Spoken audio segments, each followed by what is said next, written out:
All right, it's official. This is the podcast. Insert title.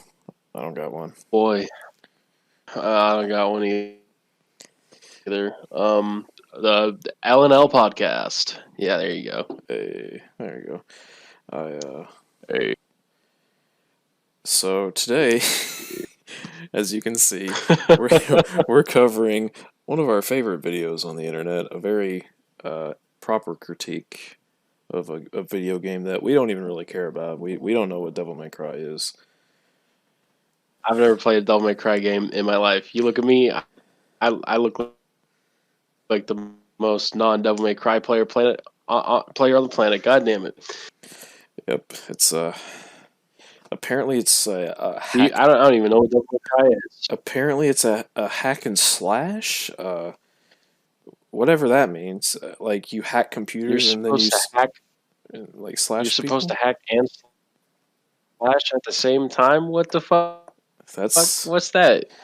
When did we start introducing rocket science into our video games, man? How do you hack and slash by accident? Or fuck! I skipped to the punchline of my damn joke. Fuck me. All right, I'm gonna have a sip of my wonderful. How do you hack and slash at the same time? I guess it's by accident. I don't know. I might be needing some rum. Actually, oh Jesus! How do you time? Fucking by accident, bro. Jeez, I don't know. By accident, oh boy. I'm gonna take a sip of my rum and whiskey because I think I'm gonna need it for this. I'm gonna take a sip of my Flashpoint cinnamon whiskey. Nice. Wish me luck. It's pretty fucking cheap. All right. Oh. And with that out of the way. Oh fuck. Oh, that cinnamon tastes. Oh. Hey. Anyway, with that out of the way, I think it's a good time to start that dang old video. What do you think? This is Everyone Told Me to Play Devil May Cry 5 by Under The Mayo, who you may know for... Also... Go ahead. Sorry, go ahead. No, go ahead. I was gonna try and come up with a joke about mayonnaise, but I didn't have one, which is why I want you to go ahead, because I ain't got shit. Okay, I'm not even... This isn't even being facetious. Mayo, if you see this video, I have a genuine question for you. I'm really curious. Why did you choose a jar of mayonnaise for your avatar? Like, I'm not being facetious. I'm not trying to joke around. I'm genuinely, I want to hear why it is that you chose a jar of fucking mayonnaise. It's weird. Anyways, without further ado. All right. Take it away, Mr. Mayonnaise. Everyone told me to play Devil May Cry 5. I'm aware that I need to choose my words very carefully. Such a beloved series being talked about by someone who's new to it is a perfect recipe for disaster, and I'm going to keep that in mind. Is he going to keep it in mind? Do you? I don't know. He kind of made a podcast. Oh. He kind of had like a podcast with a guy.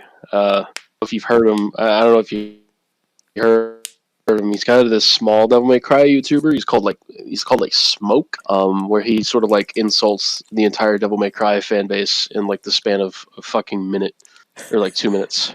I don't know, man. Is he going to keep that in mind? Maybe the statement it's just meant for this video. I mean, maybe that's the case. Who knows?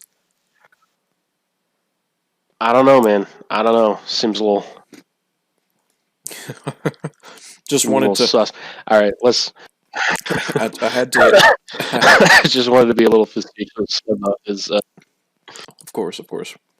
Go ahead. After many months of talking about combat systems in my favorite games like Doom Eternal and the classic God of War titles, the masses have been clamoring for me to play Devil May Cry, specifically 5, and I've been excited to try it out. I'm not necessarily a big hack and slash fan, but as I mentioned, I do love the classic God of War games, which I know share many aspects with DMC, and I also love Ninja Gaiden Sigma, or Black, whichever console you played it on.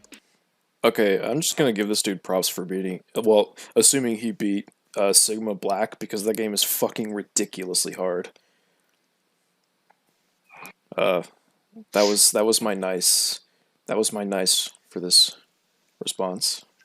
That was your nice quota for the video. That was my nice. Is props for beating us. Well, fuck. Really, any progress in Sigma Black is worthy of praise because goddamn, that game is fucking insane. It's funny because I got Ninja Gaiden Sigma a while back, and I haven't played it yet. Is it really hard? It's pretty hard. It's really good. The only Ninja Gaiden known for being relatively easy, I guess, is like Ninja Gaiden 3, and it was kind of poorly received. Uh, yeah, Ninja Gaiden's hard. It's tough shit. That's like the only one that I played, and I only played like the demo of it if I remember correctly. Was that the one where like you fought like where like Ryu walks up to that dude who's like begging for his life really slowly and then just fucking kills him? Uh, Is that probably. is that Maybe. is that 3? We're getting off topic. Anyway. Off topic. Anyways, yeah. So Ninja Gaiden's good shit. Anyways, back to the video.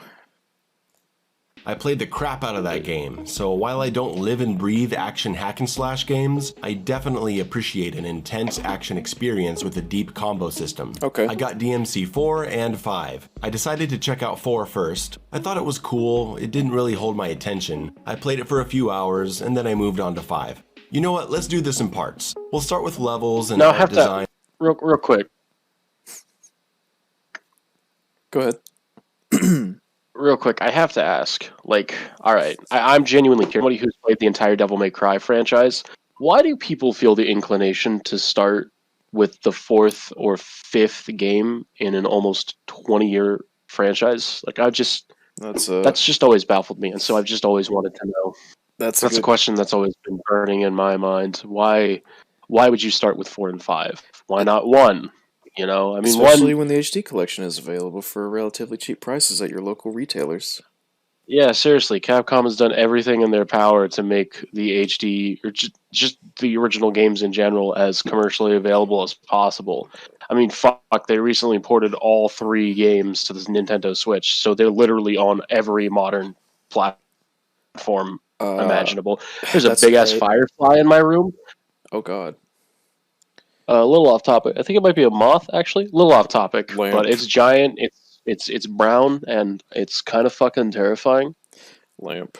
Kind of hoping my cat will just like jump up and kill it. It'll chow down on it. Anyway, I apologize. You said something inaccurate. You said Devil May Cry is available on all modern hardware. Google Stadia. Hello. Oof. You know, I've got a distinct feeling nobody gives a shit about Google Stadia. Just call me crazy, but I'm pretty sure nobody gives a shit about Google Stadia there, L. Wow. Nobody fucking cares. Play the goddamn video. How could you possibly say that about how could you? And all that, and then we'll get to combat, which is where the real meat is. I don't know, accident maybe? Oh, God, no, we can't get there yet. Things to say about this game. I know we can't make my playtime has been a good. What was that? What was that? Nothing. Oh, okay. Where the real meat is. I have positive things to say about this game, and a lot of my playtime has been a good experience, but at the same time, I also have a lot of issues with the game, and I'm gonna try to put it all in the right context. This video has a lot of negatives in it, but I ask you to stick with me here. Okay, so right off the bat, something, as someone who's seen this video before and knows of several high-quality criticisms that he's provided, you could say that he described one playthrough and one half of another playthrough as very negative, but he's also saying that a lot of his playtime was very good. Yeah, he's also saying, and I feel like that's an important distinction to make. I feel like, call me crazy, I think he's trying to gain brownie points from the fan base by saying that he still had a positive experience despite the fact that majority of this video is negative. That'd definitely be a good thing to keep in mind. Might lean in a bit. Mike's just cutting out a wee bit. Not too big, but it's worth noting. Sorry about that. You're good.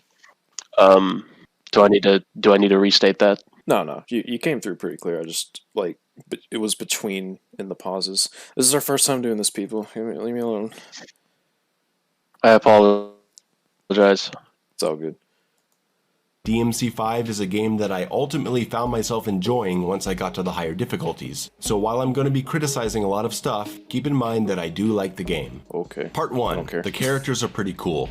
As a newcomer to the series, it was very hard for me to jump into DMC4 and care about what's happening. I'm typically not interested in Maybe you shouldn't have jumped in at 4. It's like, yeah, I mean, like that's real. I mean, I hate to be that guy, but that's really all I can say. And that's coming, and I don't even think that 4's story is some amazing masterpiece. But if it's really hard for you to care about the story, you probably shouldn't have jumped in at the 4th installment. Maybe it's just a suggestion there, May. And one could argue that DMC4 starts off at least for a few minutes, there's no Dante around, so it's just kind of like, what the fuck's going on? So yeah, so it starts off in a completely new location anyway, and we have completely new characters, but the baseline for the story is still rooted in the original games. Yeah, so to understand the basis of what's going on, you kind of still need that history from DMC 1 and 3, and I suppose if you really wanted to stretch it, 2 to an extent, since 4 technically takes place after 2. Yeah, and I can only imagine, for someone who, doesn't know the Legend of Sparta or anything, Sanctus starts talking about how fucking badass Sparta is, and you're just like, who's this guy? Yeah. Who's why is this guy? This guy Sparta, but that was explained. Yeah, Sparta's a pretty big deal. I don't know if they've... That was explained in the previous games. I don't know if you and know... it's funny. I don't know if you know this, but Sparta is a pretty big deal in Devil May Cry. It's a pretty big deal, and which is funny because in Devil May Cry 5 they actually ease up on mentioning him. They do, which I find a little bit funny. Which I appreciate. It's nice to not constantly be focusing on Sparta in every game. Yeah, but he's a pretty important figure. And in 5, they made his hair long, and it was wrong. Anyway, yeah, that family portrait's that's a whole it looks that's a whole discussion. It looks really awkward. Yeah. It looks really awkward. I prefer my slicked back hair monocle man, but that's neither here nor there. You shouldn't have started out with 4 if you were trying to get invested in the story. Yeah, it's. I remember when Mass Effect 3 came out, and some people were like, "I don't know what's going on." It's like, dude, you've missed and you definitely.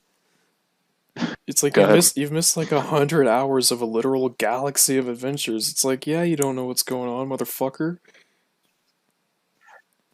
And also, I should mention, you shouldn't have just said fuck it and then jumped immediately to 5 after just a few hours of playing 4. You give the impression that you didn't even fucking finish 4, and that you just jumped to 5, and it's like, well, okay, now you're even more lost. Yeah. So well, I don't.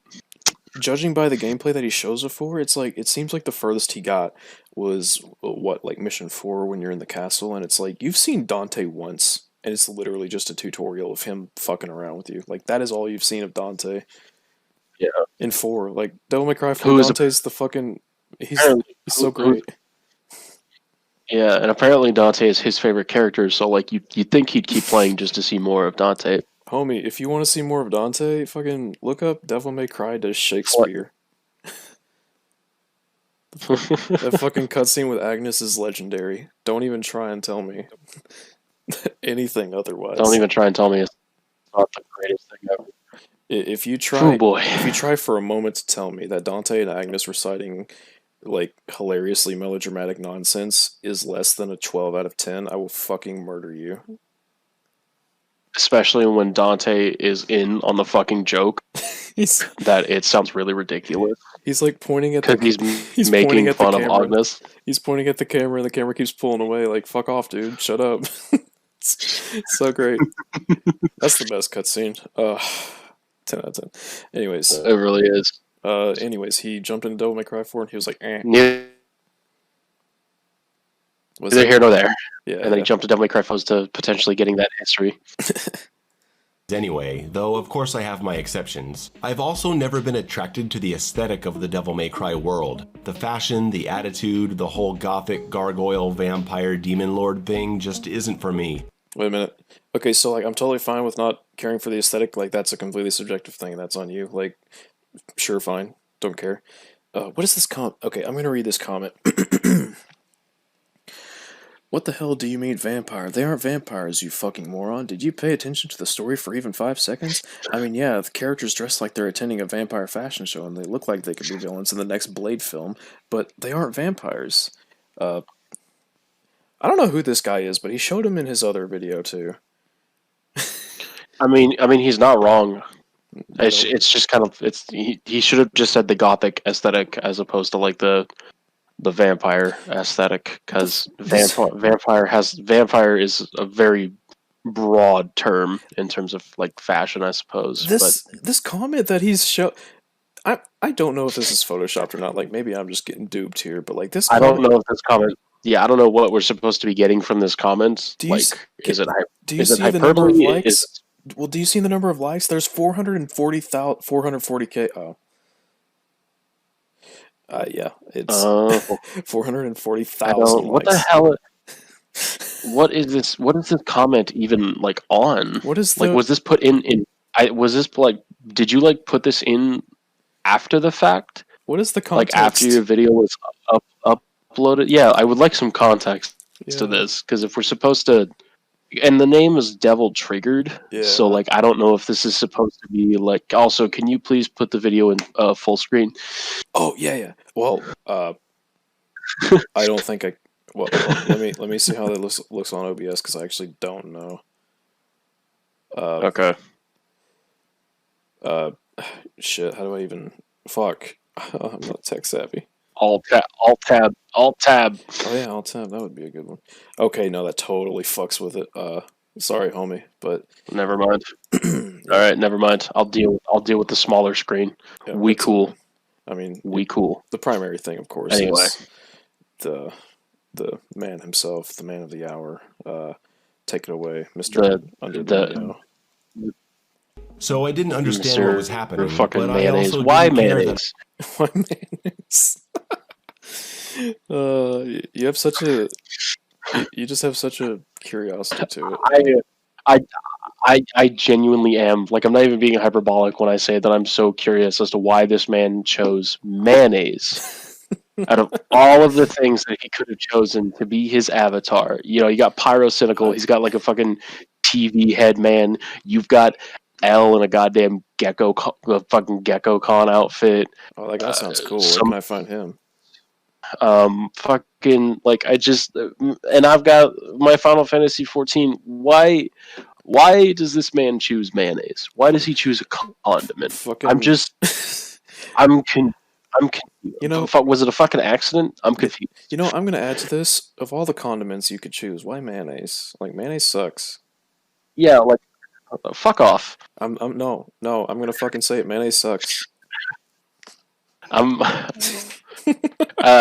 seriously doubting the validity and the longevity of this partnership that you and I have. Oh no.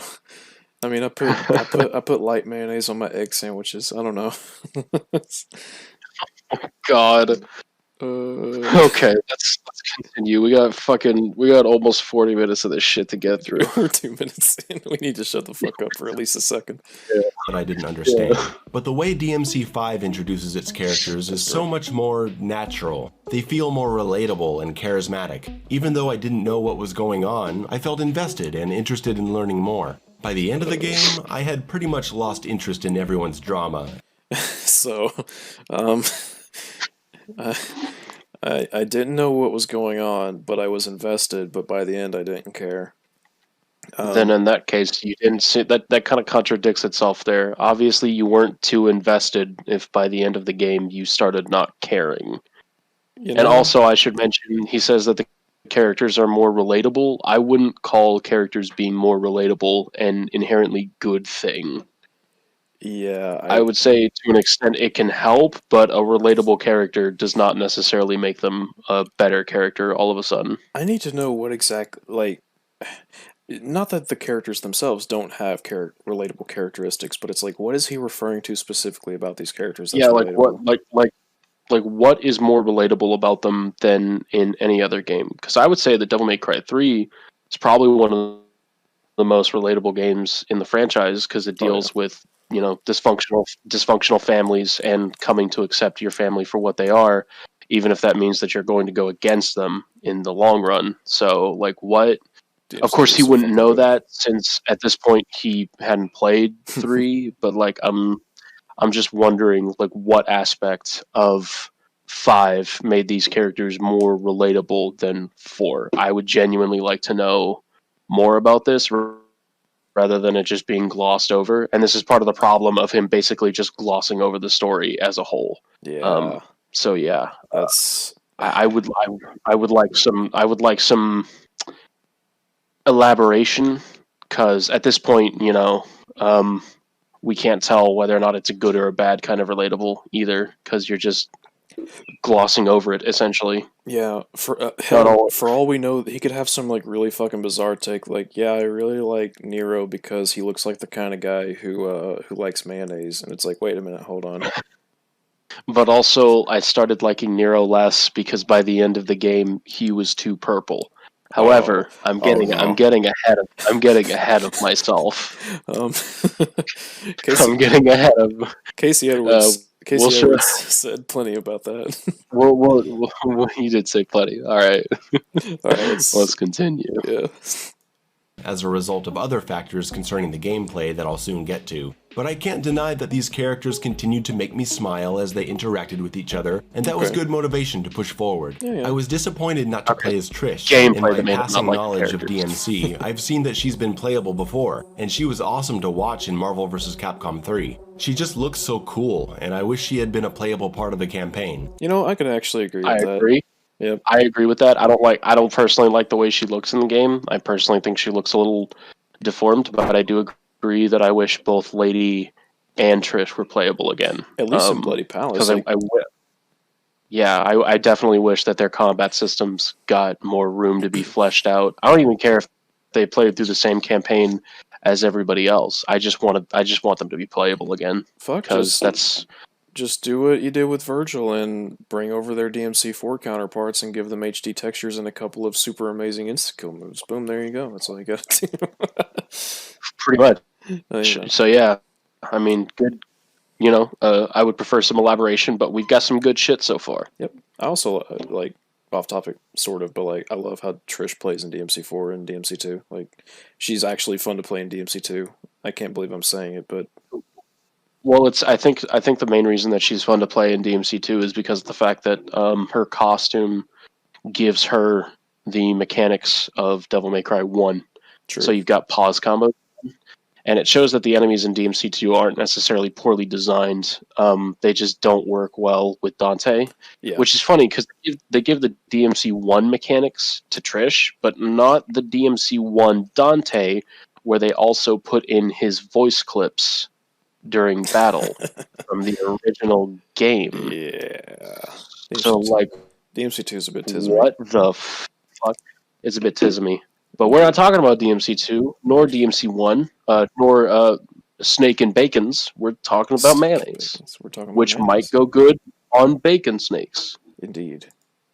My favorite character was Dante, and I Oh, we suppose know. that's no surprise. He's full of personality, and his playstyle actually complements that. I don't know what this guy is all about, beyond just watching the story recap in the menu, but that didn't stop me from having a good time whenever he was on screen. Okay, well, hold on. So, even just in the context of DMC5, like, I don't think it's that hard to pick up on what Dante's all about. Like, It's really not. Like, I mean, it tells you that he's a legendary double hunter. We get the cutscene from mission, I think it's 8 or 9, where we see that Morrison walks into his shop and his power's off, which lets us know that he's kind of doing bad financially without really saying much. And then the power gets turned on thanks to Morrison paying the bill with a cut of Dante's money. Not only that, but we also get a phone call from Patty, one of Dante's old friends. And it's just like Patty. the writing clues us in well enough. Yeah, well, the fucking Like I wouldn't the scenes say with that Devil him May and Cry 5 does a bad job of telling what Dante is about. the scenes with him and the fucking scene where he goes back to his home is like, it's excellent. You see It's very you see a excellent. flashback with his mom that, like, in a matter of like what, a couple of sentences establishes that him and her had a really close relationship. You can tell by the way it took him up until like halfway through the game to kind of come to terms with his demonic heritage, that like he had some he rejected his father to some extent, whereas Virgil did the exact opposite, rejecting his mother, his humanity, and Yeah. accepting his And then, demonic like, heritage and loving his and then he's being a daddy's boy. like the fact that it's confirmed to be the home of Dante kind of clues us in on some of these dubious intentions, because he says that his home, that was also his home to Nero earlier in the game, so it kind of clues us in that these intentions might not be as pure as he acts. Yep, he's so cool. It's good shit. It's very concise writing. Yep. V's pretty awesome. I don't know if this guy's gonna. I don't know what he's gonna say about V, but I don't know what he's going to say about V either, but considering the thumbnail where V looks really depressed and everything is black, given my slight knowledge about color theory, something tells me it's not going to be positive, you know? I suppose we'll get there when we get there. Virgil is, I don't know. I imagine that I need to understand previous games to know what's up with Virgil. Because in this game, he's just You really evil don't. demon Urizen for a long time, and then he's evil sword guy. Oh, okay. Okay, So, you really don't. You really don't need to understand the previous games. This game also does a pretty good job of cluing us in on who Virgil is, and to an extent, also expanding on his character from previous entries I would definitely via agree with his what we find out later. It also expands his character via what we find out later is his human side. V by V telling us and talking with other characters, because of course he would, because he's more human, which means that he would engage in the more human characters. We even get subtle hints cluing us in as to V's knowing more than he lets on as well. I have a section. So no, I have a section in my DMC5 video that I'm working on where I talk about how a lot of people just kind of hear the William Blake poetry and they're like, "Oh, edgy emo boy reads edgy emo poetry," and it's like to an aesthetic extent, I kind of get that, but like William Blake's poetry, first of all, it's fucking incredible stuff. Like if you haven't read William Blake poetry, read that shit because it's incredible. A lot of what William Blake writes about is stuff to do with existential crisis, how it is to let emotions fester, to let revenge or toxic ideologies take over, what makes a person. Like, there's some really like, he quotes a lot. There is a lot of different William Blake works that are referenced, and if you think, I think my favorite one. I think my favorite. Sorry, go ahead. oh no, you're good. Go ahead. I think my favorite work that think my favorite quote from V when quoting William Blake is the Elder Garyon finish where he says, "Hours of folly are measured by the clock, but of wisdom no clock can measure." That's like my favorite one. But also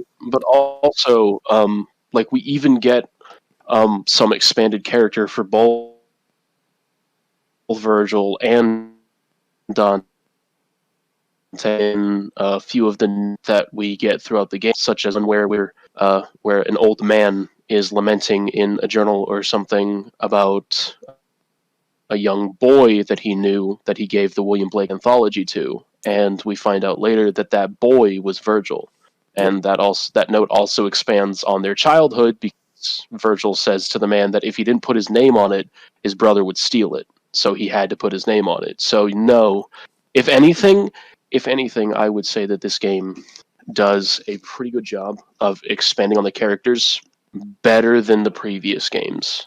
All of them. I'd say we know more about Dante and Virgil's childhood from this game than in any other works. Yeah, because their childhood, for the most part, has been a complete mystery, apart from like a few elements up until this game. The only thing I can remember like directly referencing their childhood is I think it's the manga where like they just show Dante hiding from demons, which it's like, and like also the DMC3 manga, which also shows Virgil fighting helpless in a graveyard against a bunch of demons with Yamato while he was younger. So yeah, it's more ancillary media that actually directly references their childhood. Yep. And of course, like one cutscene in the first game where Eva says happy birthday, and then Virgil and Dante are like, I want chocolate. No, I want chocolate. Yeah, it's not even a scene. It's just like it's like audio that he's remembering. It's an audio flashback that he's having fucking PTSD about. But yeah, like, you know, like you don't like the notion, like the game doesn't necessarily hold your hand in terms of the story, but it also at the same time goes to great lengths to make sure that people know what these characters are about without necessarily holding the hand of people who haven't played before. So it kind of does both pretty well. It does a balancing act of giving us enough context and backstory while also not feeling like it's being condescending in that way. And it also expands on people's characters more so than probably any other game in the series. Yep. I know there's kind of this stigma. There's kind of this stigma on Devil May Cry where it's like story dumb, you don't really need to bother with it, and so some people will play it and not think about it, which is fine. Like, you can play this game and completely ignore the story and have a great time, but don't say... Oh yeah, and that's perfectly valid. Yeah, but like, don't say... like, when you point out that you were paying attention to the story and then you tell me you just didn't get it, that's when I start to go, okay, why didn't you get it? Maybe you weren't...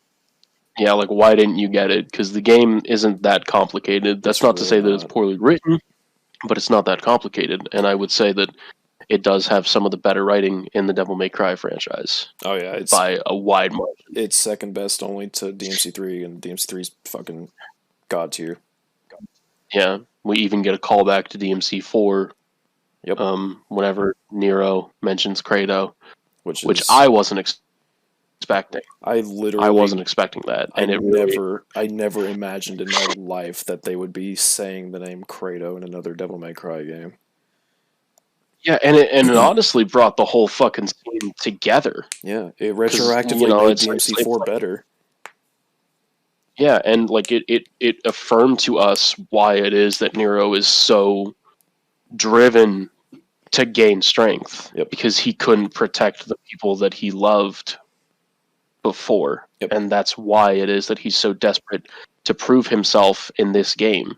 And we also get some good character development from Dante, who is trying his best to keep Nero out of the fray without directly telling him why.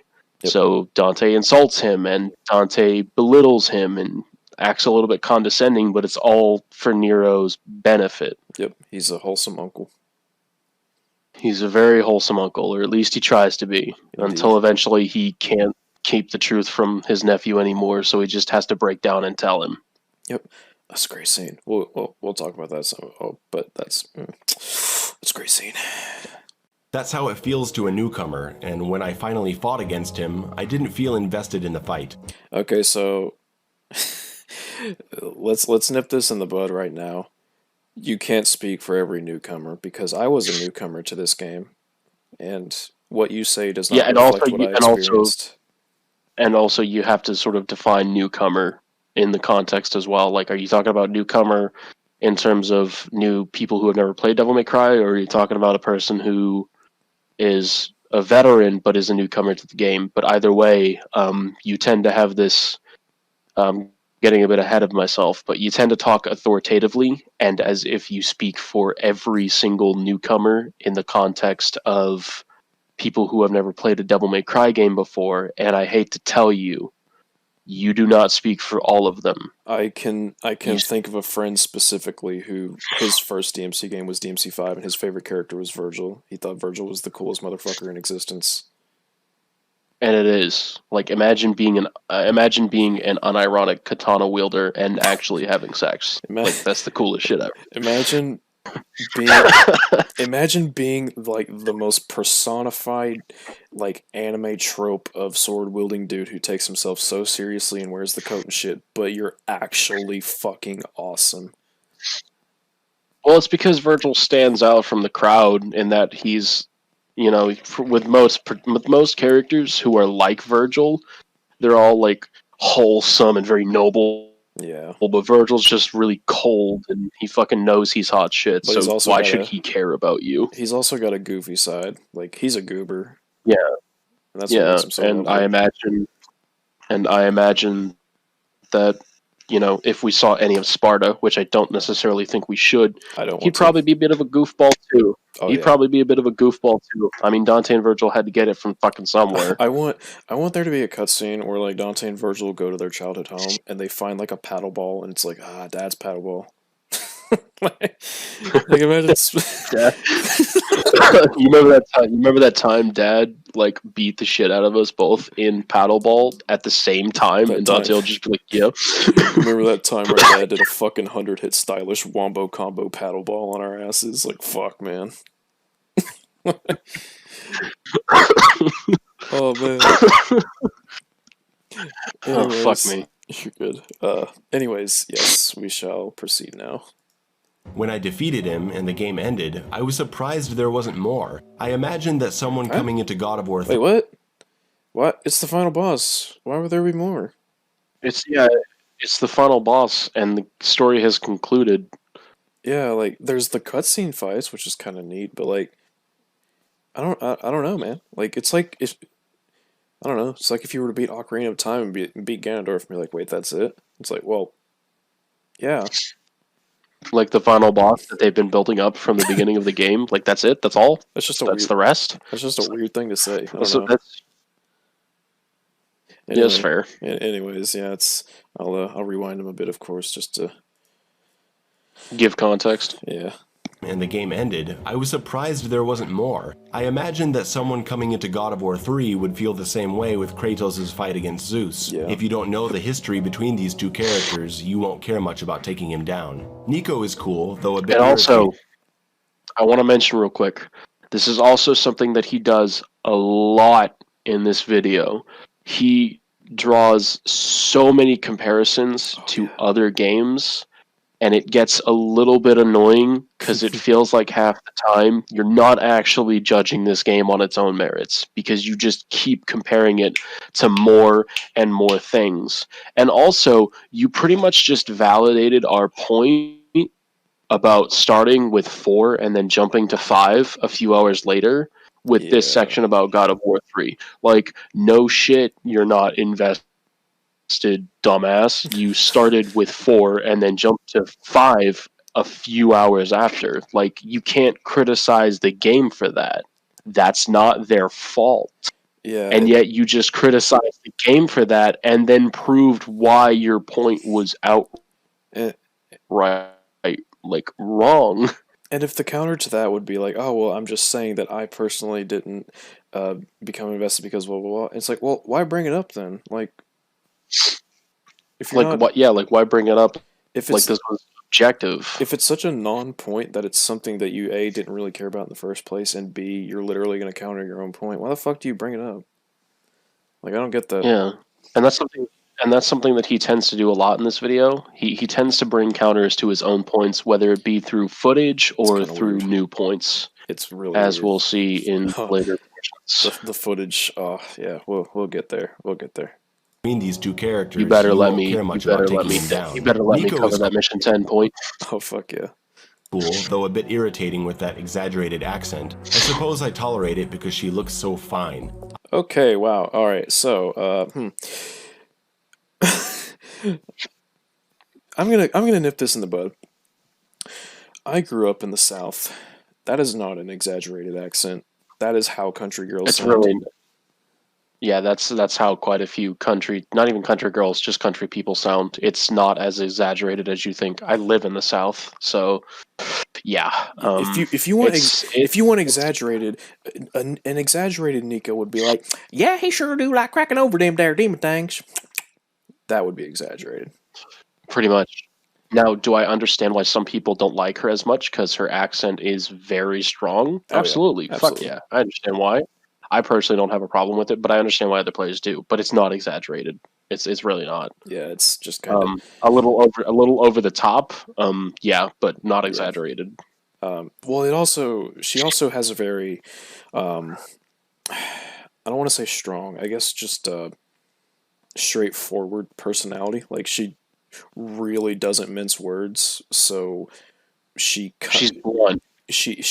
well, she expresses herself very I'm really struggling on this one. Directly. She expresses herself in a very outward manner, so it's like she's not reserved, she's not shy around anyone. She's just yeah, like she's just herself. Except for Dante. She does get a little shy and giddy whenever she meets him. Yeah, But of course it's fucking Dante. So, it's fucking Dante. obviously. Her grandma crafted his guns, a lot of his guns. And it was so It was awesome. Anyways, yeah, Nico's cool. and it was I so even like sad.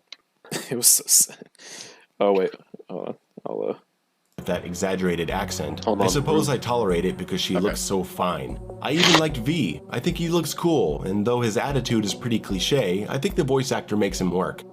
I would agree. His voice. Well, see, here's the thing. His voice actor's fucking great. I wouldn't even say that V is necessarily cliche. Like, his personality is not as cliche as some might think upon first glance.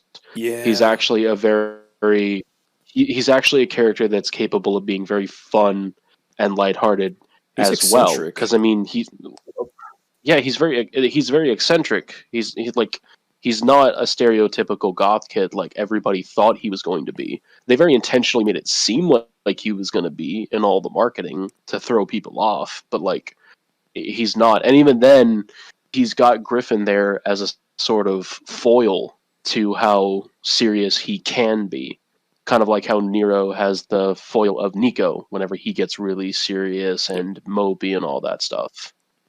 And they both work as great foils for their respective characters. Griffin's Characters, but I he is wanna, fucking great. I But wanna like, he, take my opportunity to say I fucking love Griffin, and I fucking love him too. He's amazing. I will always love him, and his performance was a complete joy. absolutely, Brad Venable is a fucking king. I will drink to him. I will also drink to him. But I will also drink to the fact that V is anything but a cliche. Yeah, He is not a cliche in the slightest. He's actually got a lot of nuance to the way he's written. Yep. I mean, for fuck's sake, he has a taunt where he plays violin or air violin. fucking Ride of the Valkyries. Mary Poppins. He has a fucking Mary Poppins dance. So to call him a cliched edge boy couldn't be further from the truth. Yep. Obviously, he has his edgy moments, but at the end of the day, he's a Devil May Cry character through and through. Extremely eccentric and uncaring, and not nearly as self-serious as the demons around him. Which is also kind of the fucking point. pretty much anything you could say about Virgil to an extent you could say about V. So it's like, all right, Virgil's a pretty nuanced character, so like by default V is there. Yeah, because Virgil and V have fairly similar personalities to an extent. Yeah. Really like his smartass bird, too. Again, I ultimately didn't pay much attention to the story as the game went on. I was able to follow it, and the characters were interesting to watch, even if I didn't really care about what was happening. I mean, yeah, that's just a bizarre take. I don't know. It's like I was able to follow it and it was fine, but I also didn't care because it wasn't really that good. But I was engaged, but it really wasn't that engaging. It's like, man, just fucking pick one. Was it engaging, or was it kind of uninteresting? Pick one. I would rather you be like some idiot who's like, "Oh, the story doesn't make any fucking sense," than be this wishy washy. Yeah, again, it feels as if a lot of the times, or a lot of points in the video, he's trying to gain brownie points from the Devil May Cry fan base, so that everybody doesn't fucking tear him a new asshole because he's shitting on the game essentially through a lot of points in It's the like video. it's like a celebrity apology letter where they really aren't sorry, but they're like, but I am. But also, But they want to gain brownie points from the general public. of course, That's what he's doing to DMC fans. it's very interesting. I don't know. Anyways, yeah. Well, I'll let it slide. I'll let it slide because he didn't call the story bad, at least. So, you know. Part 2, free roaming versus fixed camera. Okay, so we've had a lot of fun. Oh boy, We've had a lot of fun talking about this. we've one. had a lot of. It's a very fun discussion, and oh boy, I've got some things to say. Mario 64 and Dark Souls, basically the same game. That Godzilla PS4 game and Persona, basically the same thing.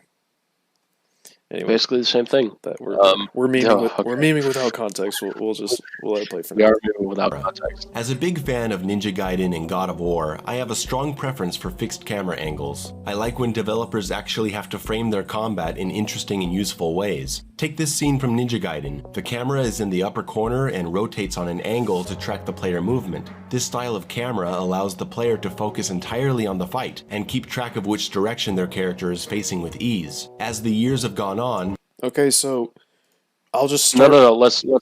Well, Okay, sorry. I'll just say that, like, up to this point, I agree. Fixed camera angles can absolutely work in framing fights a certain way. He uses an example later, like God of War 2, when you see the statue of what the fuck his name is outside, and he's like looking in while you fight, and it's like that's cool. That can work absolutely. However, and you know, so far he said this is my preference, and I'm like, yeah, okay, and he's explained why, and it's like, yeah, okay, sure, yeah, absolutely. It's just your preference. But the problem is that fixed camera angles don't necessarily work for every type of game. Yes. That's the thing that we have to understand. And also, one thing that I want to say is that since we'll find out that our man, the mayonnaise, doesn't seem to think otherwise, not having a fixed camera angle does not make the developers more lazy when creating action segments. Just figured I'd put that out there. Also, there's more ways to frame a shot than just by having a fixed camera. For example, like in Nier Automata, when like giant robot smashes through the building, the camera specifically pans on that, but it keeps it on your perspective so that you can keep track of what you're doing. Like that's good. Or like how Nier Automata frequently shifts to side-scroller segments so that it can, again, frame a shot in a certain way, but it still keeps you within the center of the view so that you know where you are at every time. Yes. And it allows the game to have certain shots and have certain perspectives to sort of build a mood whilst also keeping the gameplay as consistently smooth as possible. Yeah. Also, maybe I'm jumping ahead, maybe I'm just kind of pulling it a bit out of context, but like, okay, let's assume for a second we're talking about Horizon Zero Dawn. It's an open world game, a pretty big open world game. How the fuck are you going to implement fixed cameras? Yeah, like it's virtually impossible. Or like maybe The Witcher 3, Oh god. where again it's another open world game. Could you How the fucking fuck do you imagine the implement world fixed of The Witcher cameras? with fixed Or- cameras? Holy shit. Bro, I couldn't. Like with how shitty Geralt controls. Like obviously at that point the problem would be Geralt and his controls, but also like fixed camera angles plus open world. To an extent, it just doesn't work. At least not with the types of open worlds that Horizon and Witcher have. Now, in a quote unquote open world like the original Resident Evil games, then that's a different story. But those are very tightly controlled corridors, whereas these are open world games with plenty of nature and open fields and mountains and stuff like that. So a fixed camera wouldn't work as well. I think the biggest game I could imagine fixed cameras maybe working would be like Dark Souls 3. Like maybe. Maybe. Right. Because And even like, then, Because like Dark mean, Souls, because that's a Dark bit of Souls is low essentially a probability. set of levels, anyways, right? So it's like, well, okay, we can just apply Yeah, fixed cameras to those levels, and it's like that's fine. But like when you're, it's fuck. Oh my god! Like imagine Death Stranding. Like it's huge. Could you fuck it? I mean, you haven't played it, but like yeah, holy shit! or like imagine Metal Gear Solid 5 Oh with god! fixed camera angles. It'd be fucking impossible. The Imagine player would be almost constantly disoriented. imagine a MGS5 with MGS1's camera over the head. Yeah, exactly. That'd be Or weird. even with Metal Gear Solid 2's dynamic overhead camera. Like even then, like fixed cameras just don't really work in open world games. Yep, Hack and slashes to an extent, yeah, but when it you've can. got a game like Devil May Cry, which relies heavily on directional inputs, not as much. And the directional inputs are really the biggest factor, I think. Yep, absolutely. But anyways, well, bit of a tangent, but we'll let him keep going. More and more games have opted for a free roaming camera that is controlled by the player. I understand the temptation to implement this kind of camera for the players, because sometimes a fixed angle might lead to an awkward moment of something being obscured by an obstacle or a wall, but free roaming cameras lead to those same exact issues, especially when fighting in narrow spaces. Uh-oh. That's not a narrow space. What you have is a giant, wide open space with plenty of real estate for you to move around in. It's free real And estate. also, he's like he's framing it like free roaming cameras are like an objectively bad thing. Like it's a temptation, you He know. said Like he's using tempt that word temptation seems very like it has a negative very connotation. dubious to me. Like you're trying to frame free roaming cameras as if as if there's a negative connotation to free roaming cameras. Like, oh, like I understand the temptation to put these in. So it's just a very weird point. And also, again, you're not in most of the spaces in Devil May Cry 5 are not tight. Most of them are pretty wide open areas for you to fight in. The only So thing this I could point is kind of moot. the only part of Devil May Cry 5 I could think would apply to this is like that very specific part of Mission 15 when the Angelos are in the tunnels, but like first of all, that section's fucking awesome. And Or also like um like the hotel section of yeah, Mission 2, there's not a but lot of that's a very fighting. small section of the game. Yeah, there's like Yeah, two there's not a lot encounters of in there fighting in that section. anyways. There's like, yeah, and then you're immediately out. Yeah. So like yeah, there's not a lot of tight spaces. But also, he said that all of the problems with a fixed camera go to free roam camera, and I'm like, whoa, hang on. That's not true at all. Uh, that's just not. First of all, he hasn't really listed all the problems, quote unquote, and he hasn't really said how they apply. Anyways, it's fine. It's fine. Let him talk a Let little him, bit more. we'll just let them talk. You know. I miss games that framed each fight a bit differently, in a way to complement the enemy balance and especially the scenery. If you look at this scene here from God of War 2, I just don't think it would feel as epic if the player were spinning the camera constantly with the right thumbstick. Instead, the combat is framed dramatically from a specific perspective, showing the Colossus in the background at all times. All right, so I actually think I mentioned that example. First of all, he likes to frame, specifically in Devil May Cry or Devil May Cry 5. He likes to frame it as if the player will be like 100% of the time constantly fiddling with the right Yeah, stick. That's not the case. it's First really of all, I not. just want to nip this in the bud right fucking now. You have a lock on to mitigate the amount of time that you have to spend with your thumb on the right stick. It is for that purpose that it's literally for the purpose of limiting camera movement while in battle. You literally have it for that purpose. And You press the lock on button and you immediately snap your view and the character's view right to the enemy that you want to focus on. he likes to, when bringing up the, because we've seen his other video, and we've seen this one. When bringing up the lock-on thing, he goes, "Oh well, okay. There's problems with the lock-on in the combat too." And it's like, whoa, hold on. We're talking about framing the camera. We're just talking about framing the camera. Just tap this button. It's fine. Like that's all you have to do. It's disregard your perceived issues with the camera and the combat. You're talking about the camera being focused where you need it to be. All you have to do is tap the button, and your problem's gone. What Not comes only that, but what a comes after freeform that camera. is more or less dependent on his skill level, which we'll get into later, of course.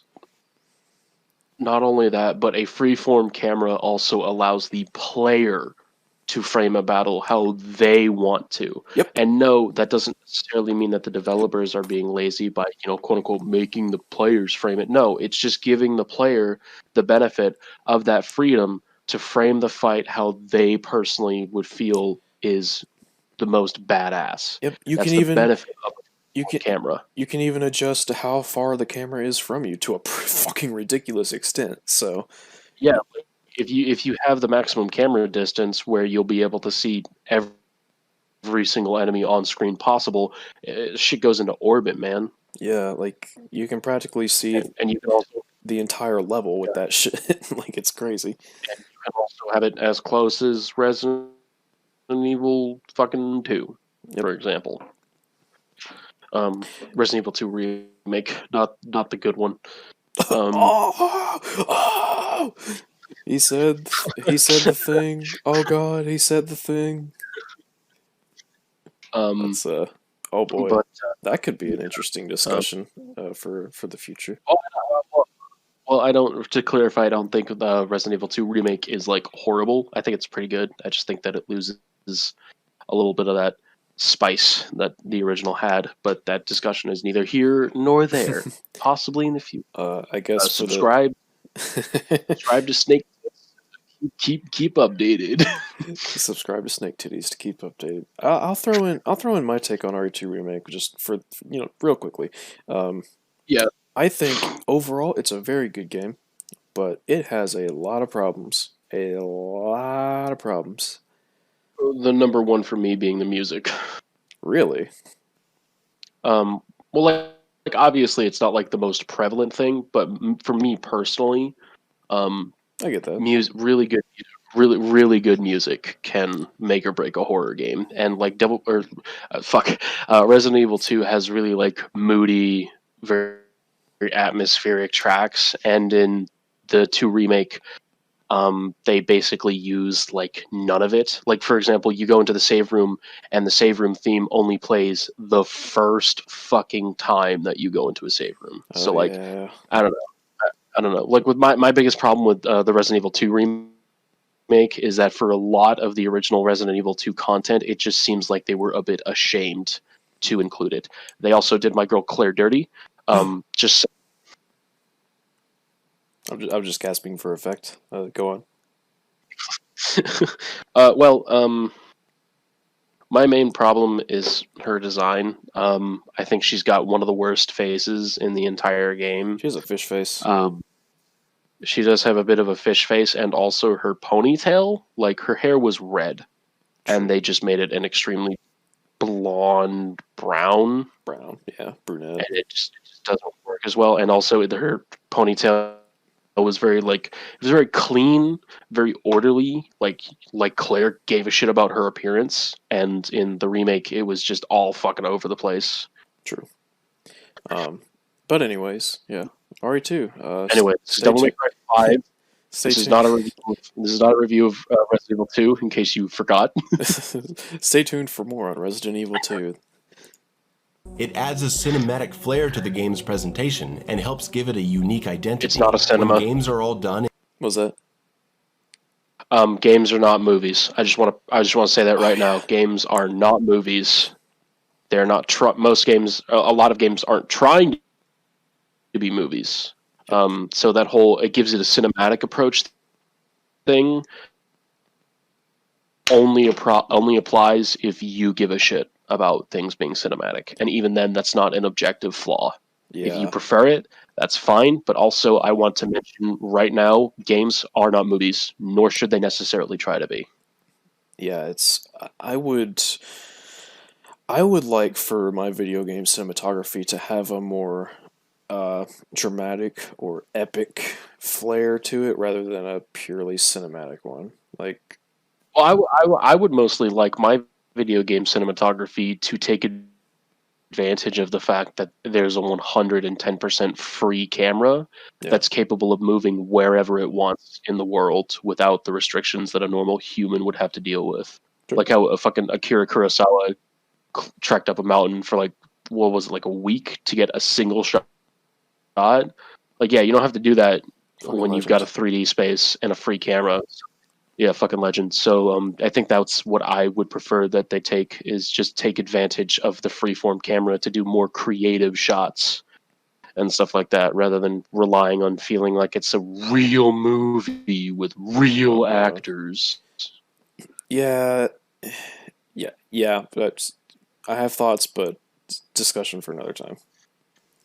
In freeform Discussion. camera, it makes games all feel the same and control the same. When I play The Witcher or Uncharted or Horizon Zero Dawn or Dark Souls, they all start blending together to me Oh because they all boy. have the same visual presentation through Oh, visual presentation. What? No, Well, he he let said. me let me finish this sentence. Let me finish this sentence real quick.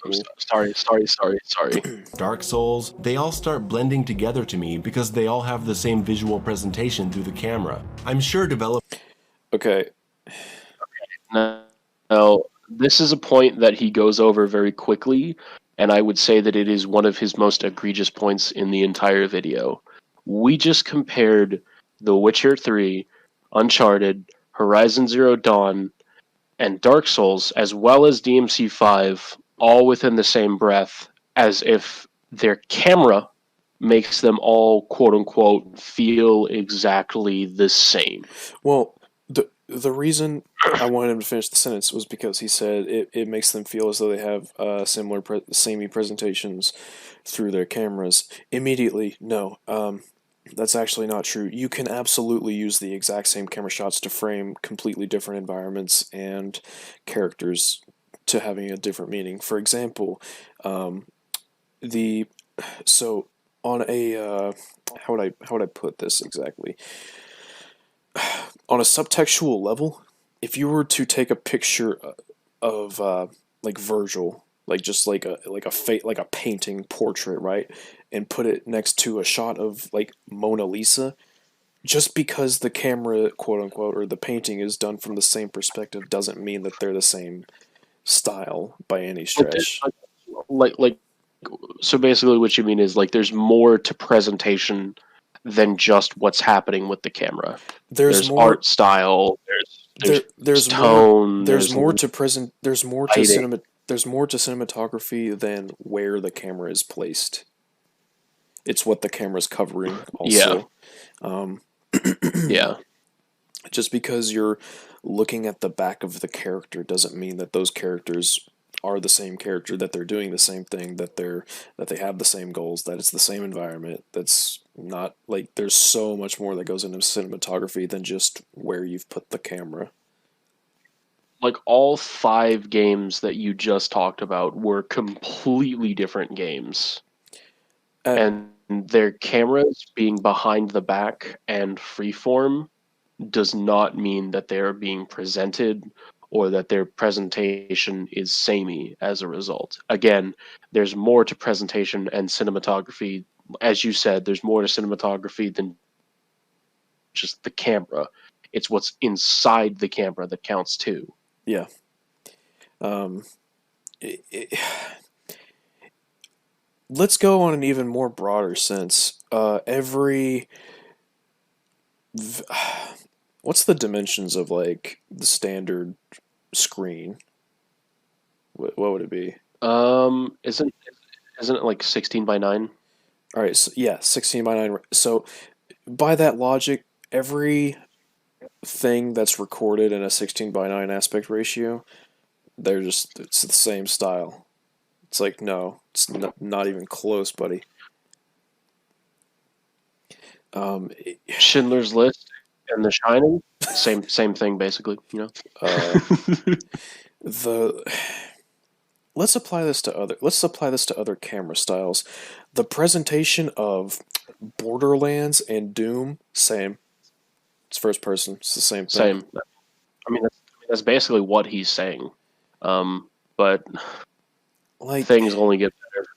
Things only get better from here, as you and I both know. oh yes, but just the long and short of it is, there's more to cinematography. There's more to presentation than just where the camera is. Yeah. It's about what's inside it too. That's also important because I mean you've got shit like lighting, art style, textures, What the graphics, characters are doing. location, characters are doing, what the characters look like, whether or not games have that dank ass character look customization, which is always like important. Yeah. But yeah, I just Resident Evil 4 and God of War 4 both use over-the-shoulder cameras, so naturally that means their presentation's the exact same. It's kind of like Silent Hill and Resident Evil. They both use fixed camera angles, but the way that they present their games and their shots are vastly different from one another. Wait a minute. Let me just turn the argument on its head. Resident Evil and Silent Hill, they both use fixed cameras. Same presentation. Basically the same game. It's like, oh, you go around a corner and the camera's fixed on a certain angle of entry into the room. That way, if something's on the other side of the room, it can surprise you. Ooh, so scary. Ooh. It's so spooky. Basically the same fucking presentations. Get the fuck out of here. Yeah, like you can. This argument, as soon as it's flipped on its head, it's dead. That's pretty much just dead in the water. It doesn't hold any weight whatsoever because it completely lacks the nuance of basically everything else that goes into presenting pretty much anything. Oh, let's apply this to isometric games. The original Fallout and Transistor, same presentation. Same presentation, basically the same fucking game. Yeah, honestly, really, yeah. You point at things with a thing and you attack. It's like, geez, wow, copycat. Anyways, and also I'm getting a bit ahead of myself here, but in reference to this, the follow-up video to this, isometric games are not the same as freeform camera. Yep. That's yep. All right. Anyways, well, yeah. All right, let's continue. 5 minutes in, Jesus now Christ. They don't have to worry about the cinematography of their game. They just let the player control. I love how he frames them as lazy. That saves them a lot of time. I still don't like it though. It saves them a lot of time. I still don't like it though. Like he's framing the developers as like taking the easy way out by having a freeform camera. Like, my guy, no. Imagine being Hideaki Itsuno, and it's like you've spent the past like near decade of your life working your ass off to make the perfect sequel to a franchise you really love so much, and this dude's like, yeah, you guys are lazy. Like, fuck off. Pisses me off. Pretty much. I mean, like, seriously, imagine making the first... Oh, you're cutting out a lot. Imagine making the first fucking Dark Souls, which if you know anything about the development game, imagine development of that game, it's complete hell, and then this fucking jar of mayonnaise goes on the internet and says, yeah, your camera is pretty lazy. Just saying. It's just like Ocarina of Time. Despite the fact that Dark Souls actually has a different method of its camera, like the way that the camera interacts with the world than most other games, in that it's one of the few games that actually mimics depth of field for its camera. So, checkmate, I guess. Oh yeah, that's another thing. Depth of field, that can, yeah, okay. Yeah, there's games that actually try to mimic depth of field and games that don't, and kind of are awful to look at. Monster Hunter World, anyway. Oh, Monster Hunter World, you mean that Spider-Man clone? Is it? Oh yeah, it's that Spider-Man clone that has a freeform camera. So that's just basically the same game. Fucking Spider-Man did it first. God, get good. Much like in God of War 2018, the most dangerous enemy in DMC5 is the camera. Okay, hold on. Hold the fucking phone. Okay, no, hold the fucking phone. In DMC5, I should mention, in DMC5, first of all, I can get behind anybody that shits on God of War 2018 2018, but I'm going to have Absolutely. to stop you right here. Because if anything, the greatest ally in Devil May Cry 5, at least on the original PC and 8th gen consoles, PS4 and Xbox One, the camera is actually your best friend because of the fact that if an enemy is off camera, they're not going to attack you. So if anything, your camera is your best friend in that game. He's comparing But also, DMC5. I He's comparing DMC5 to a game that literally needed a fucking arrow around your character to point to where enemies were attacking you from. That is not the same thing, and buddy. also like an arrow that glows red whenever an enemy is about to attack off screen. Yeah, They're not the same. They're really not. Like these, and I can tell you fucking now, these two games play completely differently. they're a little different. I'll say it. They're a little bit different than one another. Anyways, yeah, shitting on God of War 2018. I can get behind that. My main reason being that it's something you constantly have to adjust. As you get turned around Okay. Okay. Pause. I want to bring special attention to this specific clip, and I actually, so the context behind this is, Loveless actually sent this video to me one day, and I kind of like told him my reactions over text. I want you to pay attention to the specific framing of this scene. Let's rewind a little bit.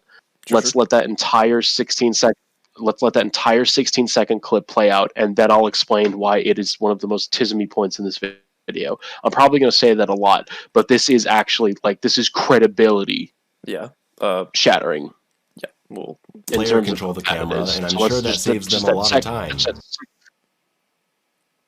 I still don't like it though. Much like in God of War 2018, the most dangerous enemy in DMC5 is the camera. My main reason being that it's something you constantly have to adjust. As you get turned around or enemies run off screen, you have to take your thumb off the action buttons to turn the camera or click to flip the camera around and then go back to playing. Okay. So I want to pay special attention to the way that this little 16-second clip is framed. And you can ask Loveless, whenever I first saw this clip, I freaked the fuck out. it was hilarious. So what we have here is Dante fighting a Fury on what if I'm not mistaken, is an arena in Mission 10. Yep. Okay. Now, for those of you who don't know, Furies are one of the harder enemies to deal with because of the fact that they constantly teleport around the arena, which means they almost never stay in the same place for very long. You could log on to them. That'll help you now. Yeah, if I had just seen this clip, I'd be like, wow, yeah, that actually is kind of abysmal. But you can lock on, and your camera will be completely fixed on them indefinitely, meaning you never have to turn it unless there's an unlikely occurrence of it clipping into something. And it also doesn't help that he's hugging right up against a fucking wall in this scene. And also, this is in Mission 10, and Furies are introduced in Mission 12. So, as we'll discuss later on, he's on Son of Sparta difficulty here, which means that either A, he's really that fucking bad with the lock-on, or B, he's intentionally trying to gimp the game in order to further his point. Neither one looks particularly good for you. I have a piece of evidence that might lead to a conclusion on that one, actually.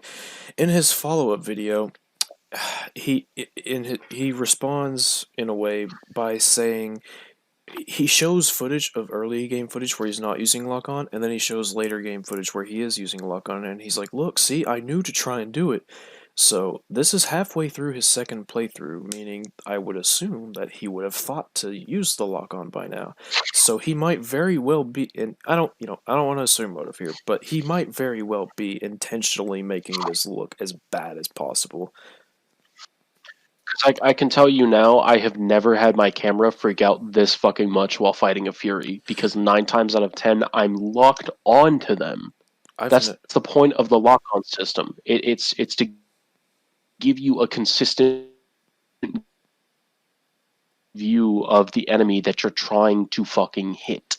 And when you do this, it does make it seem as if you're intentionally trying to frame the game as if it has a problem and gipping yourself so that you can further prove that point, when in reality, you would otherwise have no sufficient proof. That's what Donkey does, dude. You don't want to do that. Oh, I fired the shot. I fired the donkey shot. Ah, shit. Oh well. Oh boy, the first donkey shot. Let's drink to that. Guys, I was just joking. It was just a joke, so you can't criticize me. It was just a prank, bro.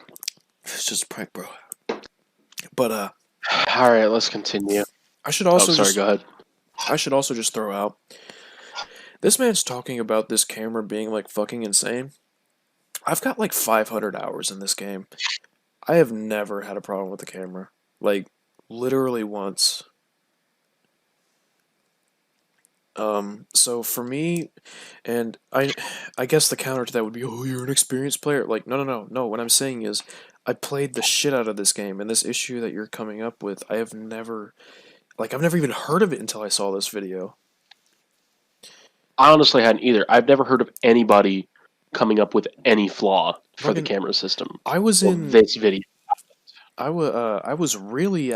still in the group. I was really active in the Sparta Posting Facebook group, and like, people were talking a lot about this game when it came out. Not a single person ever said something about this camera being insane, because everyone fucking knew, oh yeah, you press the button and you lock on. It's fine. I've also yet to be on a single Devil May Cry 5 review, and seen a comment that was like, "Oh, you didn't talk about how bad the camera was because nobody fucking knew."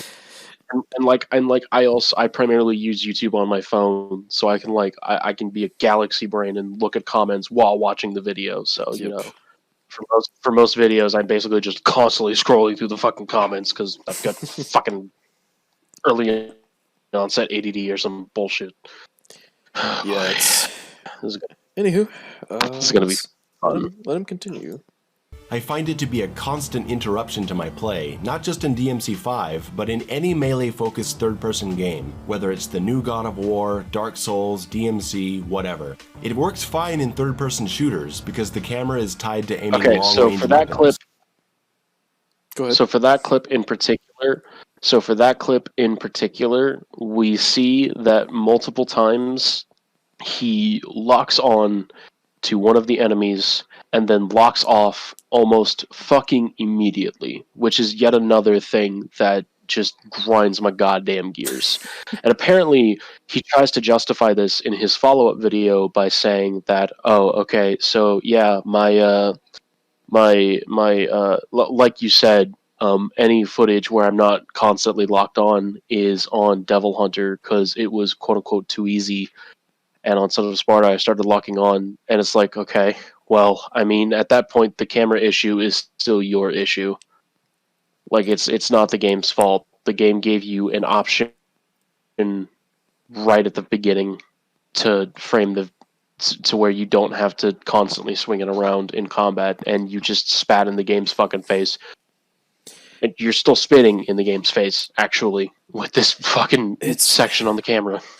It's like, imagine someone playing, like, Fallout New Vegas, and they refuse, like, they're like, I'm not going to level up speech, and then they get to a part where it's like, you either pass a speech check or you fight someone, and then they complain that their only option is to fight, and it's like, well, but you didn't level up speech. It's like, you've, like, not only did you not level up speech, like, you chose not to do it, like, not only did you not use your lock-on, you chose not to use lock-on, like, you know it exists, what's the problem? Also, I should point out that clip of him in Mission 9 where he's, like, he uses the lock-on, he locks on, then he locks off to switch the camera onto the enemy he wants to attack. He's literally answering the question to his problem. And that happens quite a few times in this video. Like, I will say that's a weird Tismy way to use the lock-on, but it gets rid of this camera problem. So what's the problem exactly? Yeah, and that happens quite a few times in this video where he presents a point and then he immediately presents a counter to that point almost immediately after. Yeah. Almost immediately after bringing up that point. Also, third-person shooters, Devil May Cry, completely different fucking games. Yeah, completely different genre. This is what I'm fucking talking about here. He constantly has to bring in other games because he just almost. It's very rare that he actually judges this game on its own merits, and it gets very infuriating. Okay, so like this guy plays a lot of Doom. I wonder how he would feel about me criticizing Doom by using like Outlast as a reference or Five Nights at Freddy's. Bro, Outlast and Five Nights at Freddy's, basically the same game. But Doom just copying Five Nights at Freddy's. Pfft. Lame. Fucking sucks. Lame. Fucking lame-o blamos. Doom Returns. Pfft, more like Doom Night at Freddy's. Outlast Freddy Blower. Outlast Freddy Blower Eternal. I'm laughing at my joke. I'm a douchebag. Anyways. It works fine in third-person shooters because the camera is tied to aiming long-range weapons, but I will never like this in a hand-to-hand combat game. That sounds like a you problem. That does sound like a you problem. And this is coming from somebody who actually doesn't like hand-to-hand combat in most shooters. Because I think that melee combat tends to be pretty shallow in terms of the gunplay, because obviously the gunplay is what you develop first and foremost. It's a fucking shooter. But at the same time, yeah, that's a bit of a you problem if you don't like these cameras. You're welcome to not like them. I want to be very clear that at any point in this video, if we try to say something about his opinion, it's not that he has a different opinion than us. That's not the problem.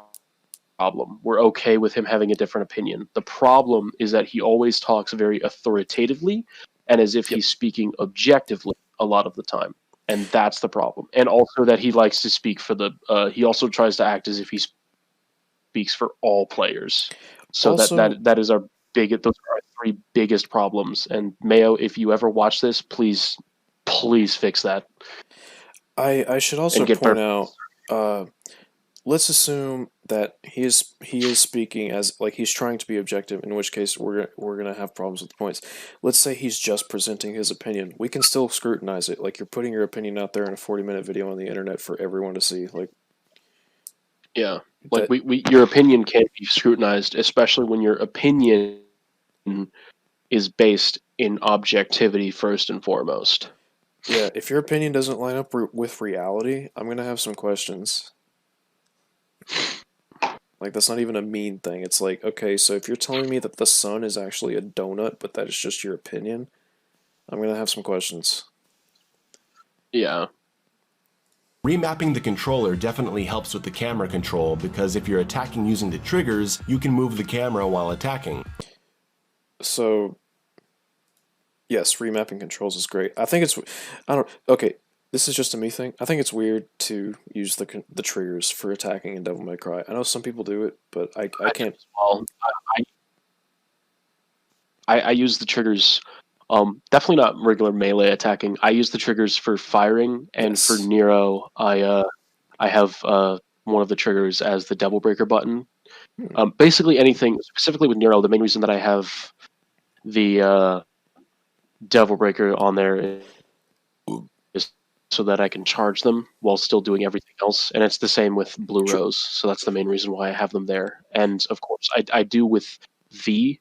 I mostly have I have his pets on R1 and R2, so that I can access both of them instantaneously without even having to move my fingers very far.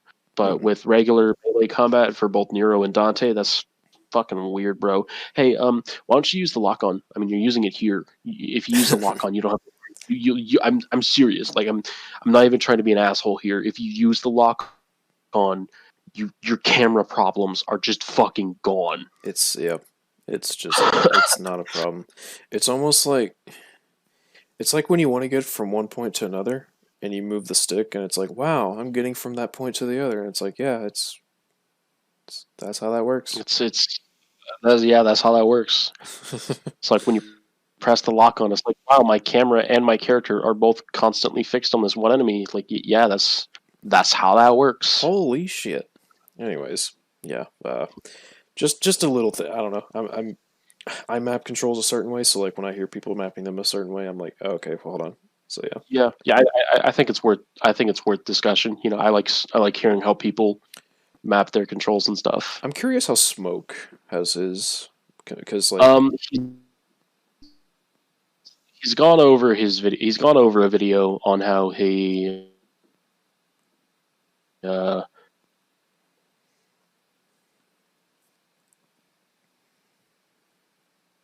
on his controls, and from what I understand from seeing, also know one YouTuber who's gotten really good with Virgil, and he uses keyboard, which holy shit, what a fucking Chad. Galaxy Brain. And then another YouTuber that I really like, Accounting Nightmare. Apparently, she always maps the jump button to R2, What? which like I can't be the only one who thinks that's fucking weird, right? That's Like imagine like. I don't even know. I can't remember any game that had the fucking jump on the bumpers or triggers. Like that's fucking weird, right? I could imagine like please validate my opinion. I can imagine like a dash being on a trigger. Like if you were to map the style button to it, I would almost sort of get it because it's like, oh, trickster. It's like, but then it's like, all right, but what about the others? Yeah, because kind of like how Code Vein has their sprint button mapped to bumpers. By the way, don't play Code Vein, complete trash. But hey, there it is. Well, hold on. I've made some pretty hot ass anime boys and girls in that game. All right, you can shut your whore mouth. I have made some pretty hot ass anime boys and girls in that game too, but it don't make the gameplay good. Oh boy, that would be something interesting to cover. Anyways, Devil May Cry 5. But you're still going to be swinging the camera around all the Code time, and I'd rather not have to be thinking about it. Oh, what I wouldn't give for a fixed camera in this game. When I was playing DMC4, occasionally the game would have me running through these beautiful sections that switch to fixed camera angles. They look great and feel very smooth to navigate, but they didn't have me fight any enemies. No, they don't. I'm really not sure why, because that would have been fun. Some DMC style combat in a God of War camera style. That would have made me very happy. Alright, pause. Alright, pause real quick. Yeah. I can tell you right now, as somebody who has played every single Devil May Cry game, navigating with the fixed camera angles is fucking Dreadful. hell. That is. It's absolutely dreadful. They try to mitigate it. They try to mitigate it. No, go ahead. I get fucking anxiety just thinking about turning a corner in mission, what is it, 15 in Devil May Cry 3, where the fucking tower's just all over the place. Fuck that shit, man. Yeah, and like they try to mitigate it in each game by having it to where if you continue holding a stick in a certain direction, then Dante will keep moving forward if you keep holding it in that direction, even when you change camera angles, but it still feels really icky. Like in Devil May Cry 1, a majority of players fucking stinger whenever the camera's about to change because it's faster adjusting on the fly. So yeah, I can tell you now, navigate with the fixed camera angles is not smooth. It's okay if you like it, but to call it smooth navigation is a stretch if I've ever fucking heard one. Especially if you're talking about hypothetically implementing a camera system into a game that doesn't have one where it's fixed cameras. So now you have to imagine what those fixed camera shots would be. And it's like, you don't know how well that would... Like, I'm not saying they wouldn't do good. Yeah. Like, I'm sure it'd be perfectly fucking fine. But, like, that doesn't mean it's necessary. Yeah, it's really not. And also platforming with fixed camera angles is just the fucking worst. That makes me want to commit suicide. Like platform through Devil May Cry 1 and tell me that fixed camera angle platforming or fixed camera angle navigation is smooth. And even Devil May Cry 4. Devil May Cry 4 has better platforming than most in the series because it doesn't have a lot, but what's there is pretty fucking piss. I want to know how the fuck someone beats God of War 1 and tells me that fixed camera angles and platforming are the best idea. They're not. They're really not. Yep. 3. Like, half the levels are there's tentacle. platforming. Sorry. You're good.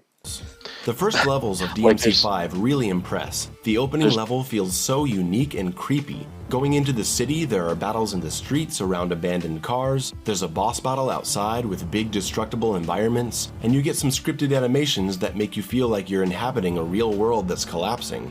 You find yourself jumping across rooftops of buildings that are submerged in water, running through sewage systems and across a train yard, These gloomy definitely outdoor exist. areas navigating through old Gothic structures. This stuff is all really cool from an aesthetic angle. Wait a minute. I thought I didn't like the aesthetics of Devil May Cry. Oh, we're getting a little ahead of ourselves here.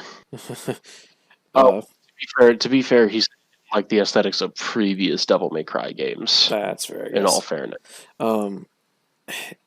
yeah, it's like I don't really know what else to say because like he's just been describing levels and it's like yeah, those are levels that exist. and I will admit, to an extent, I actually agree with him on the overall point that he's trying to make here, which is that some of the later levels tend to feel samey in terms of visual design. But let's see how he presents this. Yep. Where the design starts to falter is, as the game goes on, it feels like you spend more and more time in these worlds that are made up mostly of tentacles and flesh pits. I understand the narrative justification for this, but it really does feel like a justification for recycling level concepts. Were they short on development time or resources or what? A few more unique levels would have greatly benefited the flow of the second half of the game. Okay. Okay. Again, I agree with the main point here that indeed some of the levels do start to feel samey. But where I have a problem is where he asks as if they ran out of resources. Because even if you claim that a lot of these areas look the same, they're not. Every single level in the game has unique geometry and unique areas. You can argue all you want that they don't necessarily feel different and that they can look pretty quote-unquote samey. But to make the argument that you're wondering whether or not they ran out of resources doesn't make any sense when every single one of these areas is still unique to each mission. Yeah, and I will say like even before I had my fucking like several hundred hours in the game, like when I first played the game, like mission 15 like is so different than say mission fucking 3 or something. Bro, in mission bro, in fucking one of my personal favorite moments of my first playthrough was when I was playing through fucking mission 16, where you get towards the end and everything is just this stark white wasteland because of all the frost being generated by King Cerberus. It's like fucking it was Lake fucking Cocytus amazing. from Dante's It was like, Inferno. yeah, it's like, bro, what the fuck? It's Like, awesome. yeah, I'm willing to give credence to the idea that to an extent, some of these areas they start to feel a little samey because they've got the same, philosophy in terms of design, but the designs themselves, they are different. They are unique. It's a purely It's not aesthetic. It's a purely aesthetic critique versus like the actual construction and design of the because like you cannot fucking possibly tell me that mission 14 and 15 are anything alike. You can't. They're not, and you can't tell me that mission 13 looks like anything else from the game because it doesn't. Because it's basically just a giant fucking black cavern. Yeah. And again, this is coming from somebody who partially does agree that I think the city sections of the game do look better than the sections in the Clyfoth. But to again frame the developers as lazy by saying that everything is the same, or framing it as if they recycled geometry constantly when they really didn't. Yeah, I think that's where you start to feel a little bit disingenuous and where your argument starts to hold less weight. Because again, like you said, it's design against actual construction. Yeah, It's the same as saying like you're playing The Witcher and it's like, ah, this is just a forest with a bunch of trees. It feels the exact same as the other part of the map before. It's like, well, it's a forest. Like, I don't know what to tell you, homie. Like, that's just what forests are.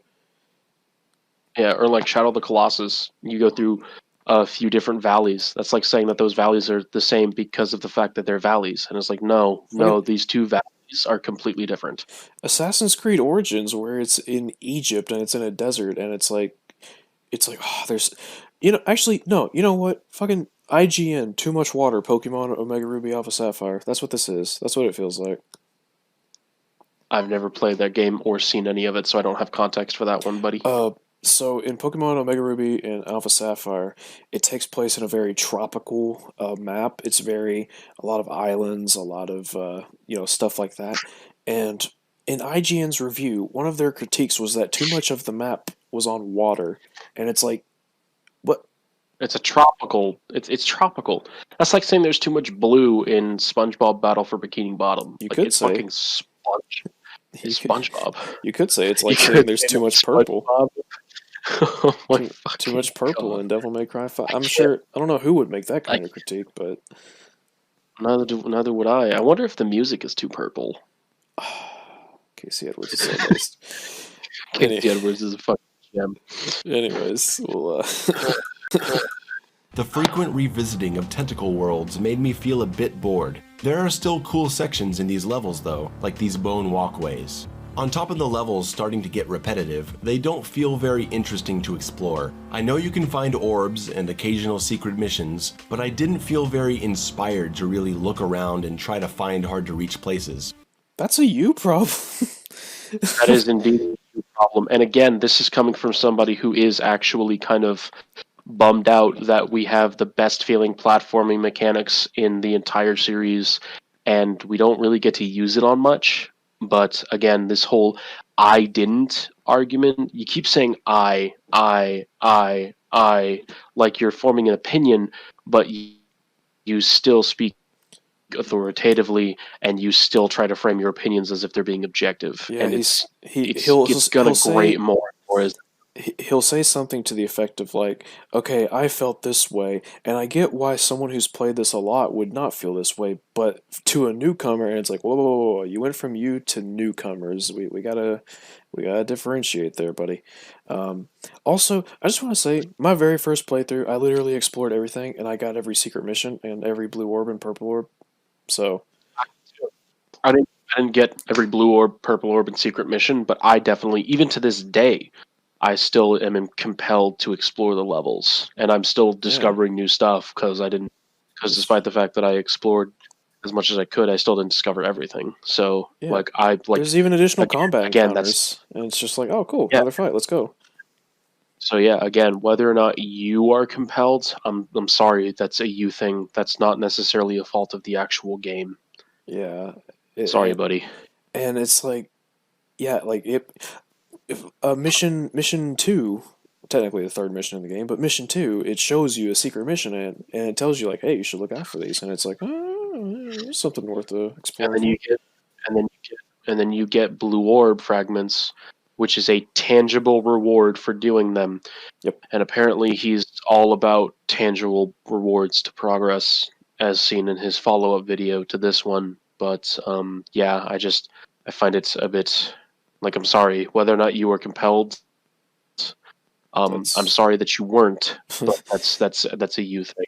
yeah. Like don't critique something just because you just weren't in the mood. Like that's not on the game. The structure of the levels tends to feel very rinse and repeat too. I remember a common criticism of Doom 2016 was that it was just arena fight, walk down a corridor, and then another fight. I don't really agree. I think that criticism is exaggerated when there are non-arena focused levels like Foundry, Argent Facility, most of the early game levels, though it did become mostly arena focused as the game went on. DMC5 really does feel worthy of that criticism though. Levels do feel like you just walk into an open room, kill a couple waves of 3 or 4 enemies, and then you're just running through empty areas. Okay, so if you're choosing not to explore, I can absolutely expect you to say that, but you chose not to explore, so that's what you're gonna say. And also, I have to say, it's an action game.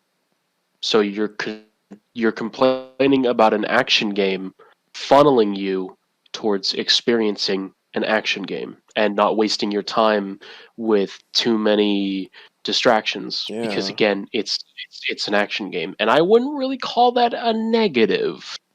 I would call that a positive because the game knows what it is and it's making sure that the player experiences that as much as possible. Yeah, I don't know what else to say. It's like uh, Yeah, I don't I know what did to I say did either. Like I that didn't doesn't feel doesn't I didn't feel like compelled that to doesn't. explore, but also the game is just constantly making me do combat. It's like, well, yeah, It's an action. I'm sorry to say that. Like I don't know what else to say. It's an action game, when you and yeah, when you choose not to engage in the other facets of the game, and then you complain that the game's repetitive, it's like, well, yeah, yeah. It's like the game is giving you other stuff to do. yeah, You're just choosing not to do it, and at that point, it ain't the game's fault, sweetheart. yep. It's yours. Picking up orbs, maybe occasionally jumping on some platforms, and then you get to another flat open room to fight more waves of 3 or 4 enemies. Outside of the arena, 3 or 4 enemies. What game were you playing? Yeah, most enemy encounters are upwards of at least 4 to 5. And also, I should mention, not as many areas of the game are flat as he claims. But Yeah, even then, that's not necessarily a bad thing because a flat arena gives you the most consistent view on your enemies as well. I immediately think about Mission 15, where like every combat encounter is on like multi-elevated surfaces.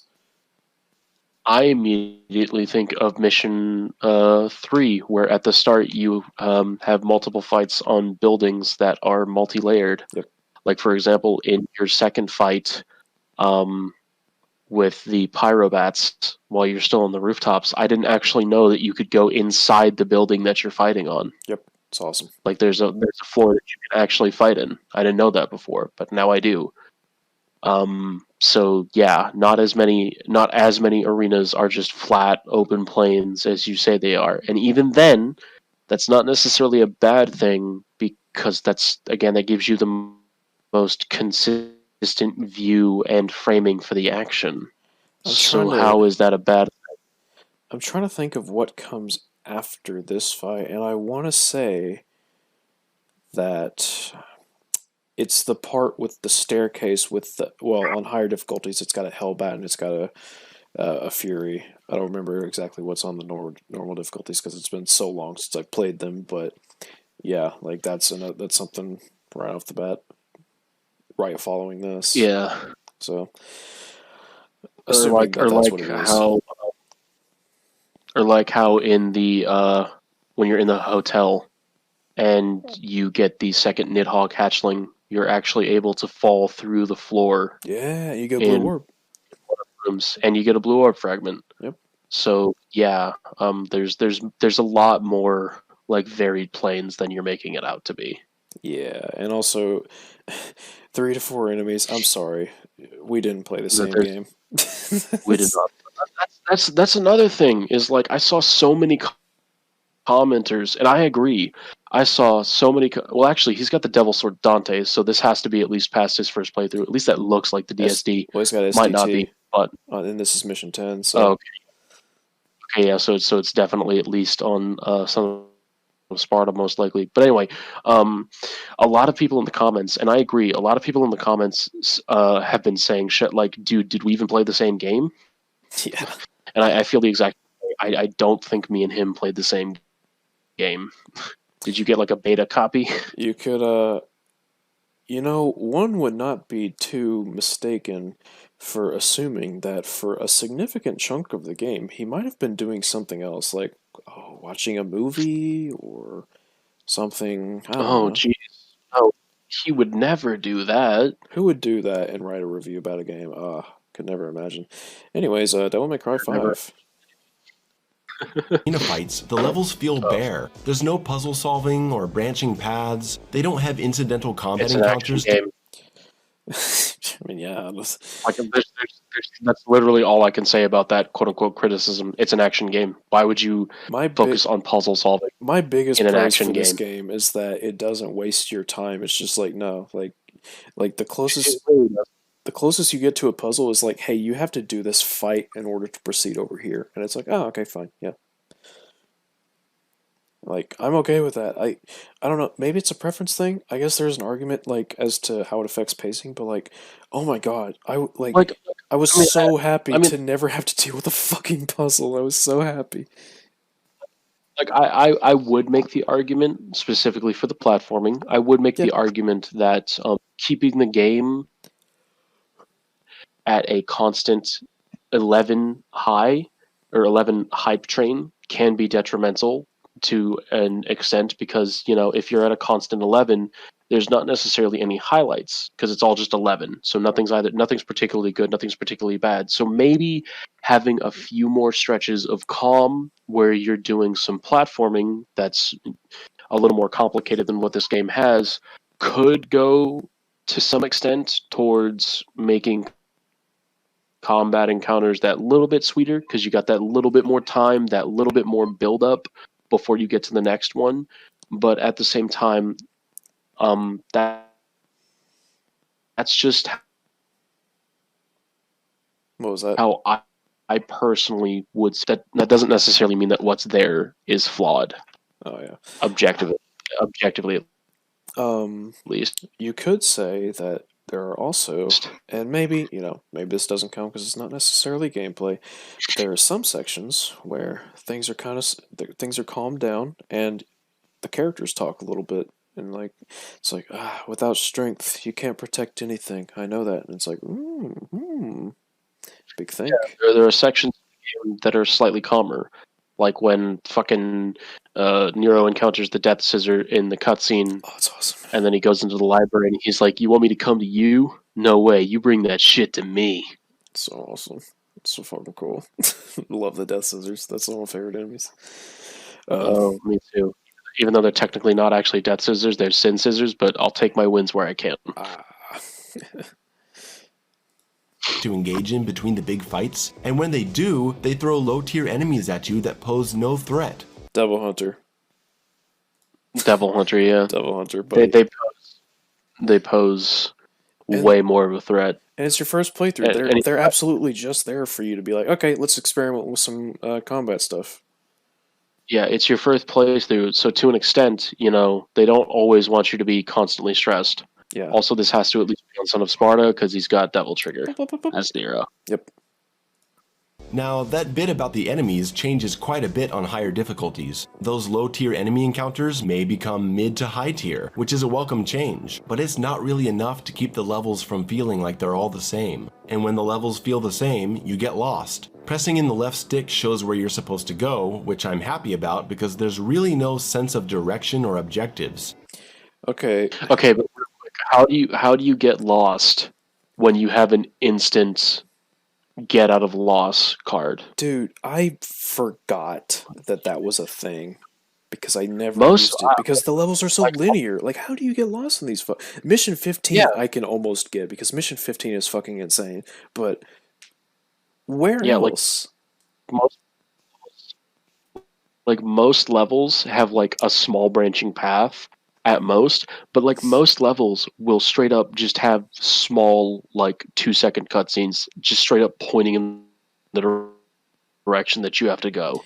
Yeah, I can remember on Mission 3, for example, it's got the branching paths on the rooftops, so to keep you with a consistent beat on your direction, it has a small cutscene showing the direction with the Clyford that you have to go. Or Mission 2, which doesn't do the same thing, or it doesn't have that at all, but it's extremely linear. Yeah, I was also going to say in Mission 3, you can see where V is, and you see where he breaks open the bridge, and you're like, oh, okay, let's go there. I could maybe see Mission 16, but Mission 16, the only hard part about Mission 16 is finding something specific, like a secret mission, cough cough. But otherwise, you're just going down. Like it's not elaborate or anything. Yeah, it's Yeah, it's basically just one giant funnel going downwards You're cutting out a with whole lot. occasional platform for you to fight on, or occasional follow. Oh, Sorry, we're having yeah, some. 16 is literally just a giant hole with K to fight on leading to the funnel. We're having some tisms here. Uh-oh. Uh, Oh no. I'll probably cut this part out, obviously, but like, Can you hear me now? yeah, try like, I don't know, try just repeating what you said, I guess. Okay, yeah, like mission 16 is basically one giant funnel that occasionally has a floor for you to fight on that leads to the next funnel. Like it's literally just falling down a bunch. Yeah, pretty much. Also, you came through like perfectly there, so whatever you're doing, just do that forever. I just, it's like right up against my mouth. I get self-conscious with it right up here because I like to take drinks and also Oh yeah, if fuck you it, I need to, guess. if you need to lean back to take a drink or whatever, yeah, absolutely. But like, um, Oh no, it's like attached to my headphones, so I just like just scooch it out of the way, just a little. it's but like yeah, it's Anyway, just it's weird. It's yeah, weird to say. but like I It's weird to say. Okay, these levels feel samey, and that makes me get lost. But also, I know that there's this thing that literally points me right to where I need to go, but I still get lost. It's like what? What? Huh? yeah, like I honestly didn't know that feature existed until I played as Virgil, and I saw that tip on the tip screen. And you Yeah. know what? I never needed it because the levels 9 times out of 10 were so fucking linear that it was basically impossible to get lost. Yeah. Or the levels were structured in a way that mitigated that loss. Yeah. It's one of those things that like. it's it's kind of like the lock-on thing where it's like, well, you just answered your own question. There's a solution, but are you going to use it? It's like, well, you know, and it's No, apparently not. let's play them. The camera doesn't guide you, and there aren't any objectives like find this thing, save this person, activate. Wouldn't additional objectives just make it harder to like? It would make Yeah, it easier to because get lost. hold on. What do you mean there's no objectives? You constantly have a single objective for every single mission of the game. Defeat your reason. That's literally your overarching Well, objective for each mission. So to say that you don't have any objectives, well, and to be I fair, think you he's just. also at I the think he's beginning, just. I think he's just if I'm not referring. Hold on. I think he's just referring to uh, like the specific like help the stranger defeat yeah, guiding the survive player, the Impusa or whatever. yeah, just guiding guiding objectives for each mission. Yeah, but I mean, to be fair, don't like either the mission start screens or the actually no, yeah, the loading screens. Whenever you select a mission, don't they tell you the general gist of what you're supposed to do? pretty much they're like, oh, well, fucking even in the cutscenes, they're like, because I was writing earlier in my review, and it's like, oh yeah, at the start of mission 3, V's like, yeah, we should split up so that we can cover more ground and destroy the Clyfoth route. It's like, oh, okay, so we're destroying Clyfoth routes. So Yeah, there's cutscenes are pretty. canonical reasons and there's mechanical reasons. It's like, yeah, we're destroying, and that's what you do in mission 3. You destroy Clyfoth routes so that you can progress further in the mission. And also in mission 4, Yep. which take place at the same time. Yep.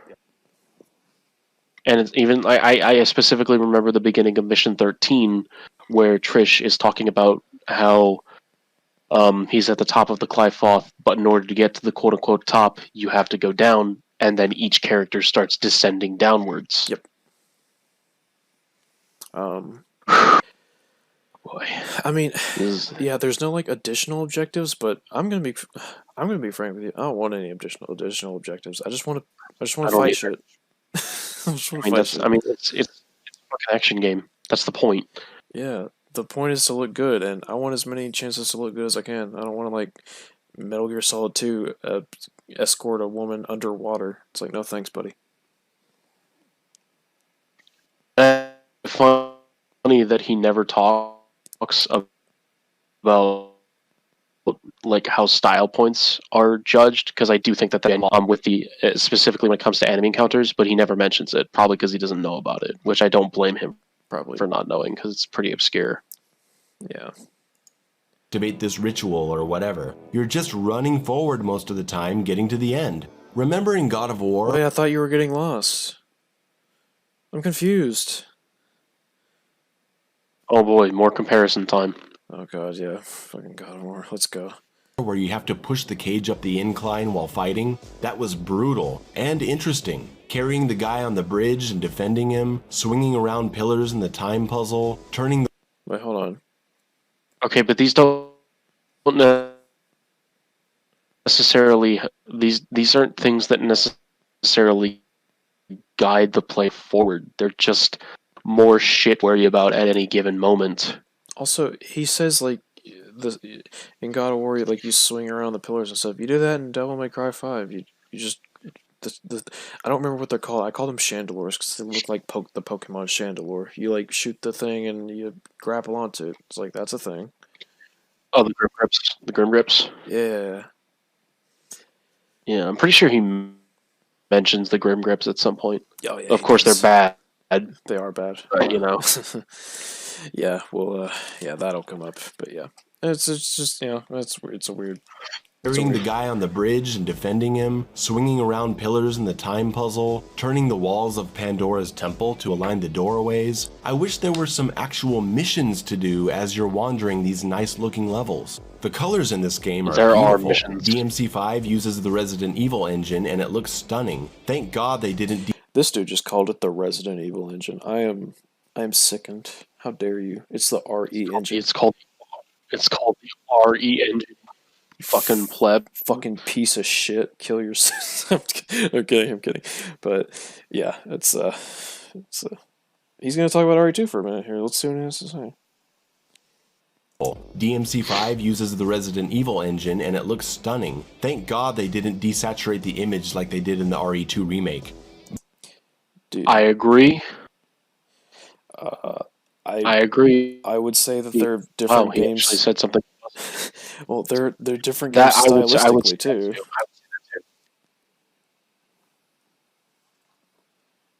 Hello?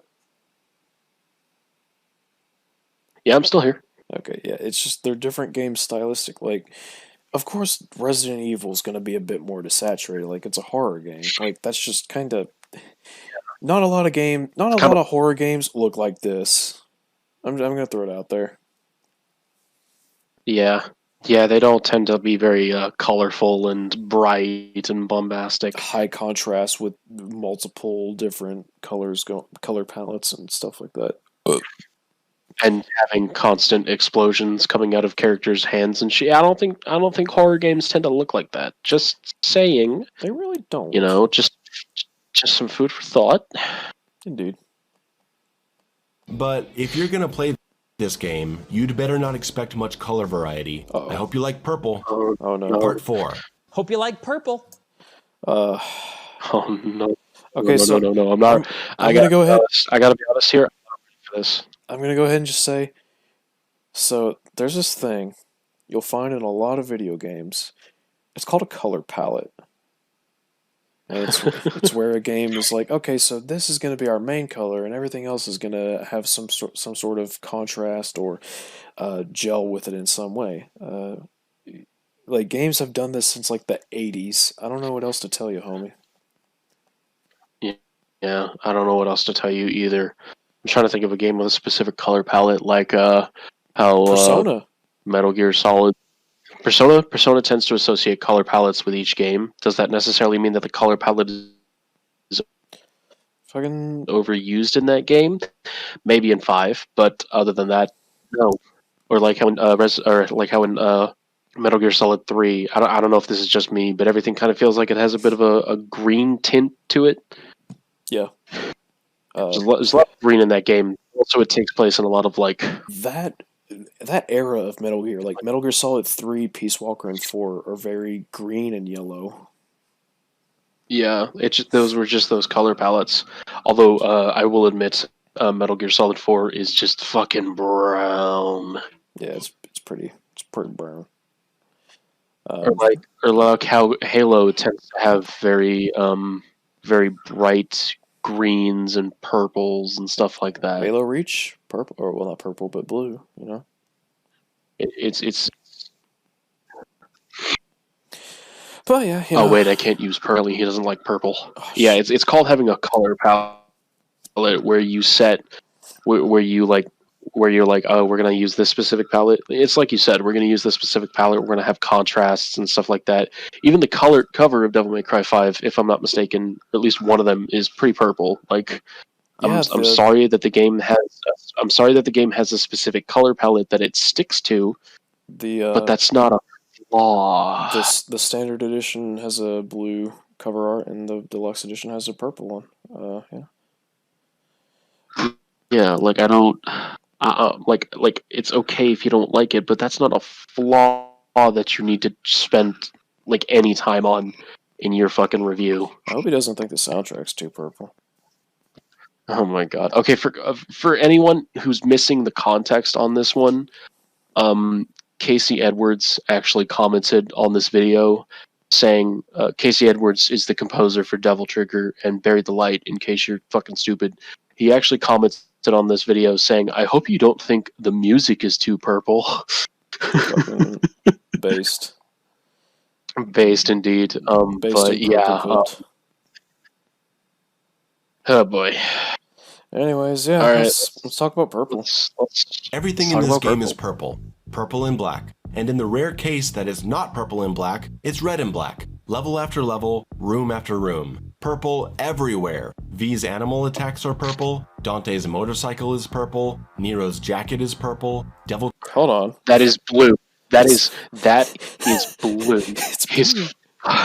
His fucking blue. In all of his artwork, in his CG render, it is blue. This is something else I've never heard anyone say. I've never heard anyone refer to Nero's jacket as purple until this game.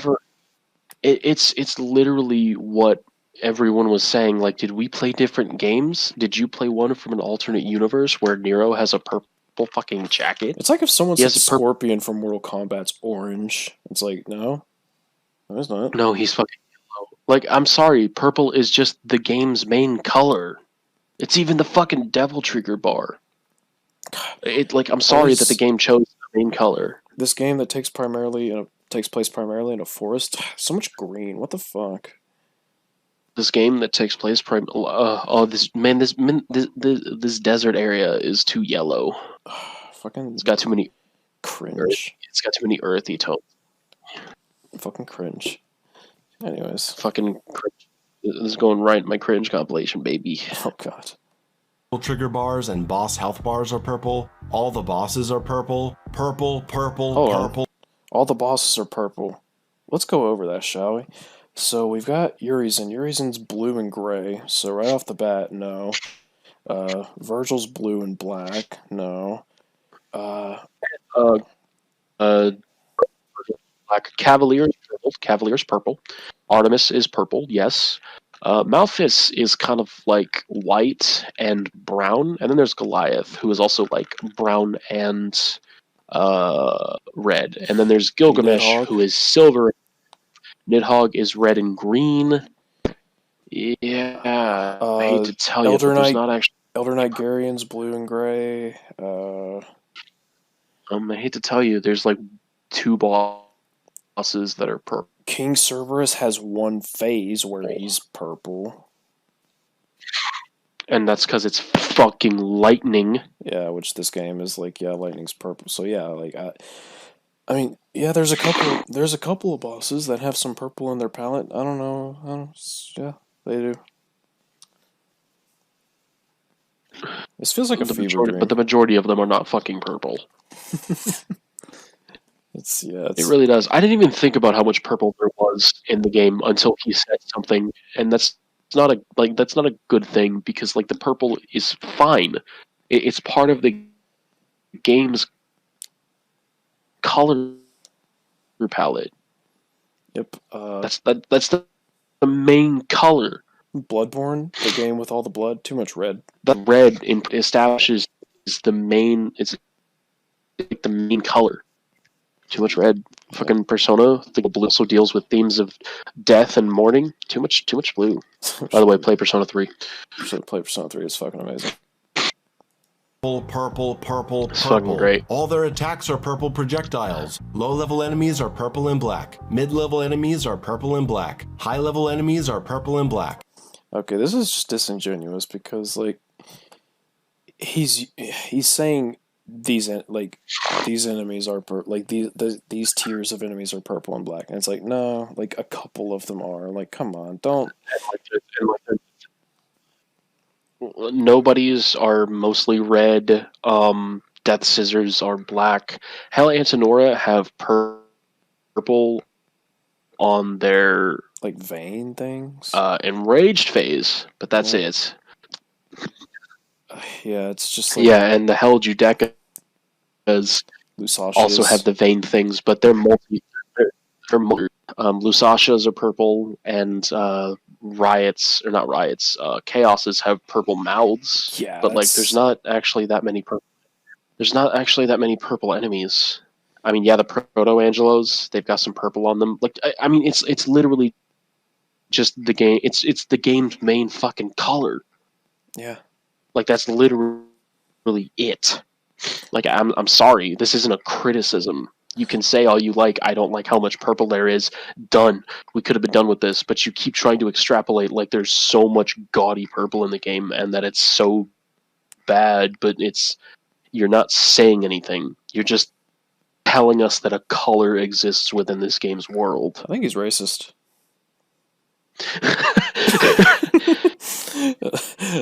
Okay. For those who aren't amused by our shenanigans, that was a joke. All right, it's official. We are on the record. So, Arlo, my buddy, my amigo. Yes. You've watched the first 10 minutes of what? Okay. Oh. No. So okay, yes, I have watched the first 10 minutes of this video. What are your thoughts so far as to the critiques of our favorite jar of mayonnaise? First, let me start by saying that I don't think, like, this is not the gatekeeper or anything, but if you're gonna have complaints about not understanding like certain characters in a game, don't jump into the 5th game in a series. Yeah. Like, even if you just played 3, like, even 1 gives some insight into Virgil. Like, but saying you don't know Virgil's deal because you haven't played the older games, I don't see that as a valid critique of the game. Yeah. And I don't see that as a valid critique of Virgil. And it's like, he says that he started DMC4 and then he just kind of quit after a couple of hours, and I'm like, that's like, that game is literally Nero's only game. Like, that's the protagonist's only game, and you're just like, I don't feel like it. And by the sounds of it, it sounded like he'd enjoyed DMC4 a lot more than DMC5 because of the fixed camera angles. It's got those fixed cameras, yeah. Yeah. You know, there's a very different color palette. It's a lot less purple. Yep. It's it's a lot less purple. And it's like, he talks, I don't know how much he talks about in the first 10 minutes, but he talks a lot about Dante being his favorite character.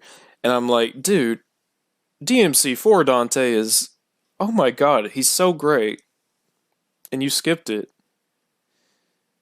Like, that scene with him and Agnes, is probably, unironically, the funniest scene in the entire series. It's so great. Like it's like a lot of his stuff just confused me, and the constant comparisons to God of War, like, they didn't annoy me. They just got, like, by the second and third one, I was like, okay, he's gonna do this throughout the video. He is. Like, if you, like, I wouldn't, like, God of War isn't exactly character action. It's the hack and slash. But if you're gonna compare a game to another game, like, try and stick in the same same like wheelhouse, same genre. You Y- know? Yeah, and I mean, I guess someone could argue that it's a difference in subgenres, but like the design philosophy behind God of War is beat the shit out of everything as mercilessly as possible. The design philosophy behind Devil May Yeah, Cry is look like a bad motherfucker. yeah, And in and DMC3 survive because DMC3 is absurdly difficult at times. yeah, easy mode is now selectable. just ask Pat. Yeah. But no, it's just uh, I'm not going to dismiss any of us, like, because each person is different. Like, but I don't know. Like, his criticisms just seem a bit like very no, not a bit, very nitpicky. They're very Like and this will saying continue. something is too Uh, purple. a lot of his issues are Saying, very anecdotal. yeah, He'll say like, "Oh well, I really liked this thing in God of War, and I wish DMC did it." And it's like, well, okay, but it didn't, so why talk about it? well, that's a strawman, is it? No, I don't know.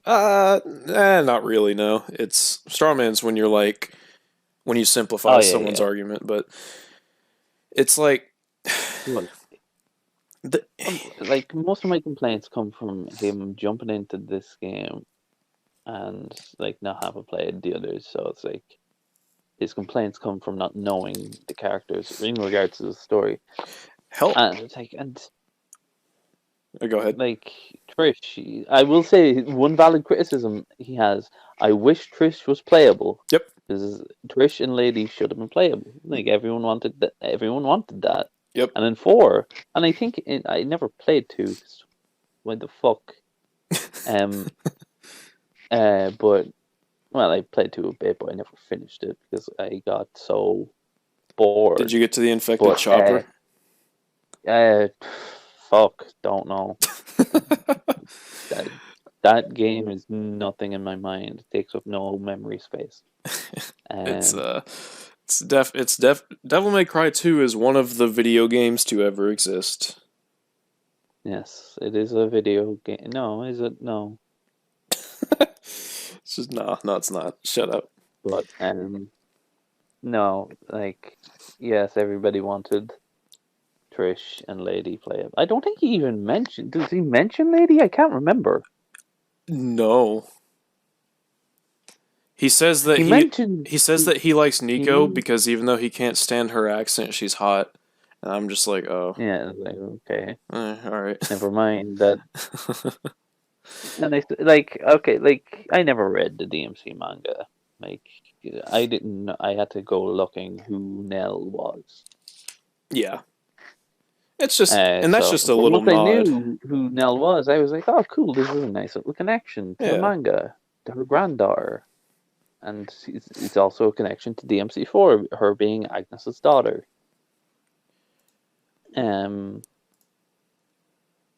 And yeah, like I agree, like in part with his criticism of V, like he's a bit bland, but like once you know what V is, he becomes a lot more interesting. He's the human. The spoilers are all right, I'm assuming, Yeah. right? Oh yeah, Okay, absolutely. yeah, he's the human half of Virgil. He's like, I will admit it's kind of difficult for me personally to like assess V as his own character separate from Virgil because literally everything yeah, he does, like, this is gonna sound so bizarre, but I actually don't know if I would even consider V his own character rather than just kind of a well, avatar for a V's side of character Virgil. progression, V's character arc carries over into Virgil. True. So it's not like his character was worthless. Right. Like his character had meaning for the story. Oh yeah. But like we're never going to get him back. There's And that like that itself is kind of sad because he was a really fun character to play. Like he was unique. Oh, I love V. I will say I have a I've had this idea for like a Virgil game because god damn it, give that boy his game already. And I would have some sort of at least one scene where Virgil's just kind of like having some introspection and he sees V and it's just kind of a chance for V to talk and help show like Virgil and what he thinks of himself. That would be kind of cool.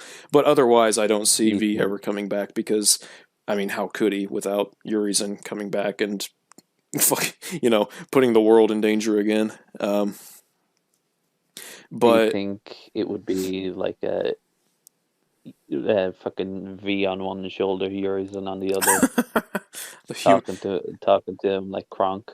it's like, fuck, Urizen's like, look, he's like, okay, Look what I can do. He's like, first of all, look what I can do. And V's like, no, he has a point.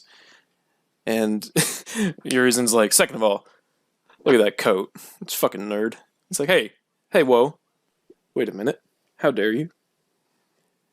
I could see. Fucking Urizen's the jock and V's the nerd. Oh my god. It's perfect. Okay, we got very off topic. What were we talking about? We were talking about Purple? Trish being a playable character. Trish and... Me and Luce, when we were watching it, we both completely agreed with that. I said that, hell, you could do what you basically did with Virgil. Just bring over the DMC4 SE parts of Lady and Trish and give them an HD retexture and a couple of super powerful insta-kill moves. Boom, there you go. Yeah, I'd like them to change them up a bit. I would agree. I'm just talking like least possible effort. Literally, just bring them over with an HD retexture and like 2 new moves. Like, it would be interesting to see just Trish with, like, as much as it's in 4SE, as much fun as it is to play as both of them. Especially Trish with the Sparta and all the stuff she can do with that. Yeah. I'd love to see her just using the bare knuckle. Yep, that would be cool.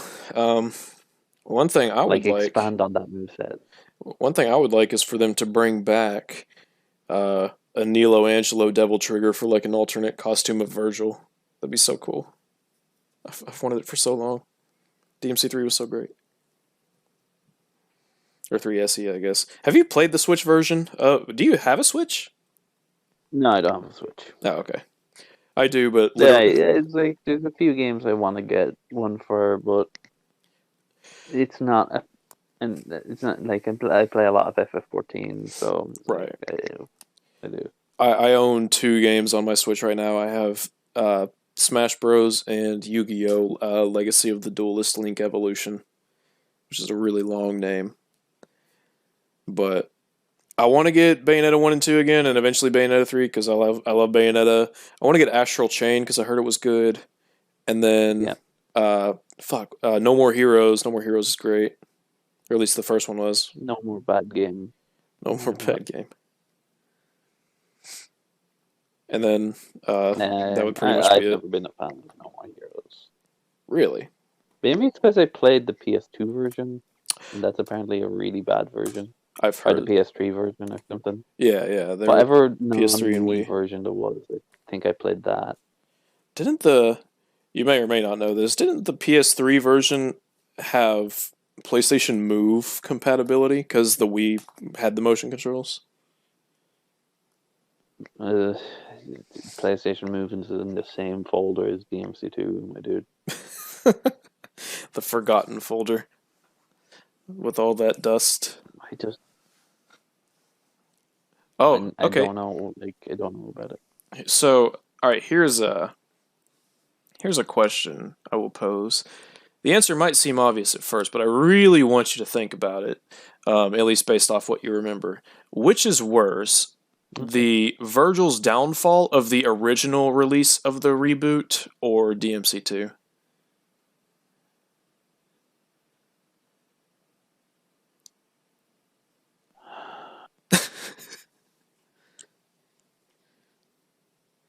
Because, like, I'm sort of willing to accept someone saying that DMC Reboot's a better game.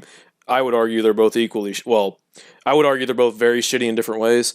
But Virgil's Downfall, I had more fun with DMC2. Like, I fucking hated Virgil's Downfall so much. Virgil's Downfall is just boring. Yeah, it's the same problem as DMC2. It's just fucking boring. Like, they didn't put much effort into him. Like, nope. And You know, I can't people. even say like I never played it. Like, I never played the reboot. I didn't want to play it, I don't blame not you. even as a curiosity. I got the Like definitive maybe edition. someday if I see. I got the Yeah, definitive edition and the PS3 version because at the time the definitive edition was like $10 and the reboot version. I mean, you can get it for like $2 at this point. It's just such a for I mean PS3 games in general are piss cheap right now, except for like Persona 5, yeah. I guess, which is weird to think about. But yeah, it's like for me, DMC2 is a boring, very bad, very rushed, very unfinished game that has like little nuggets of things that can be discussed in a positive light. Um, Yeah. but the reboot is like nothing. I wouldn't say anything in the reboot except for the story. Like nothing in the reboot gameplay wise is as bad as DMC2, but the story and characters are just so much worse. Oh no, no, no! But this, no, dude, the story's comedy gold. Oh, absolutely. Hey, Like if you look at if you play uh, DMC expecting like it to be like trashy, edgy, teleports behind you, nothing personnel kind of humor, you're gonna have a good time oh with the yes, story and the gameplay for what it's worth. It's not the worst I've ever seen. I never played it, so I can't really. it's one of those But things where I would describe the gameplay of the If we're talking about the original release of the yeah, game, the the definitive gameplay's edition, fucking terrible. Yeah, the definitive edition. definitive is like okay, so good job, you made it 60 FPS and you sort of took out the color coded enemies bullshit, but And you kind of listen to the community by implementing some of the mods that people made into the definitive edition. yeah, That's pretty cool on the why isn't developer's part. why isn't Gods Must Die in every DMC game now? It's like what the fuck? Like that's a great difficulty. It's so good. Um, Um, but like the things to me, the things they add in definitive edition are just they're such they're things you would expect from this like they're standard like 60 FPS, uh, weapons working on every enemy, a lock on system, and I'm just like I'm glad the game has them, but it should have had them to begin with. It's that like is very true. it's like when people praise The Last of Us Part 2 for having a prone system. I'm just like, yeah. Let's not go into that. Oh man, what a I, time! I would like to play The Last of Us 2 at some point before I do make a proper criticism of it. I shan't. Well, I don't know if it's been spoiled for you, but I shan't talk about spoilers. Only 8 gameplay. fingers out of 10. Was that 8 fingers out of 10. That's my rating. 8 fingers? Oh god. Oh no. No, I don't care about spoilers, but I don't want to go into that game on a game that I really enjoy. Right. I get that. So, what I else did he talk about? Because we got really off topic. Well, the topic is Devil May Cry it's 5. Devil May Cry. So, and one last thing about DMC2. As much as that game is a crash fire, gave us Bloody Palace. It did. Also, So, like, I would not change DMC2 for anything in the world. Like, I will say, Trish in DMC2 actually plays well because she basically plays like DMC1 Dante with the Sparta, which is, I mean, it's old and kind of archaic, but it works. It's pretty good. yeah. I'll be But, right back. I have got to turn my heat down. My room is a fucking inferno right now. Okay, I'm back. we back? Yes. Okay. Yep. So, DMC2 like, is yeah. DMC2 is like a paradox of a game. It's so bizarre. I love it, even though I hate it. But like, I don't think if it was as bad, like, because Itsuno got put onto that project with like what 6 months 7 left months. before release, 7 months left before release, and like all they had done was the stinger. Yep. And he's like, okay, I'll do what I can to fix this game. And he was like, I'm not letting this game be my fucking, like, death knell in the game development industry. Because I don't know what he did before DMC. Like, I want to say he was involved with Resident Evil 3, maybe. Big maybe. As a matter of fact, let me look it up. fact check that. Yeah. But like, take to the Google. Itsuno was so determined to like not let fucking DMC2 be like the end of his fucking career that he went balls to the wall with fucking DMC3 and knocked it out the fucking park. Oh my god, DMC3 is... Holy shit, that game is so good. Here are some every of... time you play it, no matter what, I will get stuck on Cerberus. Oh yeah. I still, when I start a new game, I sometimes die to Cerberus, like, even though I've beaten the game every way. I unlock easy mode on Cerberus every time. Damn. I die so much to Cerberus. I'm so bad at fighting him. He's a tough boy. What do? I'm terrible at Royal Guard. Like, Trickster doesn't really help me. Swordmaster is like, well, I need to be able to dodge, so like I'm gonna be using Trickster. And, like Gunslinger, like what the fuck is Gunslinger gonna do to the popo? Gunslinger can be good if you have enemy step, because then you can jump off of his heads and keep spamming Rainstorm with Ebony and Ivory and shoot him with the shotgun and things like that. But that's but you have to have you have to be good with Gunslinger in order to do that, basically. I like. I don't know if I have a preference to it. It's so weird to think about DMC3 where you can't switch. Well, outside of the Switch, for whatever reason, you can't switch styles. You would think that they would either re-release the Switch version on other consoles or just patch it in, or at worst, put like a $5 DLC on the HD collection. Like, you think they would at least somehow bring it over to other platforms, but they're just like, nah. It could be an exclusive deal with Nintendo, so you know. It might be. Well, if they're making exclusive deals with Nintendo, I want my Dante, Nero, and Virgil in Smash, but, you know. You can pick one. Okay. If I had to pick one, I'd pick Nero, but I would expect them to pick Dante. Also, hello, Luce.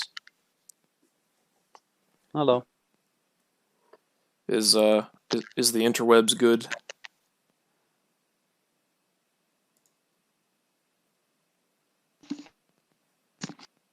Holy shit, am I back? Yes. There you are. Oh, fuck me, finally. Oh, you already started this stream. Oh, jeez. Have you started? Oh my god, where am I? Yeah, we're right.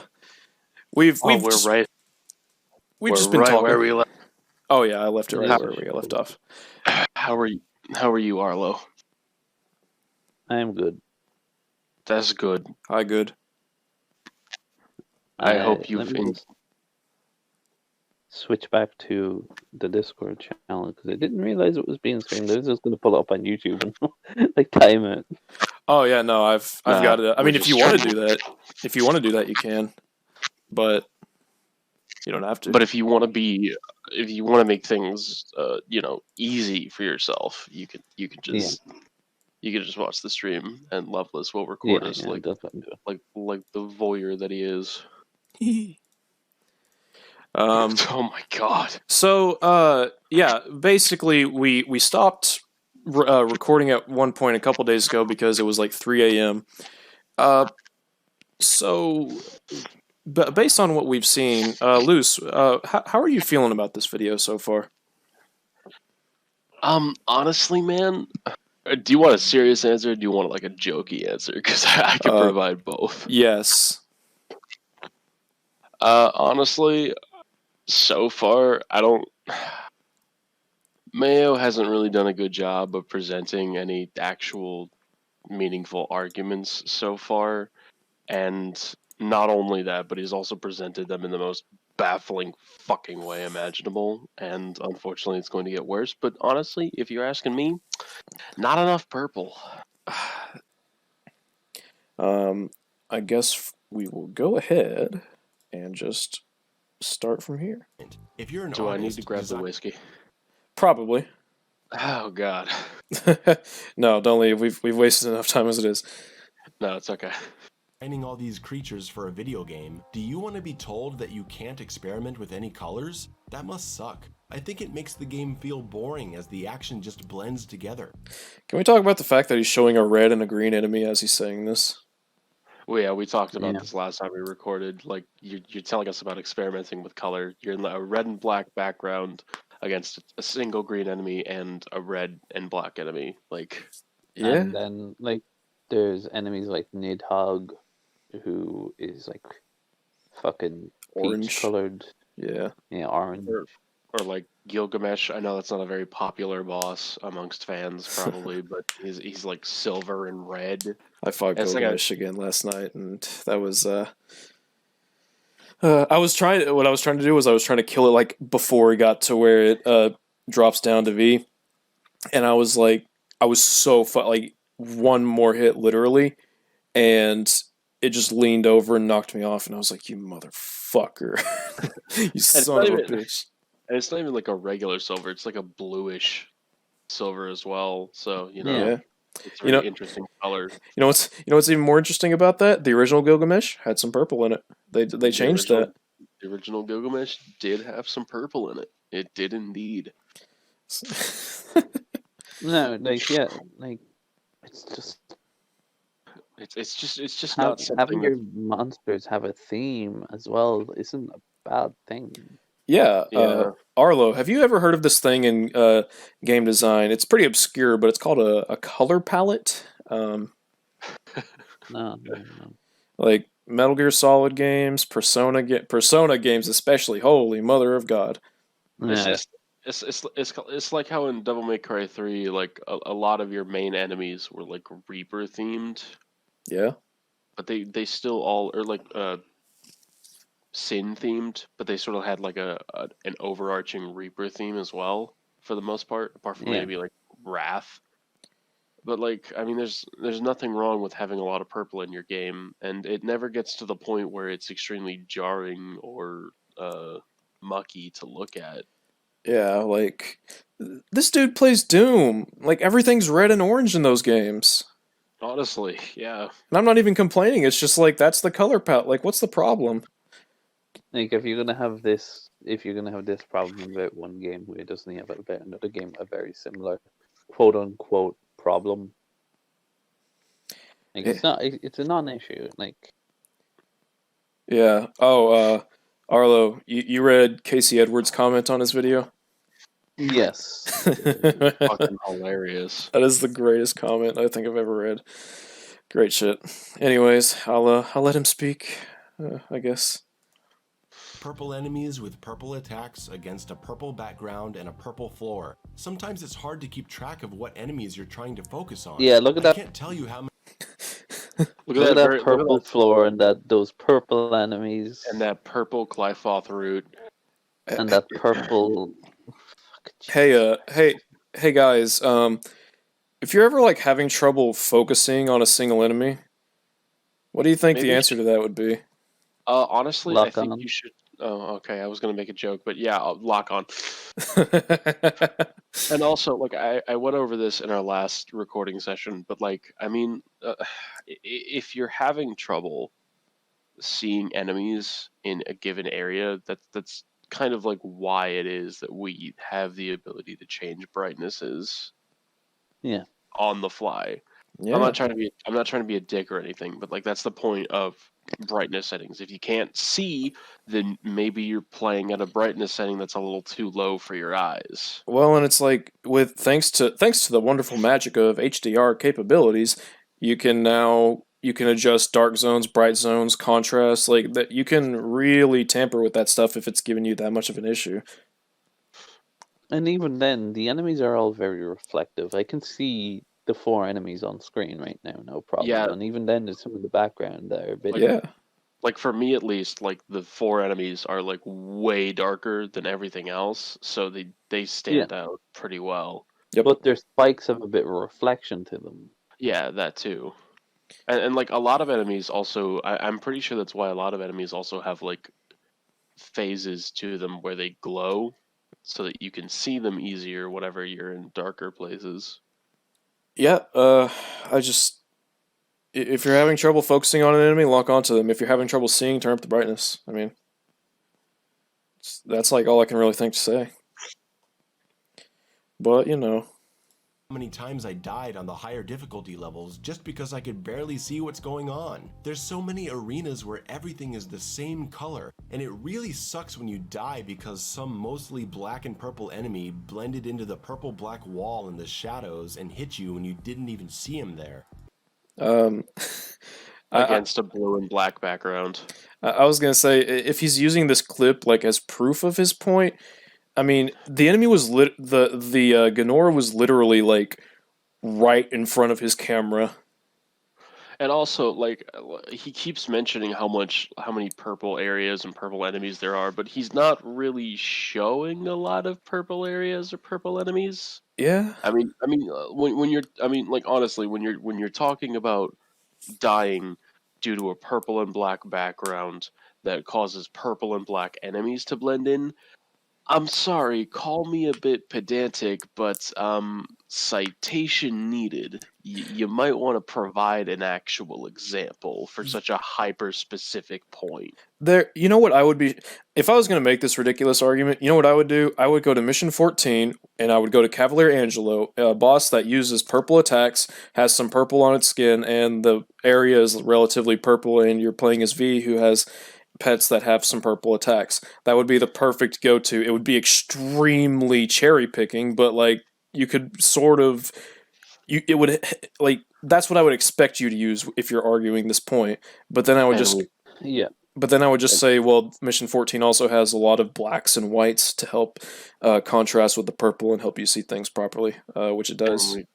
And we've already seen that he's willing to bend the game in order to prove a point, so I'm surprised he doesn't actually do that, to be honest. Yeah. But, I mean, hey, it's too much purple. It's a really odd design decision. It's not everywhere. Like I mentioned before, there are other levels that have their own distinct looks. But there, the enemies are all still purple. I got the feeling in the later levels, like I had already played them before. It would have helped to have some good platforming sections to break things up and give levels something to set them apart from each other. Okay, whoa, we've just jumped to platforming now, which I actually agree with. I could use some more platforming sections, but like, what does that have to do with purple?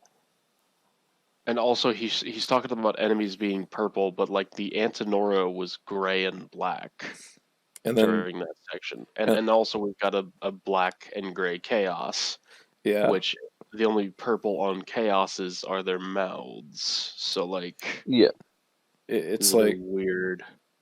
yeah, And a chaos, like if you miss a chaos coming at you Yeah, when it's spinning up, you kind of asked that's for it. that's on you. yeah.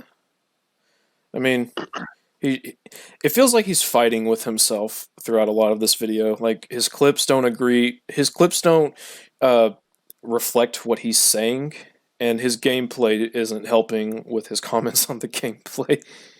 But apparently he's intentionally playing bad at a good portion of this video. So, of course we can't judge that gameplay, guys. He's just intentionally bad. Yeah, yeah, The okay. game didn't challenge him enough. So Arlo, in a follow-up video, he talks about how in some sections he intentionally played bad because he wanted to prove that you can get through the game just by button mashing triangle over and over again. So it's impossible to tell whether. But he's also said that sometimes he's playing bad because he's a newcomer and it's his first time playing the game. So it's like it's up to you to decipher which of those is happening and how that relates to the points he's making. That sounds like bullshit. He's Oh, probably wait. just bad at the game. But we will get to the most egregious talk about difficulty very shortly. Oh, we will. Wait, am I coming through? Yeah, you're coming through. Hello? Yeah, Yeah. you're coming through. Okay, that's weird. Yep, you're good. The icon isn't changing for me on my phone. Early in the game, you enter a library and you can jump across the chandeliers. Seeing this made me excited for some cool skill-based platforming later in the game. But unfortunately, it just never happens. The platforming never goes beyond jumping up ledges, and one section where you have to dodge spikes. This was weird to me because in the last game, DMC4, they had some skill-based platforming and some puzzle solving. There's this... Okay, so I Would gotta be honest with you. Like, I agree with the sentiment that these are the best platforming mechanics and stuff like that that the series has ever seen, and I do wish they did more with it. But using some of the platforming in Devil May Cry, just any of the previous Devil May Cries, is a bit of a bad example because it was all kind of ass. Yeah, there are two things about this. One, he's talking about the platforming in DMC4 and calling it skill based. Would either of you refer to this particular thing he's showing as skill based platforming, or would you refer to it as you lock onto something and repeatedly press square? No, it is the most dead easy Grim Grip section of the yeah, entire game. Now, if you wanted to show the torture chamber section, that would be a really good yeah, example. And I think he does show the torture chamber section, I think he but does. but I'm also being generous with the torture chamber section because it. Um, so I don't know. Well, I assume if you've played as Virgil in DMC4 SE, these platforming sections fucking suck. Yeah, because Virgil has basically no midair control due to the fact that he doesn't have like a double jump, and also he tends to fly way quicker towards the Grim Grips than Nero does, so it's a lot harder to gauge whether or not he'll actually make it. Yeah, his animations are different, and like the way he controls when doing it is different, and it's not great. And there was something else I wanted to say. Let me rewind it real quick just to The kind of. section game, DMC, one section where you have to dodge. Oh, yeah. He's showing a bit from Mission 15, a mission where you get to ride your fucking rocket arm along the wall like a fucking Tony Hawk game. It's like, how are you going to tell me? How are you not going to cite that? Like, that is such a cool moment. Because But, he's trying to highlight how bland the platforming is, I guess, and yeah. including a section yeah. It that's doesn't fit his enjoyable. argument, dude. Yeah, and including a section that's enjoyable platforming probably wouldn't And help also, his argument. this level also has a really cool gimmick to it. You can take one of two paths. One is like the spikes, and the other is a bunch of Grim Grip points. Where if you miss the Grim Grip points, you'll just fall down and have to do a fight. Yeah. I mean, this level is huge. Like, Mission 15 is fucking ginormous. Really At least is. compared to the others. And there's lots of things you can do, but I guess he's just not going to talk about those because that would be uh, inconvenient to his point. But anyway, yeah, it's whatever, man. Skill-based platforming and some puzzle solving. There's this section where you have to jump and time the grapple to catch orbs that periodically disappear or move. If you get the timing wrong, you fall and have to repeat a fight. I wasn't a fan of having to replay the fight each time. I thought that was a bit harsh, but I appreciated actually having to get the jump. Did he just complain about something being too hard? All right, let's not be this pedantic, but I mean, to be fair, yeah, and also to be fair, he's talking about 4 in this section, not 5. Yeah. It's just that's But it is a bit weird that he's talking about things being too hard and stuff like that. or too punishing. Yeah, Punishing, yeah. but I'll let slide. I'll let slide. Right to make it across. DMC5 takes the concept of Nero grappling onto these points and dumbs them down to the point where they might as well not even exist, because all you have to do is stand on a spawning point, the orb appears, and hit the grapple at your leisure. What's the difference between doing that and having to stand at a specific spot in order to get the grapples right, anyways?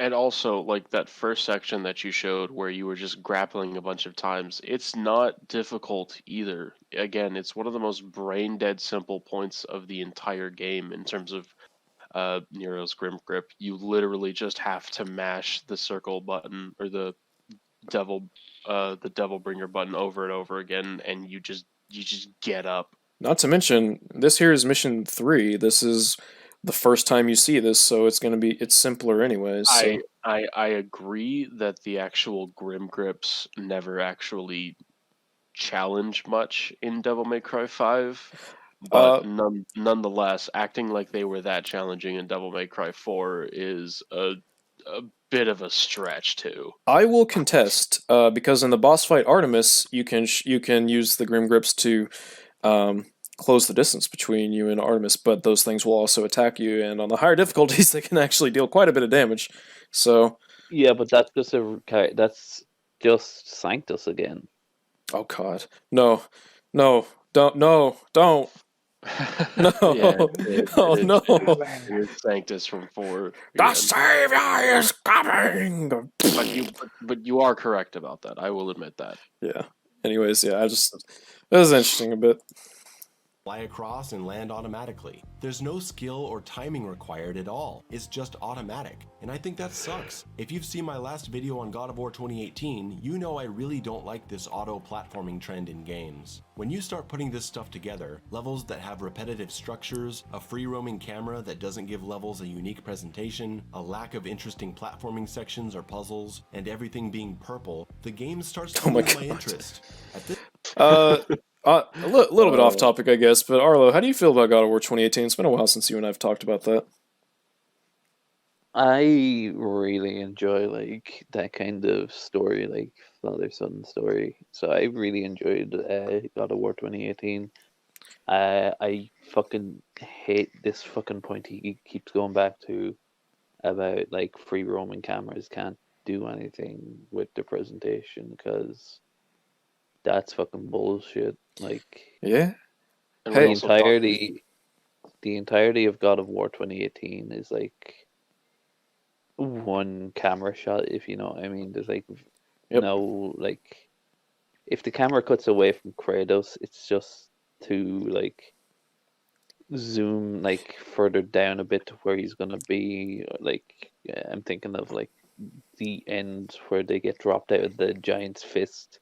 Yeah. When they're fighting Baldur at the end. You know,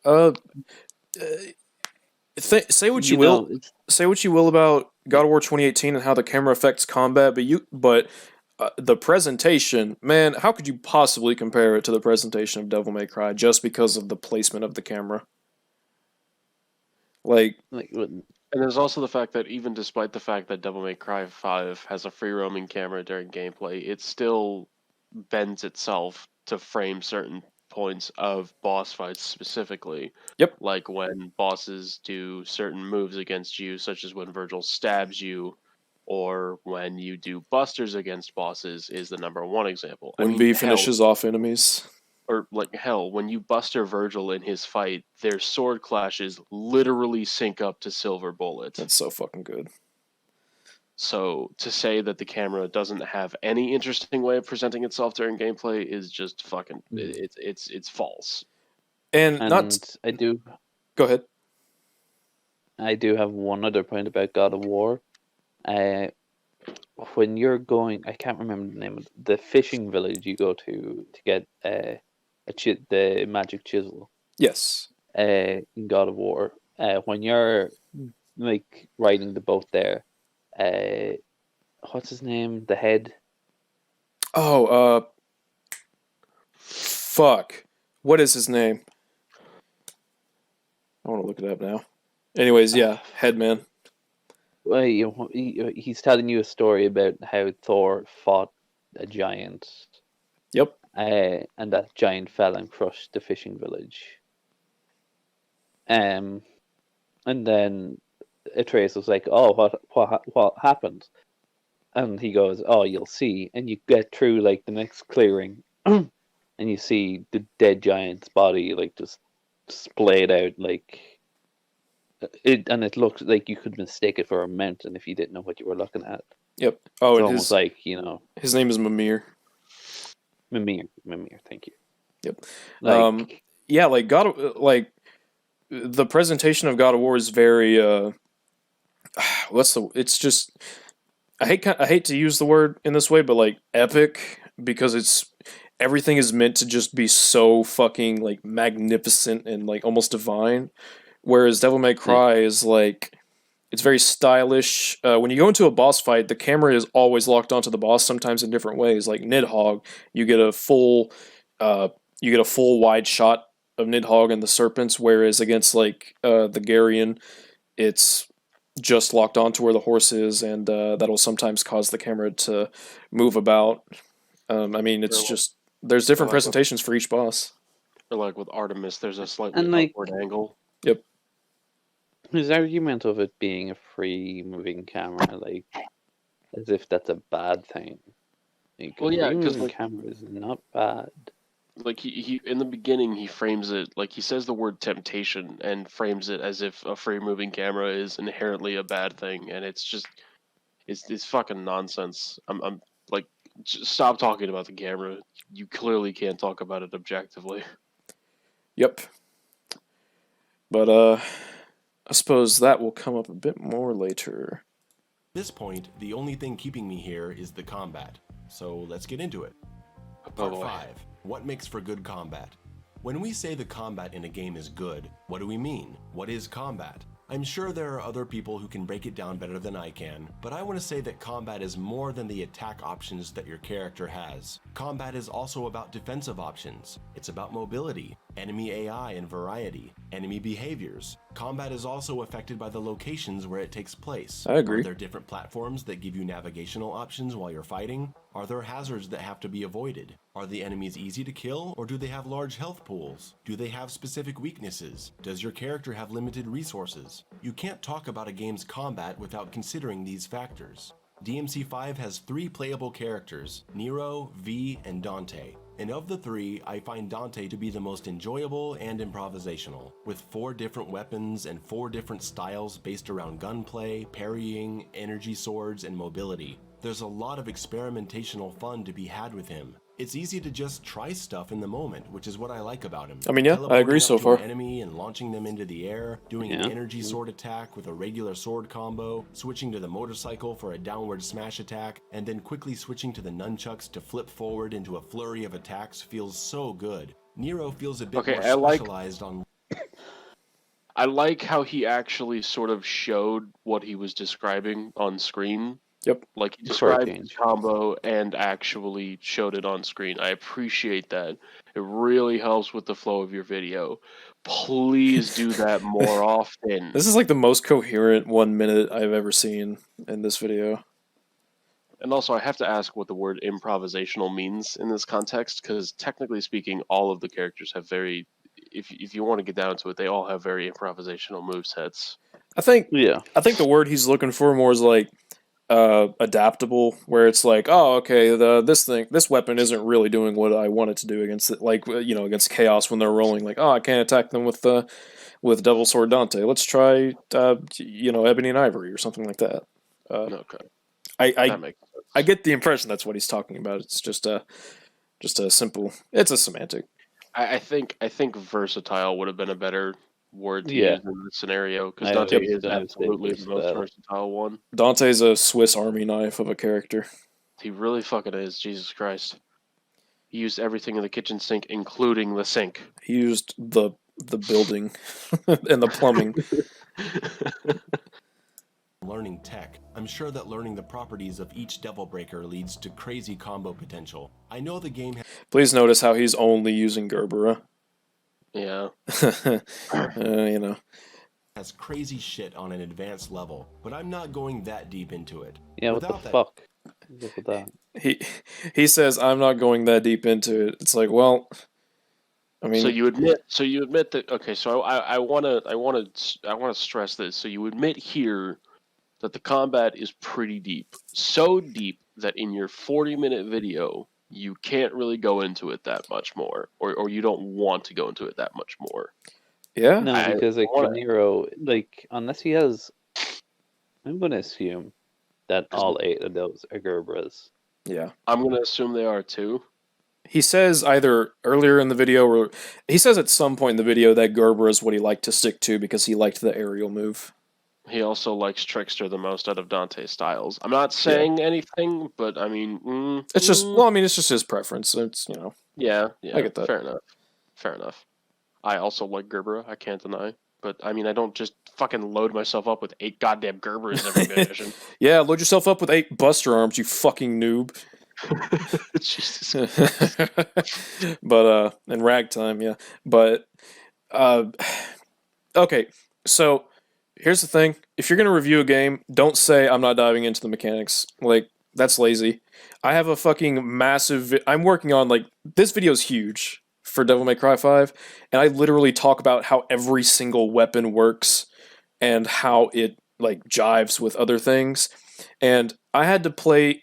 for the first time in my, like, 500 hours, 600 hours, whatever the fuck it is, I used each Kalina and separately, and I was like, whoa, like this is so. It feels weird, but like the more I did it, I was like, oh, okay, I can come up with a few combos out of this, and it works differently on enemies. And like, it may not be my thing. Like, I could just stick with dual Kalina because it's ridiculously powerful, but I'm reviewing a game, so I'm gonna look into everything I can because I'm not lazy. By the way, you should check out my Devil May Cry 5 video whenever I post it sometime in the next eternity. It's gonna be cool. Yeah. Oh.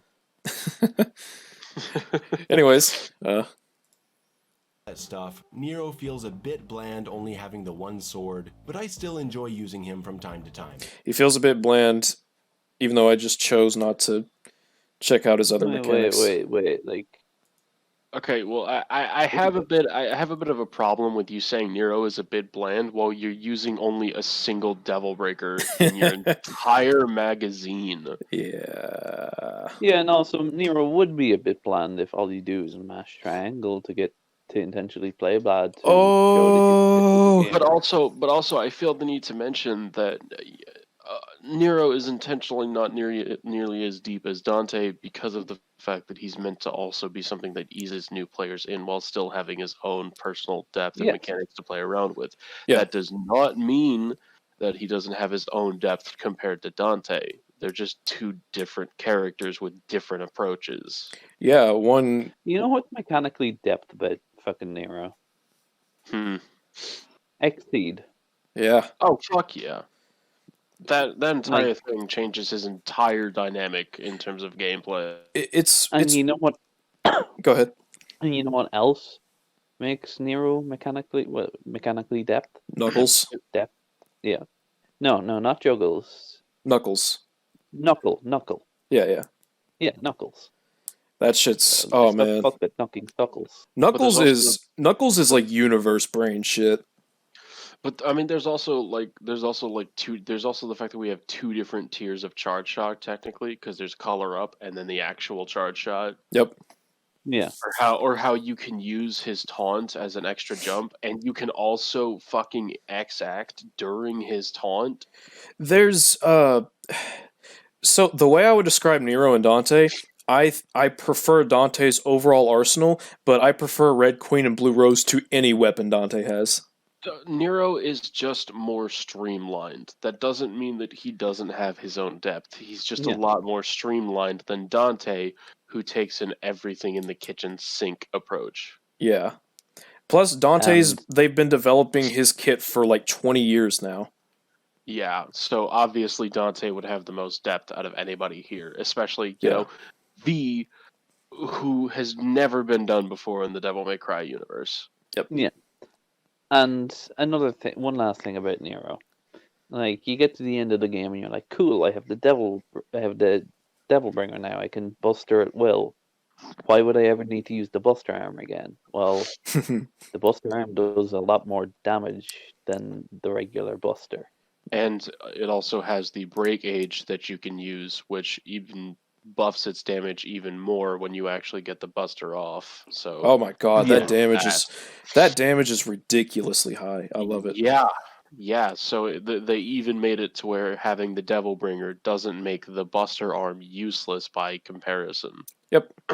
One has limited use but ridiculously high damage. The other and is also sometimes going to get broken if you're attacked while charging it. And then the other is more applicable to pretty much any situation. But it doesn't have nearly as much damage. Yep.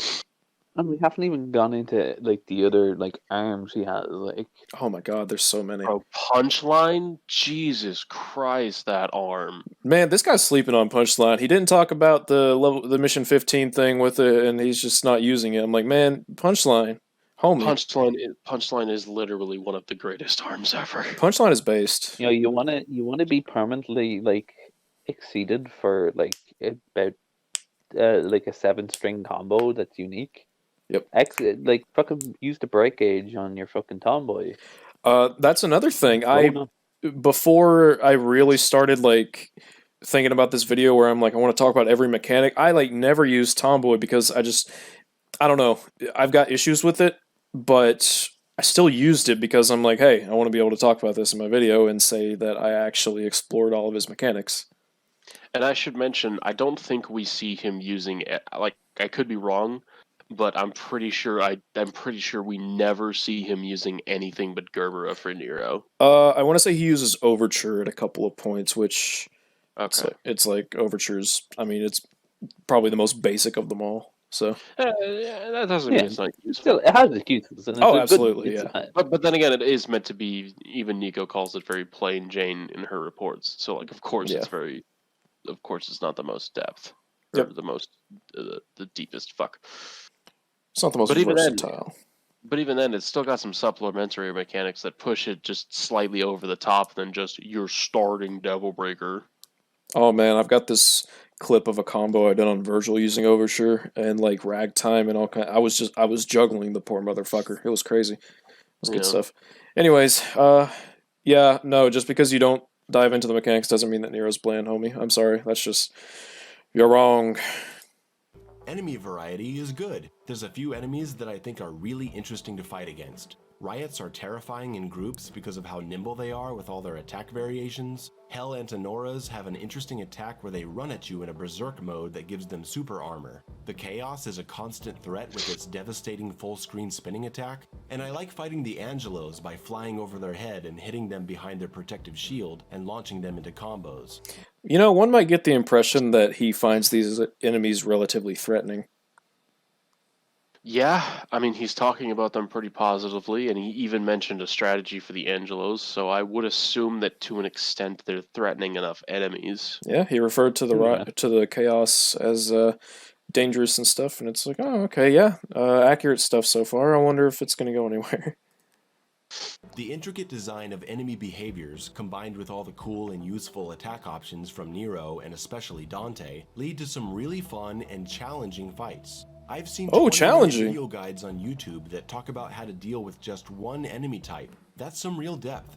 The boss battles Shout range out from Alan alright Conquest, I to see. awesome. With Wait, what? I said shouting out Conquest guides, I see. Oh, yes. Conk.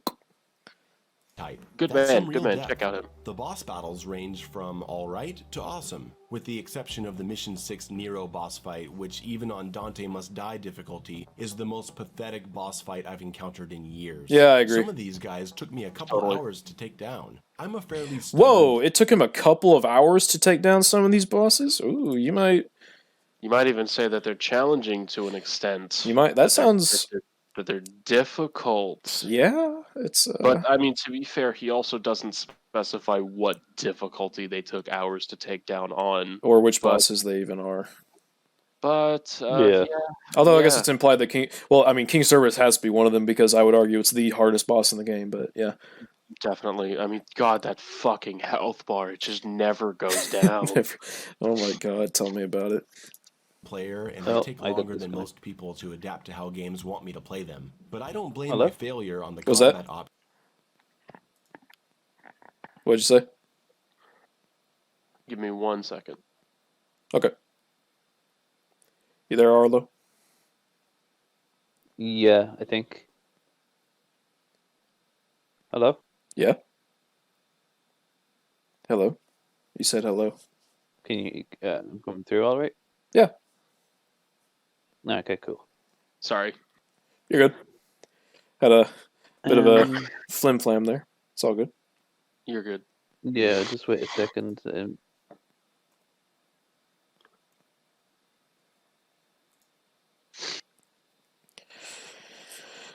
Yeah, King Cerberus is my favorite boss in the just game. skyrocketed. Your ping just skyrocketed? Oh, okay. Yeah. You seem to be coming through all right, like, as far as response Yeah, time. it's on my laptop. Like, Oh, okay. Gotcha. I think my favorite boss is a tie between Goliath and Cavalier. let me just connect from. One of my favorite bosses is the Elder Knight Garion. No one talks about that boss as much as they should because that boss kicks ass. Well, it's because a lot of people. It's because a lot of people. Apparently, there's I'm a a decent few big people who don't like it. What's that, Arlo? I'm a big fan of fighting Goliath, Artemis, and Cavalier with V. Oh yeah, Mission 14, great mission. I just like Goliath in general, to be honest. Goliath's fucking awesome. Like, when you first fight Urizen, it's like, oh yeah, unbeatable boss, sure. When you first fight the Qliphothr root, it's like, okay, that's there. And then you get to Goliath, and you're like, whoa, oh Yeah. man, let's fucking go. Just the way he's able to be an actual set piece while still retaining player control at basically all times. Is that a I cat? think that. Yeah. Yeah, I've got cats. I apologize. No, it's cool. They can be our Alright, be our it seems to be mascots. okay now, so we can Okay, cool. start back whenever you want. These guys took me a couple hours to take down. I'm a fairly stubborn player, and I take longer than most people to adapt to how games want me to play them. But I don't blame my failure on the combat options or the enemies. Usually I just need an attitude change and some patience. It takes me a while to find it though. When I finally... Okay, so So he's admitting he's admitting outright that these enemies and these bosses are well designed and that his failures aren't the fault of the mechanics or the game. So earlier I was watching, because I wanted to like watch a little bit more of this guy's stuff so that I could get like kind of a better view on some of his thoughts on like game design and stuff. And he was talking about Doom Eternal, and he defended the Marauders, which are like universally hated because they force you to play a very specific way, and it kills the pacing of the game, which is frustrating in a game like Doom where it's so fast paced, then all of a sudden it like just comes to a screeching halt. And he defended the Marauders because and he pointed out people complaining, and he was like, you all just need to be more patient and play this way and blah blah blah blah blah. And it's like, so now this bit just kind of comes off as condescending because it almost seems like he's passive aggressively saying like, look, it's just because it's hard doesn't mean it's bad. I just needed an attitude change. Maybe you should take note of this. And I'm just like, maybe I'm reading a bit too much into it, but after hearing his defense of the Marauder, I don't know. I'm having second guesses. I mean, to be fair, I'm going to be honest with you. He does come off as very condescending a lot of the time. I mean, I Yeah. can't. And also, like, I don't know. There was also that podcast that he had with Smoke and somebody else where he basically insulted the entire Devil May Cry fan base in like the first 2 minutes. So like, on that note, all bets are off, pal. On that note, I want to, because Arlo, I told you I was going to talk about this at one point. This guy went on a podcast with, you may know about the YouTuber Smoke. He does like a bunch of style videos and stuff like that. And I've heard of him, but I don't think I've ever really watched. I love Devil May Cry, and I love watching stuff about it, but I won't actively actually seek it out. That's fair. But he went on a podcast with him, and Smokes, he asked something to the effect of like, oh, did you expect the negative reception on your video that you got? And this isn't an exact quote, so like I don't want to sound as though I'm taking this guy out of context, but he said something to the exact quote. He said something to the effect. Well, yeah, you say it because you've got it down. He said, I always knew there was going to be that group of people who just didn't think that difficulty was important for a game. Yeah, and it just escapes me.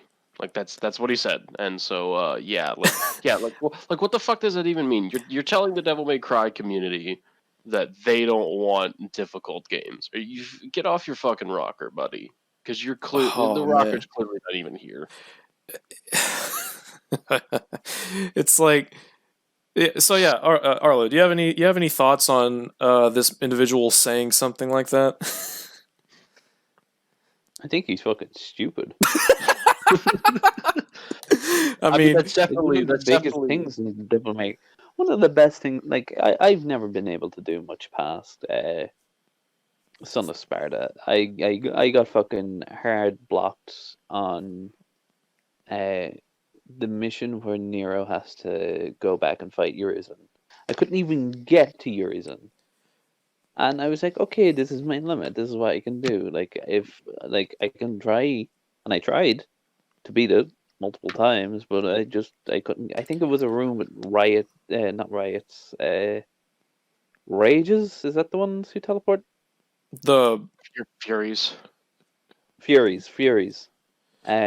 Yeah. Some room with a fury fucking blocked me. Yeah, And Furies are. everything up to that, because everything up to that, I was able to do pretty decently, Yep. like in that level, because I did it multiple times at that point. But like, I wasn't able to get much practice in on that fight because it's so late in the level, like, and it's right before Urizen as well. The Fury? I think so. No, the Fury's pretty. It's like the I- second fight in the okay, it level. might. Okay, then it's something. I thought it was a Fury because that made me feel better because that's a hard thing to fight. Was it How actually? how'd you I think I know. how'd you I think I know exactly what it is. Is it the room where you fight the Baphomets, the ice summoning dudes, and the Proto Angelos, the big Nello Angelo? Yes. Yeah. Okay. Yeah. That's not an easy fight, so I get that. That's really not. But But no, like, what you I'm should not have gonna done. say it. What you should have done is just press triangle over and over because the game's easy, dude. Come on. But like, I also don't understand where he gets off just insulting the entire Devil May Cry fan base simply because they disagree with him. Yeah. This It- is some it- big it- fucking. Like This is some big fucking Ninja Tam energy he has going on right now. like I can't help but feel as if he's trying as hard as possible to just commit to this extremely smug persona. Because like that comment gave off some H bomber guy levels of smug. Oh, Like, Jesus God. Oh, Christ. come on, H Bomber guy. Like, but when H Bomber guy talks about a game he likes, like, you can feel the passion in his voice. Yeah, because like the difference between H bomber guy is that he's actually like entertaining. Oh yeah. Yeah. But this And guy, I will admit, he can be smug. The only time I've really ever had a problem with H Bomber Guy was the Dark Souls 2 defense, but even then, even then, I like Dark Souls 2 relatively speaking. So like, I mean, I get it. I get where his points were coming from. I just didn't agree with them. But and also his critique of Matthew Matosis was poopy bad. But yeah, it's okay. It's okay. Anyways, yeah, this guy, he's just so condescending, and it's like, man, like Devil May Cry fans. I've interacted with a lot of people in the Devil May Cry fandom, and for the most part, they're pretty chill. Like, there's not a lot of people in the Devil May Cry fandom who are like, "You didn't beat Dante must die difficulty, fucking scrub." Like, there's but also like I'm gonna be honest. Like, in order to get through Dante Must Die, like Devil May Cry players are some of the most masochistic people on the fucking planet. I mean, yeah, but also like, if you find out, like on Dante Must Die or something, if you find a way to cheese out a boss or something, and you use that cheese, like, no one's gonna come at you for like doing that because it's like, okay, good, spread that around, like, let people know, because that's a hard boss. So if you find a way to fucking make that boss a bit easier, like, or easier to deal with on a high difficulty, like, let people know, because that's good info. Also, like, no one's. For my Hell in Hell playthrough, because I was getting S ranks on every mission with every character, and when I went to Hell in Hell, fucking Dr. Faust, oh my god, that weapon is so powerful, and it's absolute cheese, but I'm not gonna not use it. Why the fuck wouldn't I? But also, just because you find a method to cheese a boss or to cheese an enemy doesn't necessarily mean that enemy is automatically easy to take down. Yep. Yeah. It just means that you found an extremely effective way to deal with them. Yep. Because Dante Must Die, like, you're still gonna die if you get hit. Fucking like Dark Souls 3, Pontiff Sullivan, you can cheese one-shot him with a parry with the right gear, but that doesn't mean Pontiff Sullivan's easy. No. Or like how you can sorry, go ahead. And that needs a specific build. Yep. With specific stats and specific gear. Or like how in the Urizen boss fight as Dante, you can completely just disintegrate his shield with Dr. Faust's Man in Red. But after that, like, you've still got to get his health bar down. On the it's just a shield. On the flip side of this argument, I keep going back. His video on the Marauder pissed me off. I'm sorry, but he talks about in Doom Eternal in his video. He's like, okay, you can actually kill the Marauder pretty easily. Just do this, and he shows how to do it. And it's like, great, that's an effective strategy. Too bad that's literally the only thing you can do to fight this fucking thing. And also, too bad that doesn't make the enemy well-designed just because you find an effective strategy against them. Just like finding an effective strategy against an enemy doesn't make them easy or poorly designed. There's context. There's a certain boss in Dark Souls 3 called the Ancient Wyvern, I think it is, where Yep. there's a very effective strategy for killing it. Just drop down from a thing and stab it in the head. Easy peasy. Doesn't mean that that's good design, though. Doesn't mean it's not the worst boss in a game that honestly has some kind of poopy bosses. Yeah, but some of the bosses are fucking great. Yeah. Nameless King's my homie. Anyways, yeah, I've been going on for that for a while, but yeah, just Bit off topic. I don't like his attitude, is what I'm saying. Okay. Got the hang of the fights, it was satisfying to take them down. However, we need to talk about the difficulty balance of DMC5, which is my main problem with it. It's a huge problem. All the praise that I just heaped on this game's combat in terms of enemy behaviors and attack options goes out the fucking window when playing this game for the first time.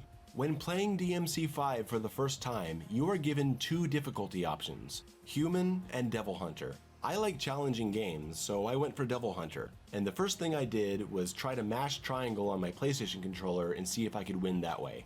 Enemies mostly just stood there. I rarely ever took damage regardless of the character I was using or the level I was on. Okay, so he shows a clip of Hellkina, who are just dumb enemies. They're meant to for you. They are literally meant for you to style on. They're punching bags, essentially. Much like the Antinoras, but they have one catch-out move if you get a little too comfortable. Yeah. And he seems to be implying that all... Well, I mean, he pretty much outrights...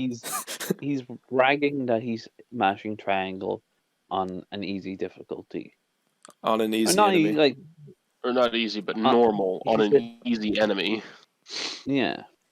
And also, like, fucking try to mash that triangle bullshit on it and see what happens. I guarantee you'll die outright. Yeah, there's the thing that needs to be considered here is that Human and Devil Hunter, Human is made to be easy. Devil Hunter is made to be approachable at literally any skill level and have a relative amount of challenge, compared to, relative to your skill level. Experienced players are going to go into Devil Hunter and go, okay, what am I capable of doing that's incredibly stylish that I can use on higher difficulties? Inexperienced players are going to go in and be like, okay, I just need to, I need to find a way to look cool but be effective. Like, that's the point. He's only finding a way to be quote unquote effective against the most basic enemies, and then claiming that the difficulty is too easy because of that. I really want to see his first Fury fight. I really do. Oh god. Yeah. I could imagine he literally just got lucky and happened to hit it every single time it went to attack him, and he's he's just like, oh, this fucking enemy's so easy. And it's like, no, you got lucky, you bastard.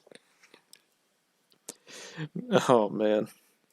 Sometimes I would do an air launch and do a little combo, but never out of any sense of strategy. I just ran around mashing attack, and then I'd think, okay, I guess I'll do the charge attack now. Okay, I guess I'll launch this guy. Okay, I guess I'll hit the Devil Breaker button now. It just So, it's like... Again, showing nothing but Hellkinas. Well, and he's also talking about strategy, and I don't really... Devil May Cry is not a game you strategize in. Personally. Like it's not an easy game. It's hard, but it's not. The game's not about strategy. The game is about you're being not as fucking XCOM. Yeah, the game is about being as stylish and as cool as possible while taking out the trash. That doesn't mean that said trash is complete pushover, like in a Dynasty Warriors game, but nonetheless, it's not really a game that's centered around strategy. It's a game centered around testing your skill. Well, and it's like skill. You have to meet the game halfway. He's describing these encounters where he comes across dummy enemies, and he's like, well, I'm just going to do the attack button, and occasionally I might do a little air combo, but whatever. And it's like, well, you have to, fucking, even Donkey, when playing Devil May Cry 5, was like, okay, so, what can I do here to make this look as fucking badass as possible? Oh, shit, look at this combo, and boom, boom, boom, it's so cool. This guy's just like, I'll do the combo that works, and whatever. It's whatever. I'm getting the impression that you just refuse to actually, work with the game's mechanics and try them out, because you just found the quote unquote most effective strategy and then stayed there. It's kind of like if you were to play like Fallout, not engage in the barter, not engage in the speech, not engage in stealth, energy weapons, explosives, literally just use the guns and like no science, no medicine, nothing. And you were to go through the game on a standard difficulty and then be like, this game's just a dumb shooter. It's like, well, Well, of course, it's a dumb shooter when you refuse to engage with any of the other mechanics. Of yeah. course, Devil May Cry is just a game where you do nothing but mash triangle over and over again when you refuse to engage with any of the mechanics.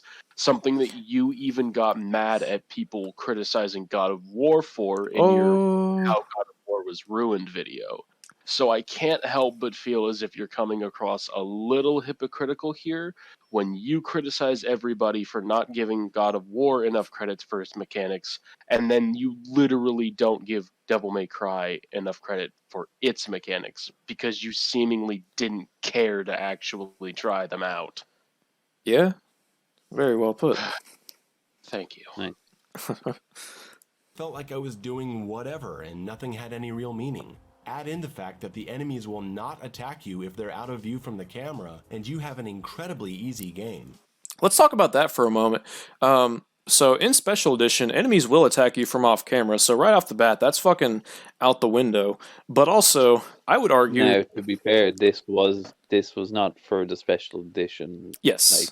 Like, But you know, with the existence of the Special Edition, it does have to be mentioned. But I would argue that it's better for enemies not to attack you off camera because It first, means that you're not going to have any unfair damage because it's like you can't see the enemy. How are you supposed to react to their attacks? not to mention, um, and this is it's kind of weird to think about, but like the camera slider, you can put that thing in orbit, and now every enemy will be attacking you. And I should also mention like there's never going to be a point where enemies just don't attack you unless you're intentionally abusing the camera. I did that In sometimes.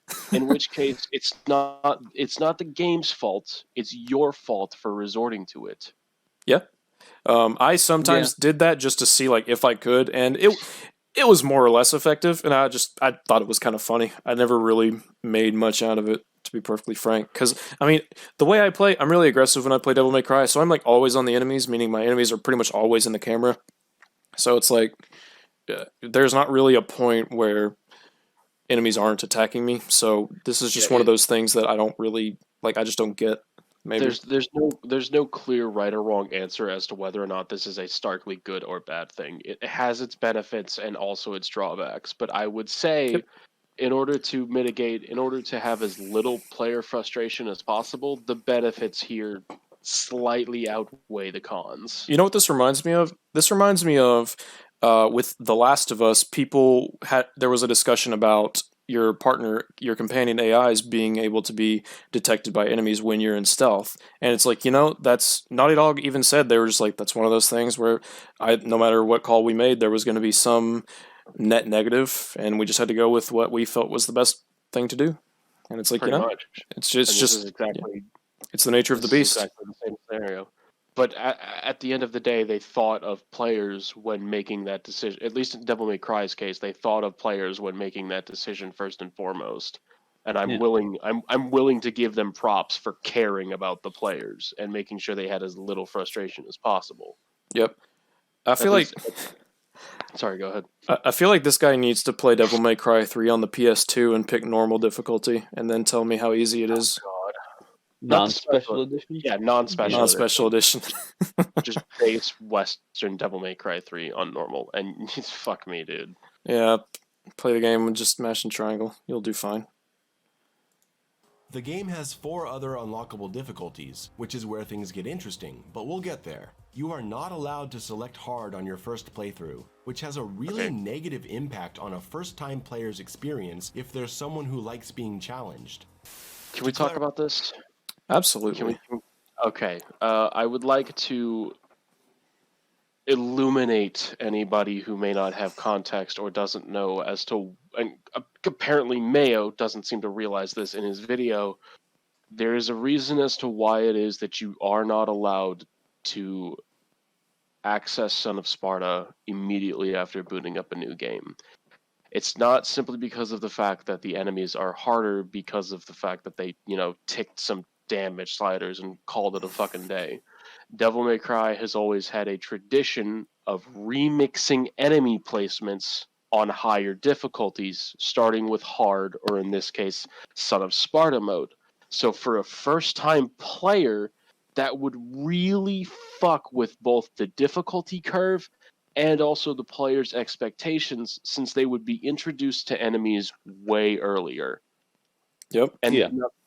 your first Death Scissors encounter is on mission 3, and there's like a cutscene with like an introduction and everything.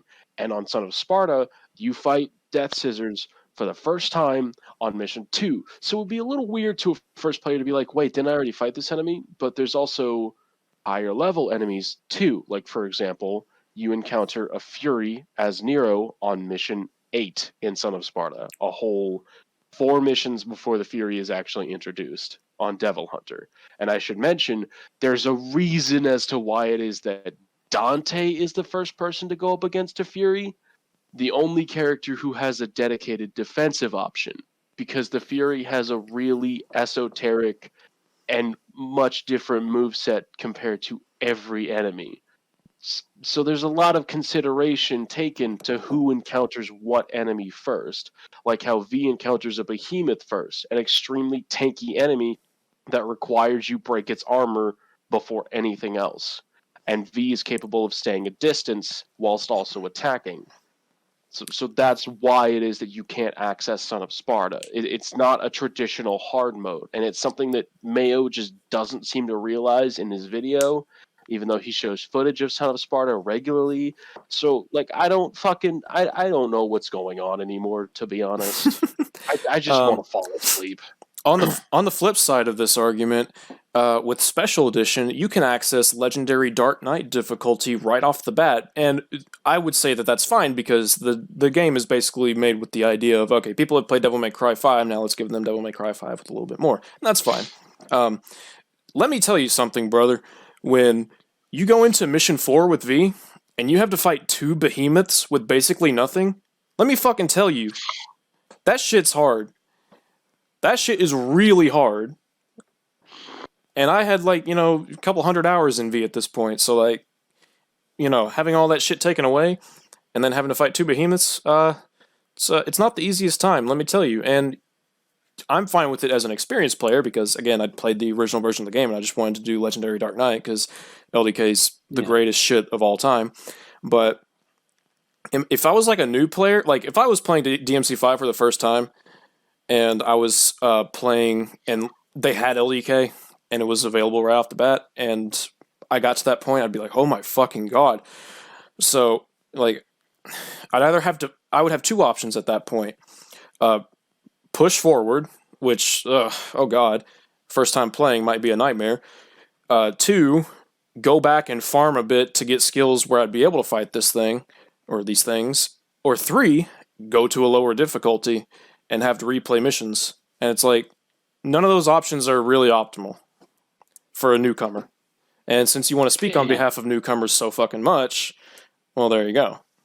And it's sort of set up to where Devil Hunter is sort of like a test to see if you can get to grips with the mechanics, and then Son of Sparta is the actual, like, it's where the actual mechanics start being applied in earnest. And that's not to say that Devil Hunter is a pushover. It's not. It's still difficult in its own right. Yep. But it's not meant to be a brutally difficult mode.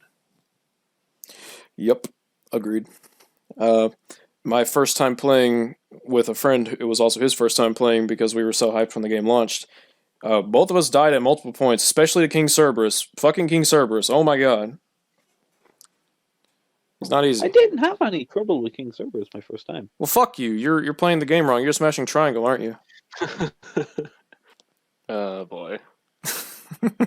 Anyway, I've said my tangent about Son of Sparta, so that's why you don't get hard mode off the bat. I'm sorry that it's not like other games. I don't know what to tell you, fam squad. I want to go up to my buddy that I was playing DMC5 with at launch, and he especially, his biggest trouble was against Urizen in Mission 17. I want to go up to him and be like, dude, Should have mashed triangle. Like, go on. Should have just mashed triangle, man. It's like, It's easy. oh, okay. Thanks for the advice. Clarify, I'm talking about the standard edition of DMC5 that came out in 2019. There's a special edition coming out that will add a new difficulty level, Legendary Dark Knight, that's based on the Son of Sparta difficulty and has more enemies. Will this be available at the start for new players, Yep. or will you have to beat Devil Hunter first? If the former is the case, hopefully that'll fix the terrible balance issues on the first playthrough. But even if it does, this version of the game has been out for over a year, and everyone who's played this game had to play it like this. Oh, and if you're on PC, you don't even get to play the special edition because Capcom says the game is being made to take advantage of the unique power of consoles, which is laughable. Fuck you, Capcom. It is a bit pissed that PC players aren't going to. It is a bit pissed that PC players aren't going to be able to experience special edition, or Xbox players technically. Oh, the PC. Now I know what that hashtag means. Yeah, that Hello? hashtag "Where's the PC" version probably means Oh. special edition. Okay, fair enough. Yeah, that's fair enough. I will admit it is a bit. It does suck. So like I can't really argue with that. It sucks that they're not going to put it on other platforms. Shout out to Hitchhiker's Legendary Dark Knights mod, which actually puts a Legendary Dark Knight into the game. Honestly, PC. honestly, like let's just give a shout out to the Devil May Cry modding community as a whole. Oh, Like, they're so great. you guys fucking rock. I'm not able to experience any of it because I don't have a PC, but like I've seen Yes, some of same. it. You guys fucking rock. Like all of you. Give yourselves a huge fucking kiss on the cheek or whatever. I don't fucking know. As a matter of fact, I'm going to play a little bit of devil's advocate, but I also do think this to some extent. First of all, thanks to mods, people playing DMC5 have had access to Legendary Dark Knight and Virgil before this game, even the special edition came out, and you could technically go into your like really I guess the game's files and like just turn it up to 20% movement, and that would be an equivalent to turbo mode. I get that it's not necessarily the same, but if Capcom, I have a feeling, and again, I'm playing devil's advocate, I have a feeling that if Capcom were to have released DMC5 SE on PC, people would be like, why am I going to pay $40, $50 for something I can just mod in for free? Yeah, that does make a little bit of sense because honestly, the modding community has been taking advantage of Devil May Cry 5 SE's features pretty much since day one. Yeah. Like they've essentially been trying to make their own free special edition from day one. So I kind of understand why it is that Capcom might also not want to put it on PC because it's like, well, we basically already got special edition. Yeah. So like I see why some people would be pissed off that they're not putting it on PC, but at the same time, I kind of understand why Capcom wouldn't. Yeah, and it's like if they put in, like, for instance, a couple of microtransactions like skins, like, I don't know, like DMC1 Dante, which I think those should be just patched in for free. But hypothetically, if they were to do that, PC players would be like, I have that as a mod, SMD. It's like, well, Pretty much. it's a complicated issue. There's a little bit of negativity to be thrown either way for a special edition. Yeah, you kind of have to consider when you're I think with a PC port of a special edition, you kind of have to consider what all you're giving to the special edition. Yeah. Especially since there's a chance that people have already gotten those features for free with mods. I would argue that DMC5 special edition should have come with more features like Lady and Trish, but that's a different discussion.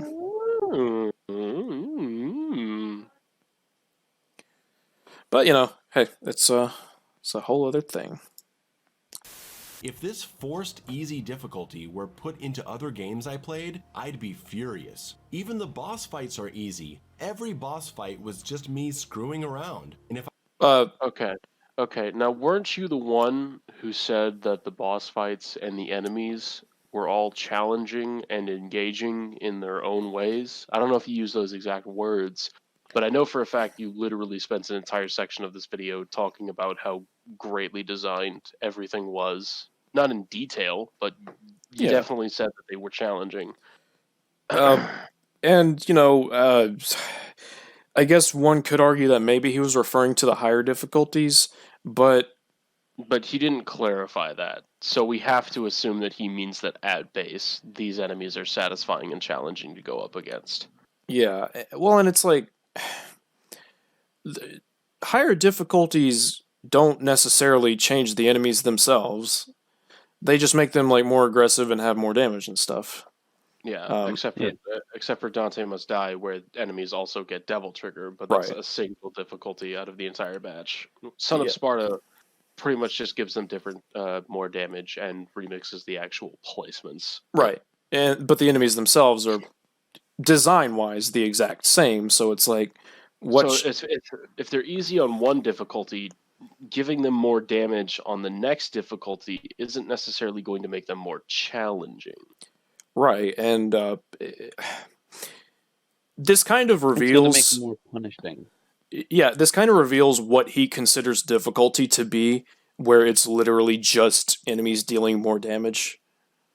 And it's like you can have fun with that, but This it's at this exact. I think it's like this right here is the turning point where a lot of people in the comments said like I saw so many comments positing the same point of, dude, it feels like we played two completely different fucking games. yeah, I died a few times Well, on I think my this was Double like Hunter playthrough. he said, like you mentioned, L, at some point that um he never finished DMC4, right? Yes. Well, prior to making this DMC5 video, yes, he might have done it afterwards. I don't have any way of knowing. So this brings me back to another point, like I had earlier, in the fact that like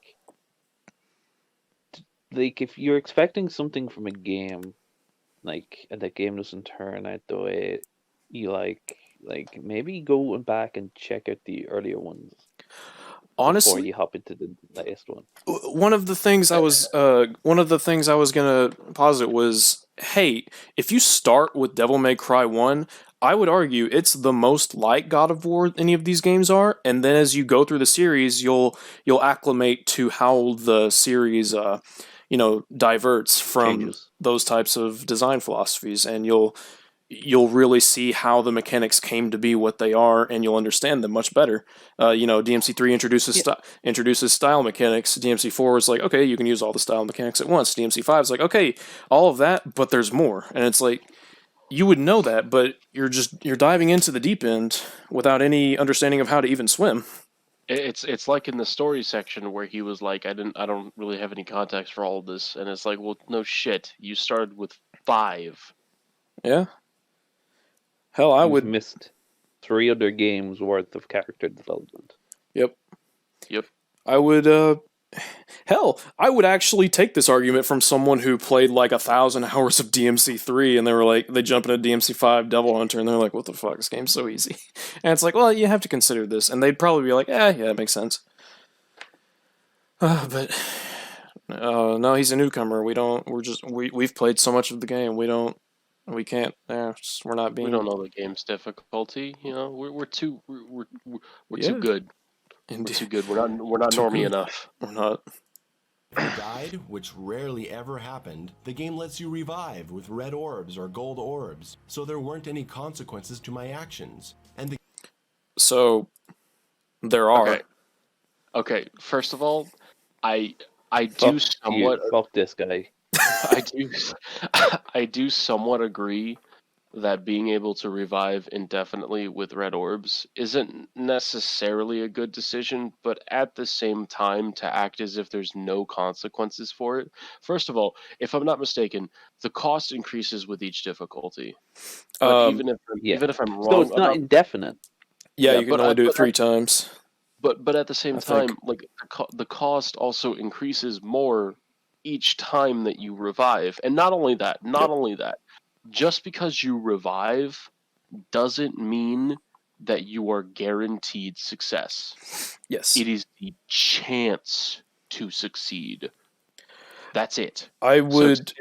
to say that the system is inherently flawed, or that this game makes, or that it makes the game easier, is selling it short. It doesn't. It just gives you the chance to. It's just a little more forgiving than previous games. I have two things. I have one defense and one critique uh, of the revival system, at least in this context. For one, if my critique is that if you use the highest upgrade of the highest red orb thing, where it like fully heals you, fully restores your devil trigger, it also does damage to every enemy around you, which I think is kind of nonsense. But at the same time, you're spending a shit ton of orbs for it, so fine, whatever.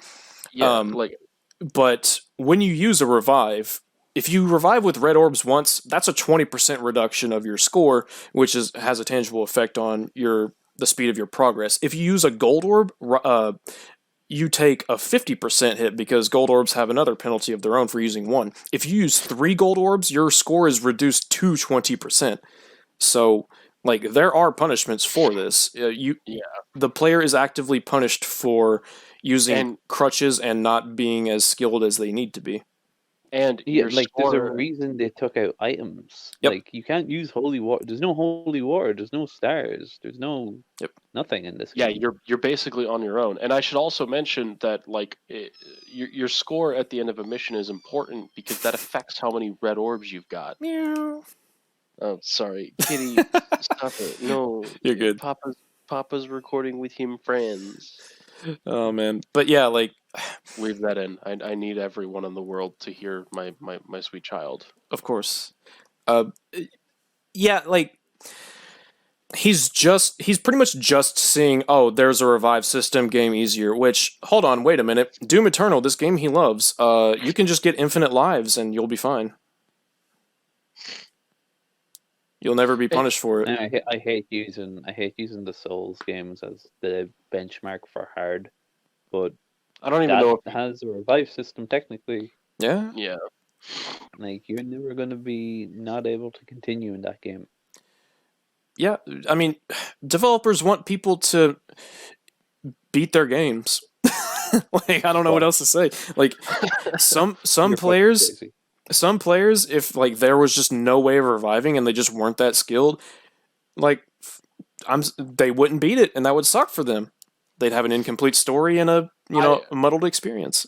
I would say that the revive system they have in the game is a pretty good middle ground between extremely punishing and pretty forgiving. I wouldn't say it's so forgiving that it makes the game trivial, but it's also a nice crutch for newer players to lean on if they don't necessarily want to restart and they want to keep trying. Yeah. Yeah. And that's good. It's a good way to make sure that everybody it's one of those instances of them putting in a way for everybody to enjoy the game without necessarily fucking with the game itself. And not only that, but it's entirely optional whether or not you use them. Yeah, the only thing I would say that it leans a bit towards forgiving, but that's literally only because if you use the highest revive of red orbs, it does damage to enemies, and it's just like, take that out, but otherwise it's fine. Like take it from someone who's had to revive on more occasions than I'd like to admit. Most times out of 10, I've used the smallest one. It's not that much of a chance. Like, I'm gonna be honest with you. It's not that huge. It's not even an advantage.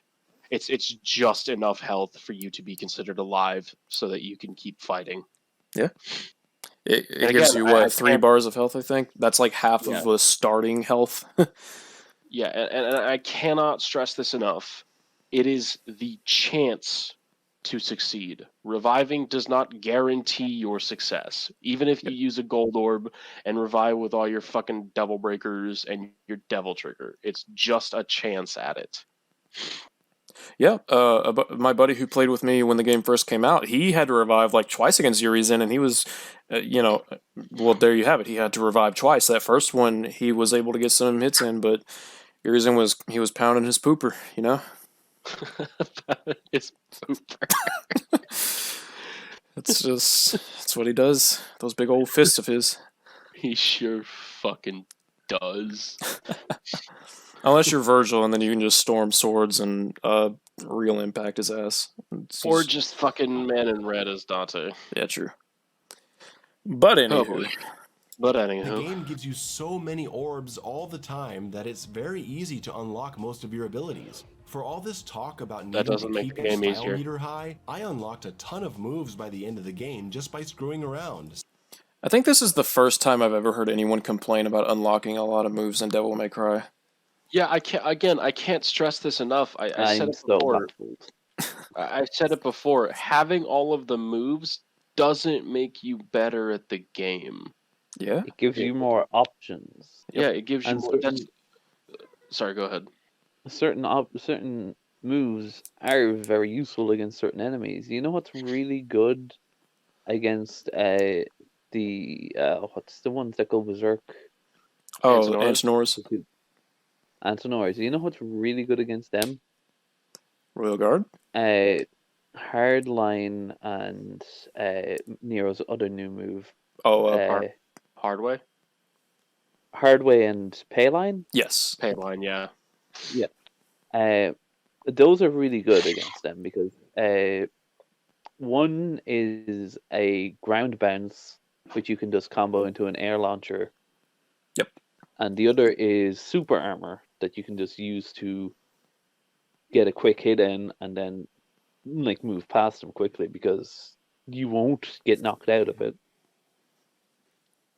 And like it's a perfect trade in my opinion.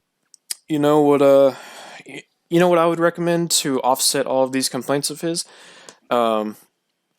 Stop unlocking moves and stop using revives and put all those red orbs towards Dr. Faust, but only against bosses on the absolute highest difficulty. Save up those red orbs and boom, there you go.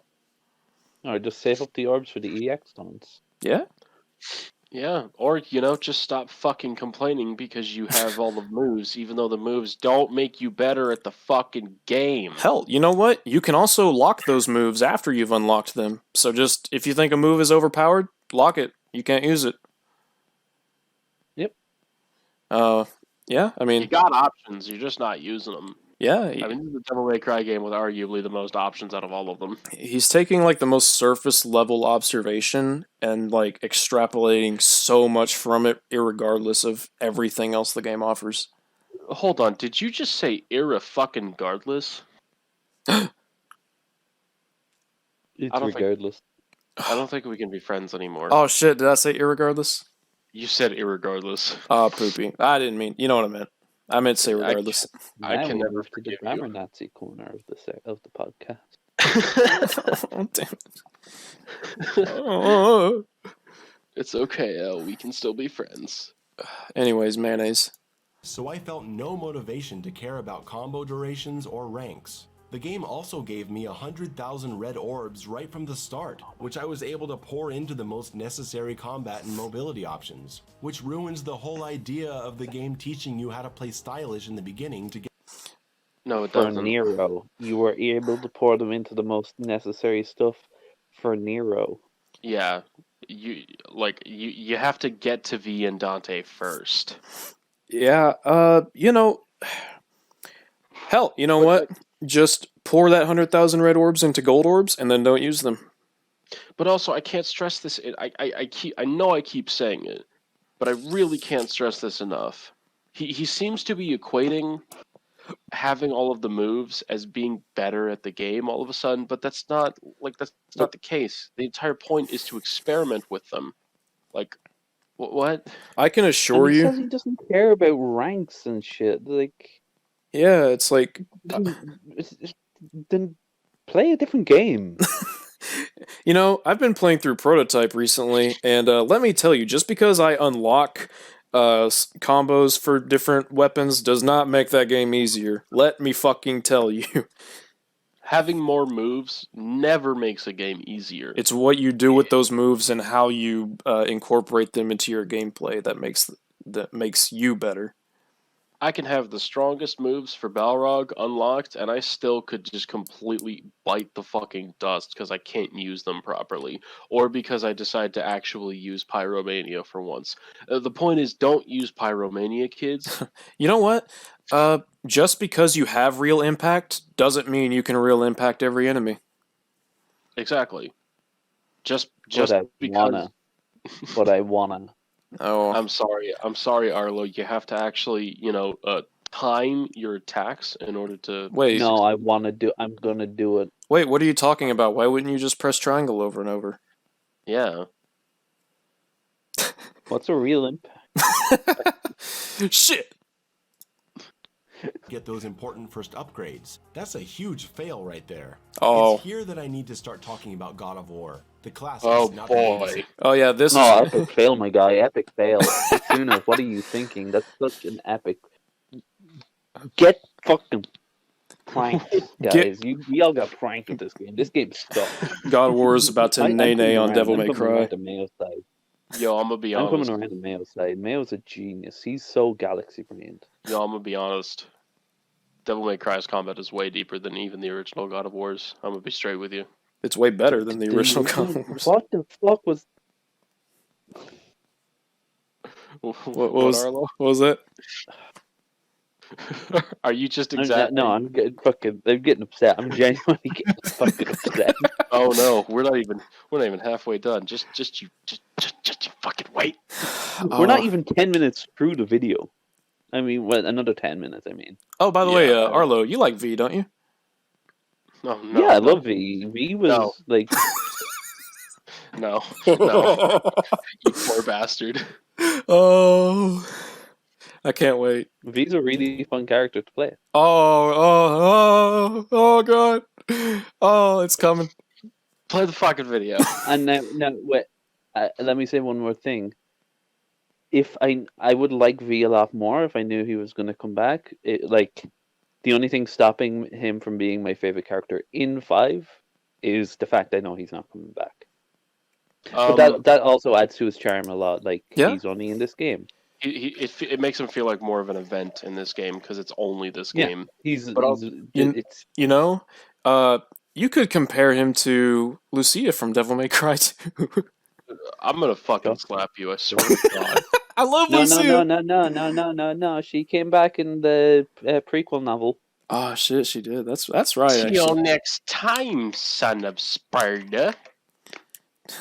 I will say though, my two main criticisms for V is that I think he could use a few more moves. Yep. And unfortunately, I do agree with the sentiment that he does he does lend himself to button mashing a little too easy. That's not to say that playing as V is dead fucking simple, but he does lend himself to button mashing a little too easily.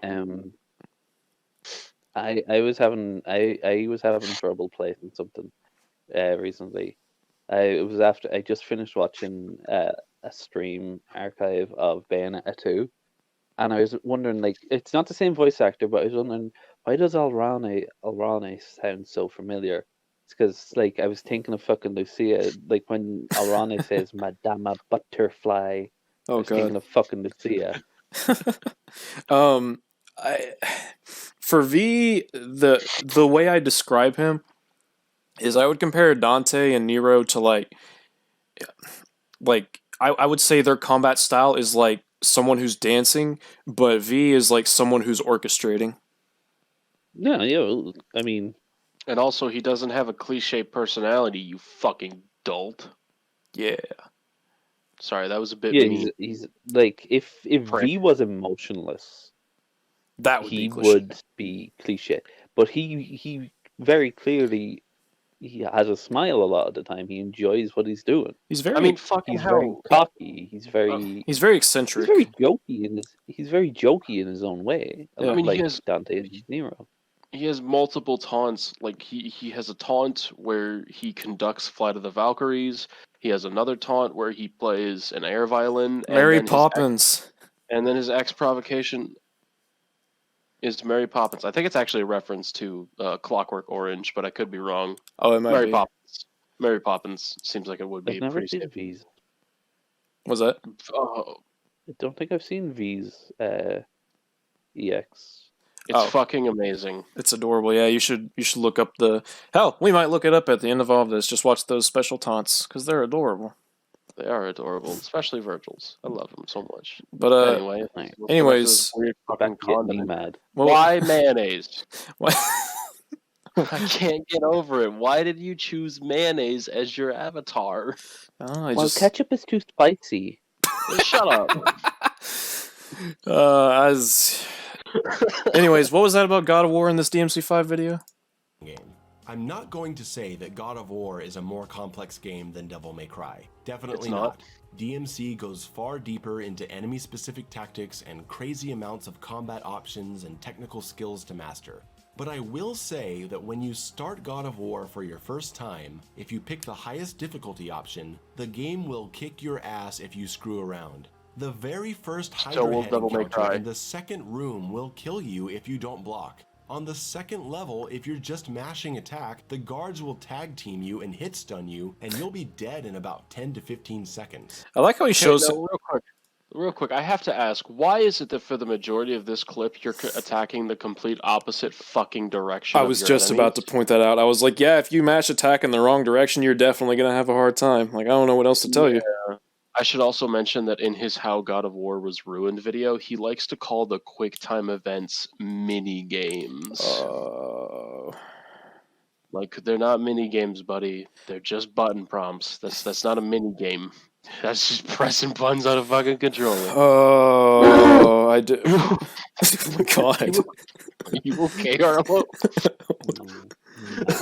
Upsetting me. Like, yeah, why are you like? Of course you're gonna get your ass kicked if you're You know- attacking the complete wrong fucking direction, you dumbass. Well, and also, okay, he's comparing the highest available starting difficulties. God of War offers you a higher available starting difficulty than standard difficulty. Like, it's just what they chose to do with that. You're comparing a new player going into hard difficulty against a new player going into standard difficulty. Like, that's and again, sorry. and it's like, let me pick a game. Fuck, you know what? If you go into Catherine on the hardest possible difficulty, yeah, it's gonna be a bit harder than Portal on normal difficulty. I don't know what else to tell you, homie.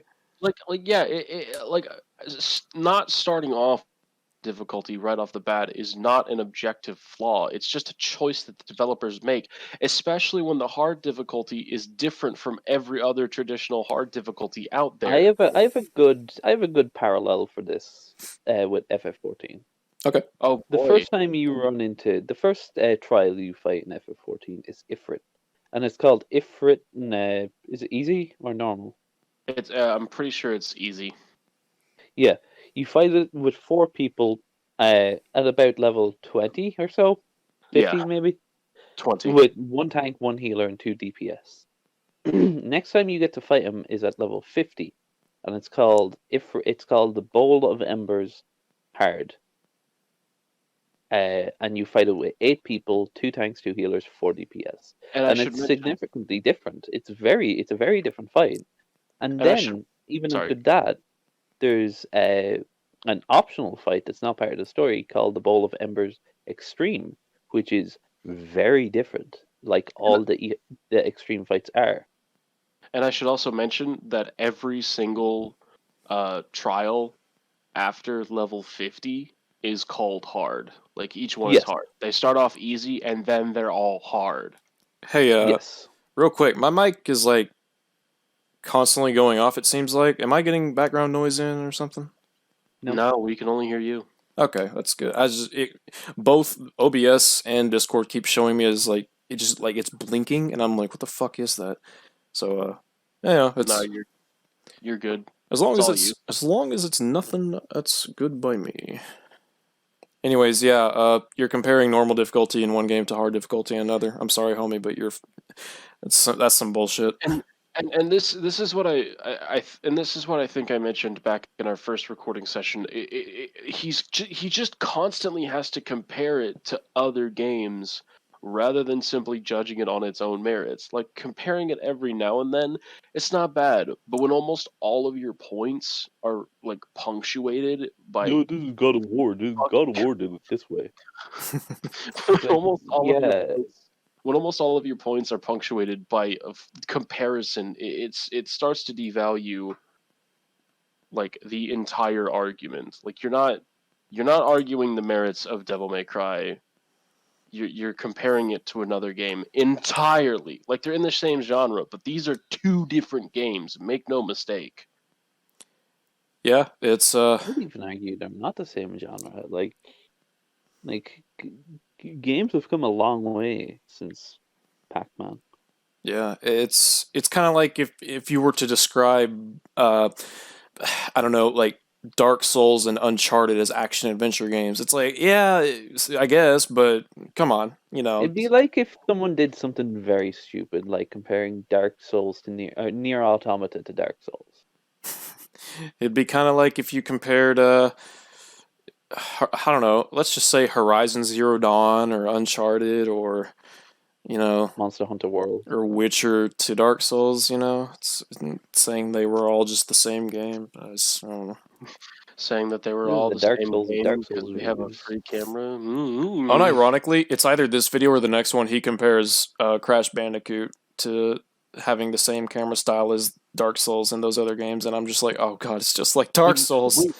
We were watching that video by ourselves, not recording or anything, and you literally made a joke about him about how like Mario 64 and some other like really dark or grim game were the same thing. Oh yeah, And Mario he dead ass uses Mario 64 in it. Mario 64 and Prototype, same game, dude. Same fucking game. It's that freeform camera, man. It basically makes every single game that says "shut the fuck up." The presentation of Infamous and Ocarina of Time, same thing. Same thing. It's just Fucking stop. Anyways, we're going back to the camera thing because it's just the funniest shit ever. We're not being we're not being mean. We're really not. It's just it's memeable is what it is. But back to God of War in this DMC5 video. On the hard difficulty, air launching into a multi-hit combo isn't just a fun thing to do. It's a way to keep yourself away from a dangerous enemy on the ground. Just or like in launch a Devil May heavy Cry. enemy into the air to focus him down. I know that's the same thing as Devil May Cry, Yeah. but if the enemies aren't a threat, this stuff isn't nearly as satisfying to do. In God of War, you're really starving for those upgrades from the beginning, and you feel the difference between a 10-hit combo that gives you 2 orbs and a 50-hit combo that gives you 30. Right from the start of the game, there's a lot of motivation to use all the tools at your disposal, to control the fight, to survive, to have fun, to improve, to unlock upgrades faster. It's because of the difficulty of the game. So, difficulty is the only reason to care about engaging with the game's mechanics, is what I'm getting from this. But also, I should mention, like, even then, like, the enemies in Devil May Cry are threats. Like, I don't know what you're fucking on about. They are indeed threats. And I should mention, like, because I also got the deluxe edition of Devil May Cry 5 when it came out, I also got 100,000 orbs right off the bat. And I can fucking tell you now, I don't even think I got all the upgrades for Nero right off the bat. No, you don't. No. You can get some essentials, which is what I get. Like get more orbs and enemy step, which I would Get argue more orbs. shouldn't be upgrades, but the fact that I can get them right out of the way makes them more of a meme than anything. It's get You can get free like- combo you like. yeah.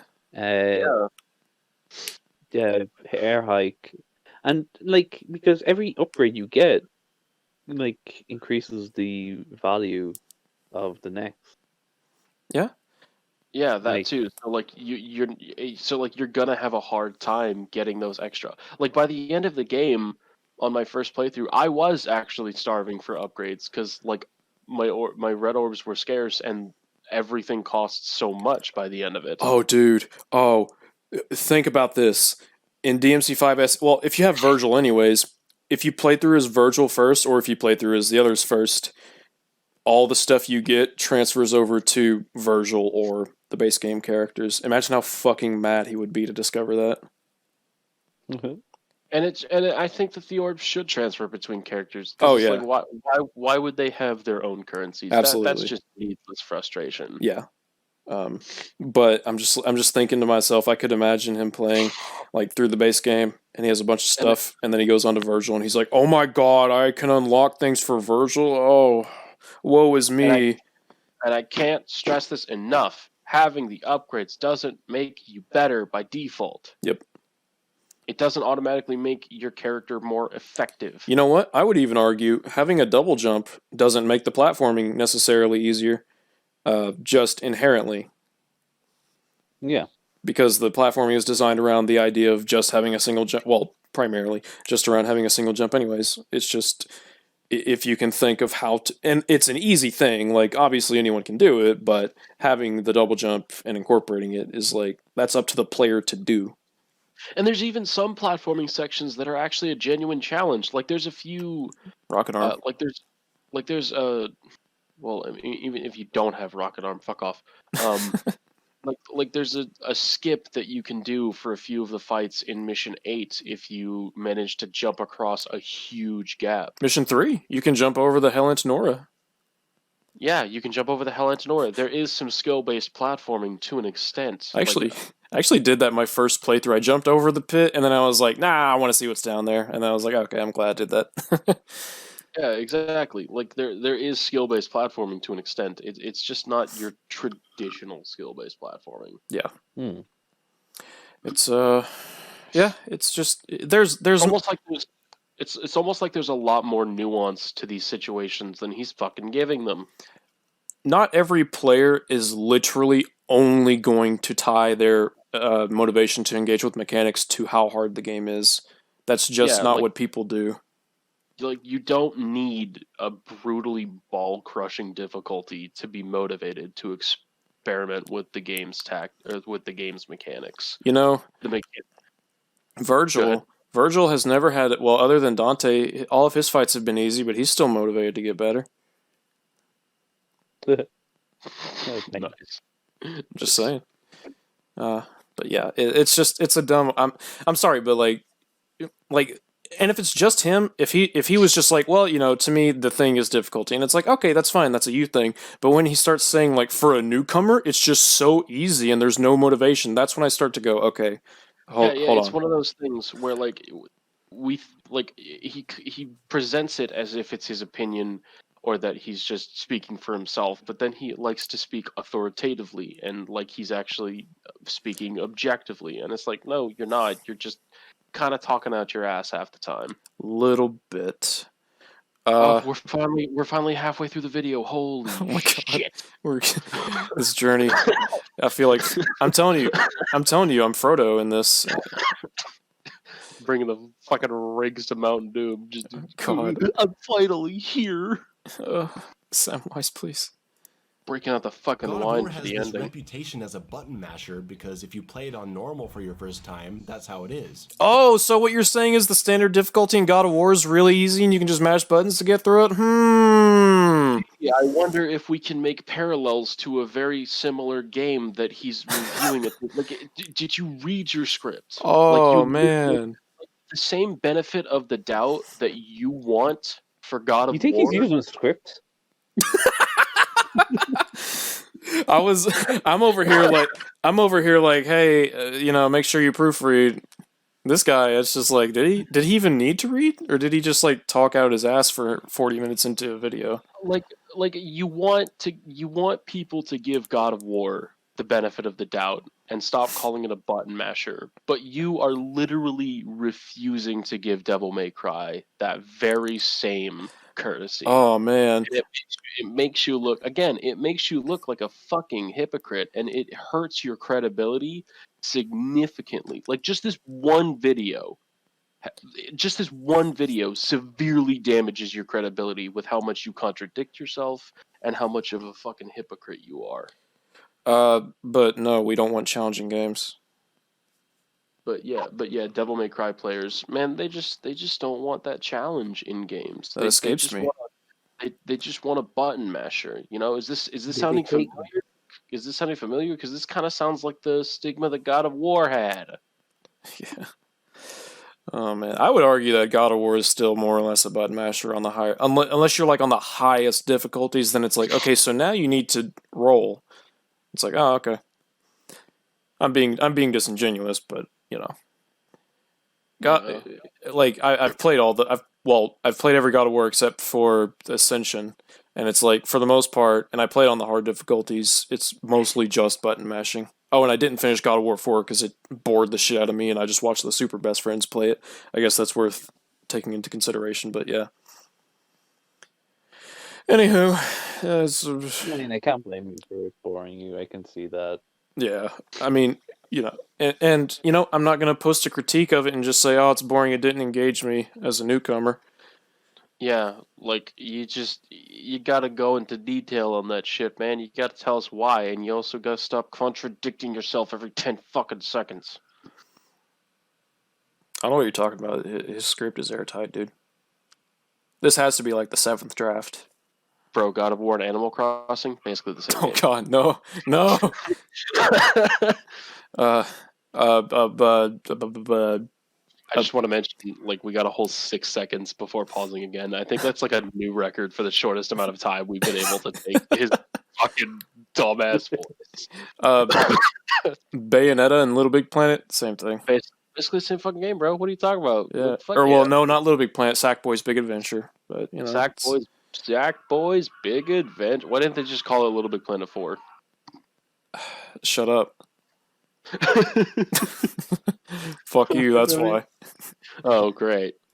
Thankfully, there's a hard option for people who want the real experience. Yeah, that's also available in Devil May Cry, you just have to earn it. Yeah, you just have to fucking prove that you're capable of, using the game's mechanics effectively enough to get through the first difficulty before they allow you to have the second difficulty, where they remix enemy placements, thus potentially throwing off the difficulty curve for a first-time player. Yep. And also potentially tainting the cutscenes, since, enemy introductions are after most of them are actually introduced. Did you play the game? Did you actually play the fucking game before you did this? You say you did multiple times, but I'm having trouble believing you. There's a certain thing when he starts talking about V that I'm like, this. It's gonna be the thing that I'm like, okay, it like.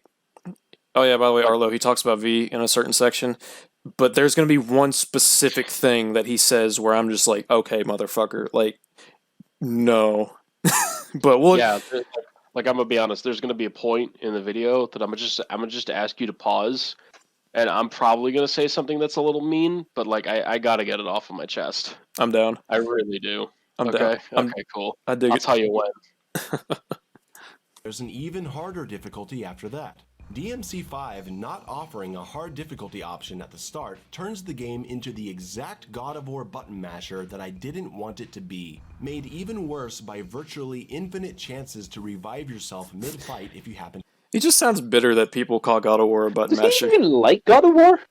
Yeah, he loves God of War. He loves the originals. Yeah, he loves the original God of Wars and thinks that 2018 completely ruined the series. Like, he loves the original God of Wars. And I find it funny. I find it funny that, like, he's pissed off that people, like, just wrote God of War off as a button masher because and saying that they didn't try to, like, experiment with the mechanics when you are literally doing the same thing for Devil May Cry. Well, he's arguing out both sides of his mouth. He's saying, okay, Devil May Cry is a button masher, unlike God of War. Also, people keep calling God of War a button masher, but not Devil May Cry. And it's like, wait a minute. I wonder why people aren't calling Devil May Cry a button masher. I wonder. It's probably because most people actually attempt to do combos in Devil May Cry, but it's probably because most people actually attempt to fucking experiment with the breadth of mechanics that they have available in the game, as opposed to just fucking button mashing. Let me ask something. Like, you don't have to give me an actual number. Like, it's more rhetorical, but how many combos are in God of War and how many combos are in Devil May Cry? Even just the first games of each franchise. Like in Devil May Cry, combos are what you make of them. Like, yeah. You literally. There's still a set limit in DMC 1 specifically.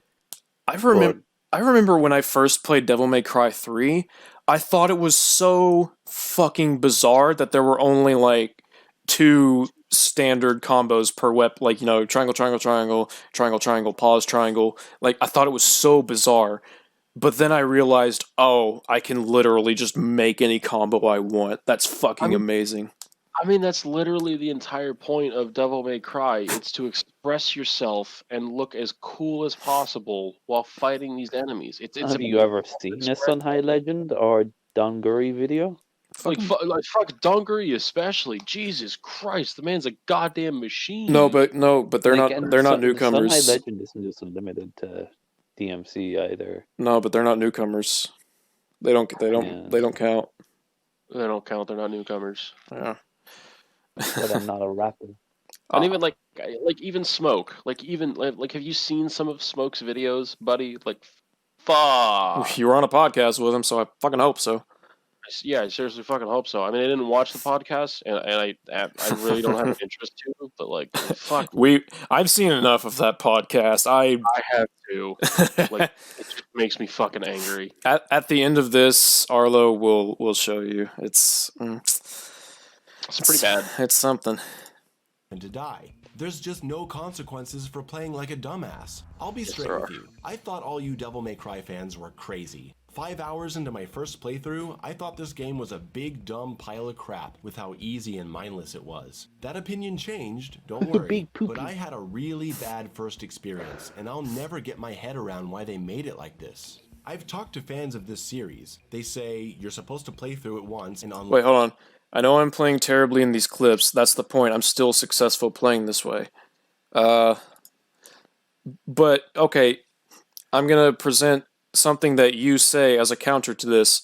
Once you start playing as Dante, the game completely changes, and all of a sudden you have to play more effectively and stylishly. Yeah, I mean, I know that if I'm not mistaken, this is Dante's first mission, but But Yeah. the game a bunch of poopy butt. but also like, I know this is thought this game was a dumb pile of crap. I know No, this is like, sorry, go ahead. like, I think I'm just getting mad at shit now. I don't blame you. Reacting to Oh, it. you haven't even seen the worst, homie. Like, I'm telling you. But like, when he says such a base like insult, like this game was, I thought this was a dumb pile of crap. Like that just triggers the fucking AVGN impersonation in me. Oh.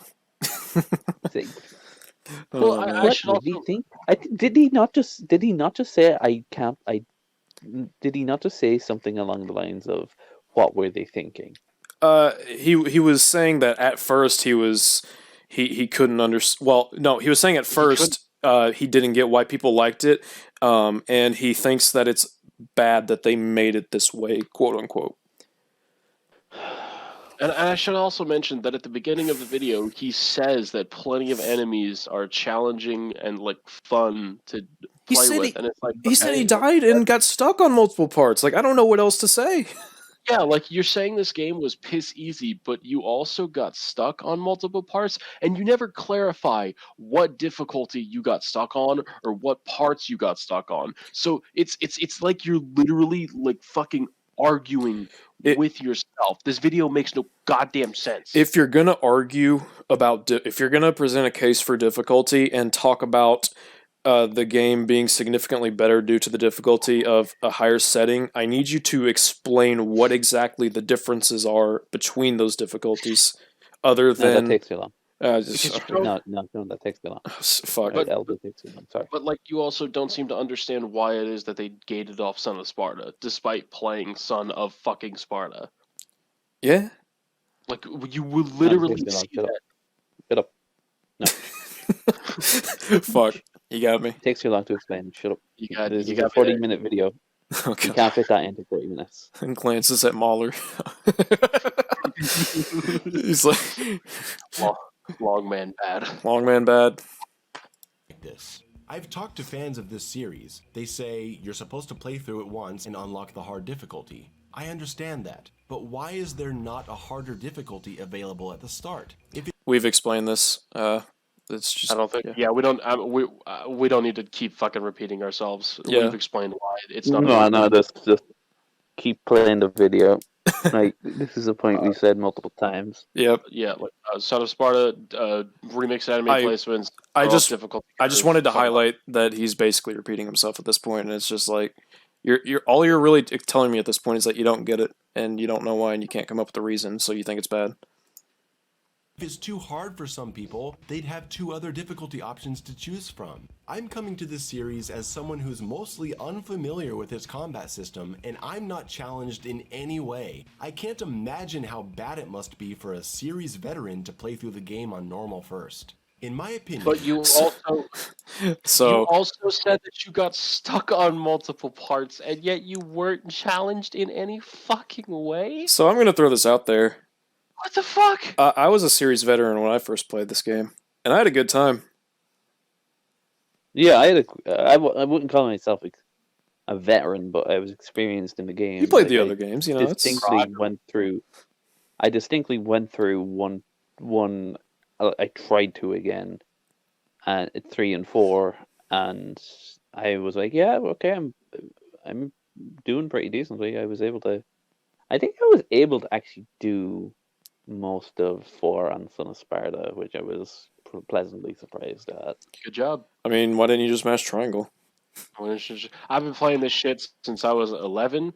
I would consider myself a veteran, not to, pat myself on the back or anything. But, yeah, I also went into 5, and I got my ass handed to me multiple times. So, like, bro, it feels like we played completely different games. But it also feels like you have a split personality that also played the game, because you said at the beginning that you were stuck at multiple parts, and now we're halfway through the video, and you weren't challenged at all. Can we just take a little break just to read some of the comments? Oh, absolutely! Yeah, I am so down. Let me go to the best comment in this whole fucking thing first. Casey Edwards. Yeah, I hope you didn't think the music was too purple. I want to see his response to this. Wait a minute. Let me. Okay, he didn't. He liked it, which, I mean, yeah, I'd like it too, even if, but still, it's... Yeah, like I said, let's just fucking comedy gold right there. Whoa, what a cameo. Oh, yeah, that comment just right below it. Yeah. I remember I messaged Arhlo.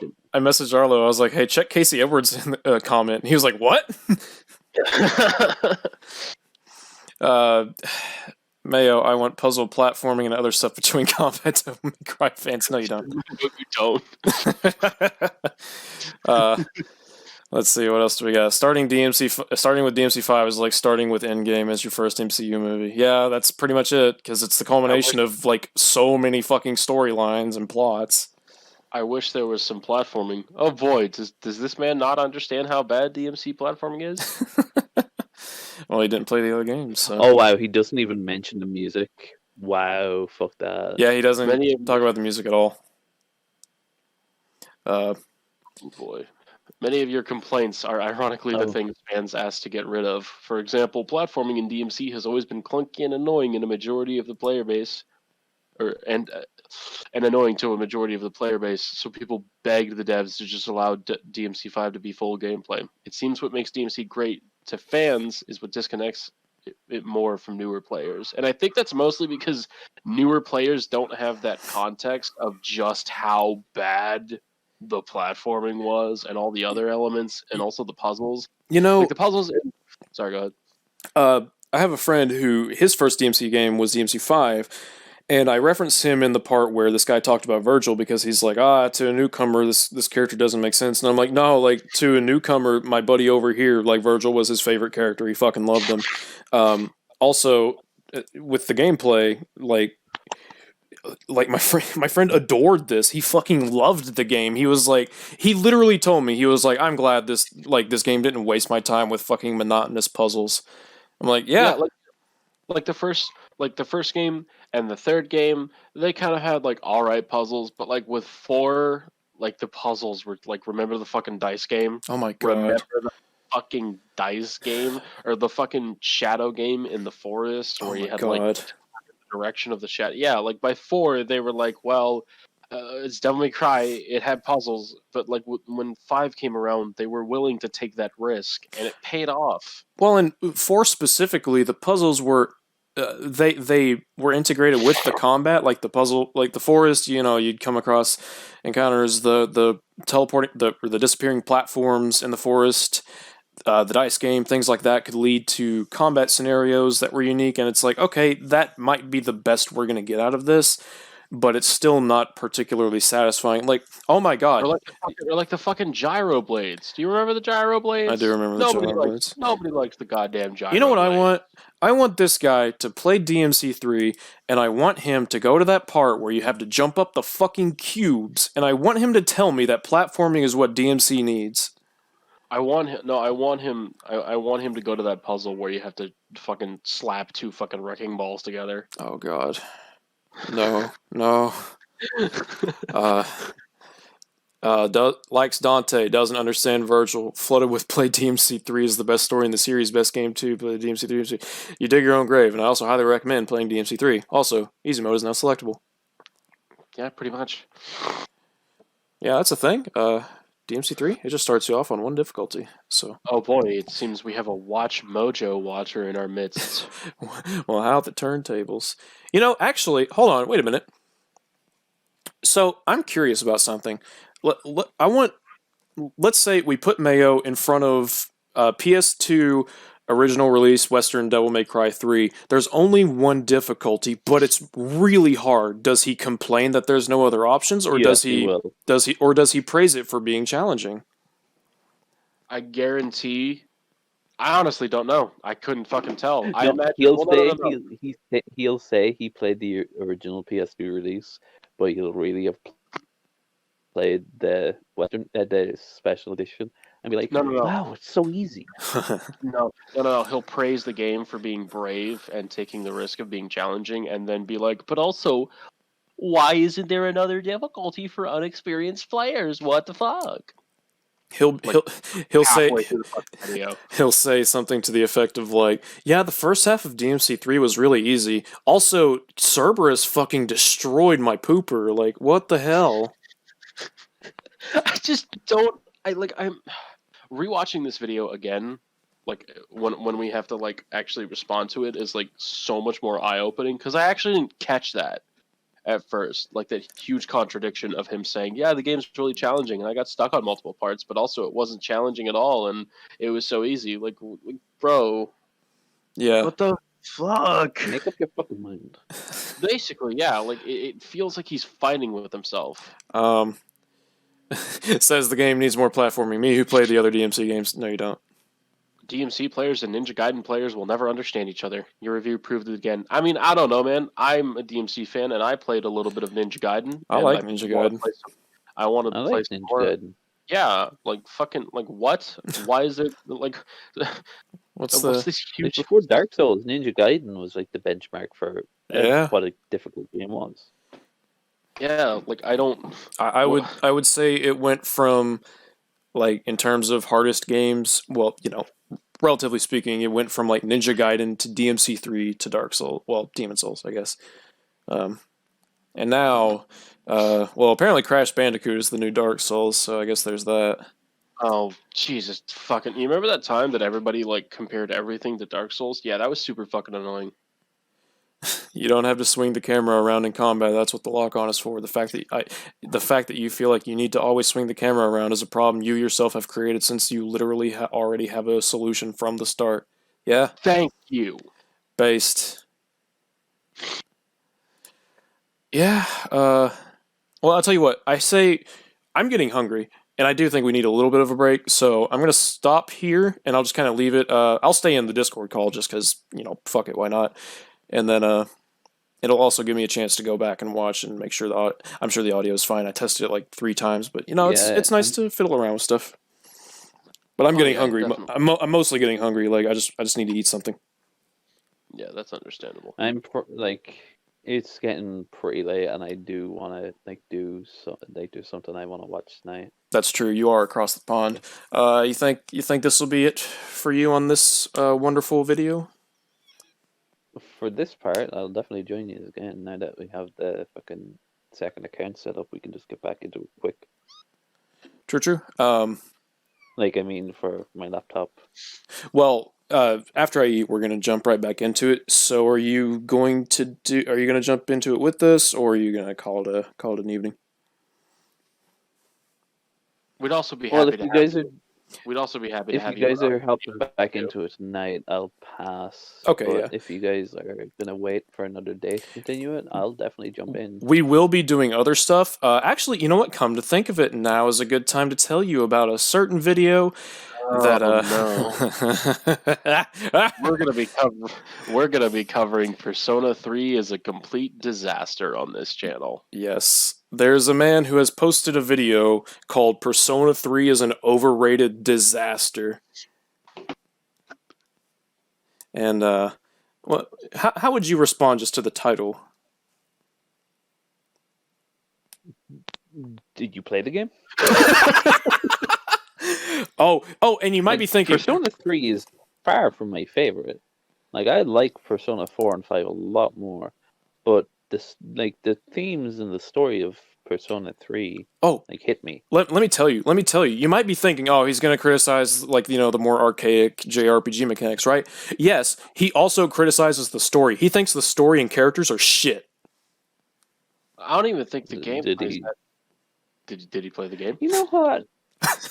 No, I there's games I've thought that of, but I replayed them and didn't skip the cutscenes. So maybe you should do that.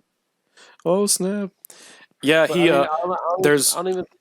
I don't even think the gameplay. Sorry, go ahead. I was just gonna say, I'll tell you about one specific part of the video. He criticizes the voice acting, saying it's terrible, and you might be thinking, oh, he's gonna use Fuka as an example, right? He cuts to Akihiko crying over Shinji, calling it cringy. I'm gonna fucking kill a man crying. A man crying is cringy apparently. Yeah, fucking beta male, soy boy. Actually, Akihiko probably does have soy, but oh yeah, that's gonna be a fun one. I can't wait. and I'm personally going into it completely blind. Yes. Oh boy. I haven't played Persona 3 in a while, but I remember it pretty well, pretty fucking starkly, and the gameplay ain't even that archaic. I'll admit, if you're replaying the game, the introduction and all that stuff, it does feel... The introduction of any Persona game, even 5, 5 is a lot longer than I thought. It's a lot quicker to get to the meat. 5 is a lot quicker to get to the meat of the yeah, 5's weird because it's a long introduction, but at the same time, it really doesn't waste time in being okay, so here's the other world. Here's Morgana. Here's what's his name? Who's voiced by Douglas, teacher guy. Fuck his name. Kamoshida, yes. He's voiced by the guy who voices Wesker, which is really He's also voiced by the guy who does Pod 014. Yes. 7 minutes. I have 7 minutes to molest you kids. 7 minutes. 7 minutes is all I can spare for you fucking kids. Anyways, yeah.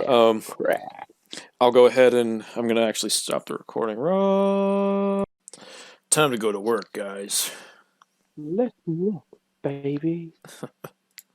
It is inexcusable for the game to force players who want a challenging experience to suffer through a boring 8 to 10 hour campaign just to unlock a difficulty level that will start to be fun. I've honestly never seen anything you got like stuck multiple times.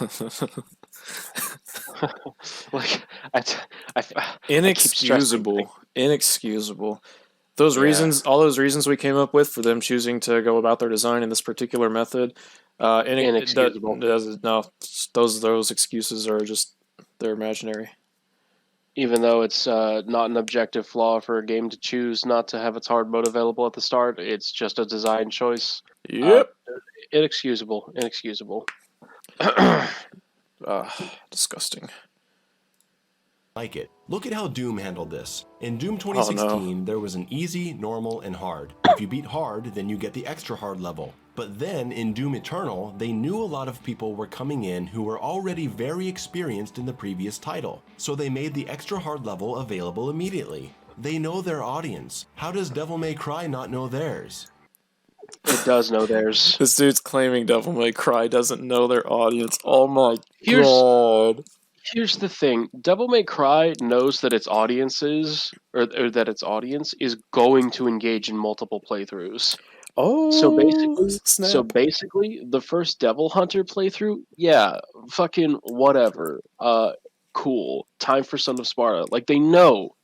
Like, the developers know that people are going to play the game multiple times. It's supposed to be played multiple times. I like how the self-proclaimed, on repeated instances, newcomer to the franchise is claiming that they don't know their audience.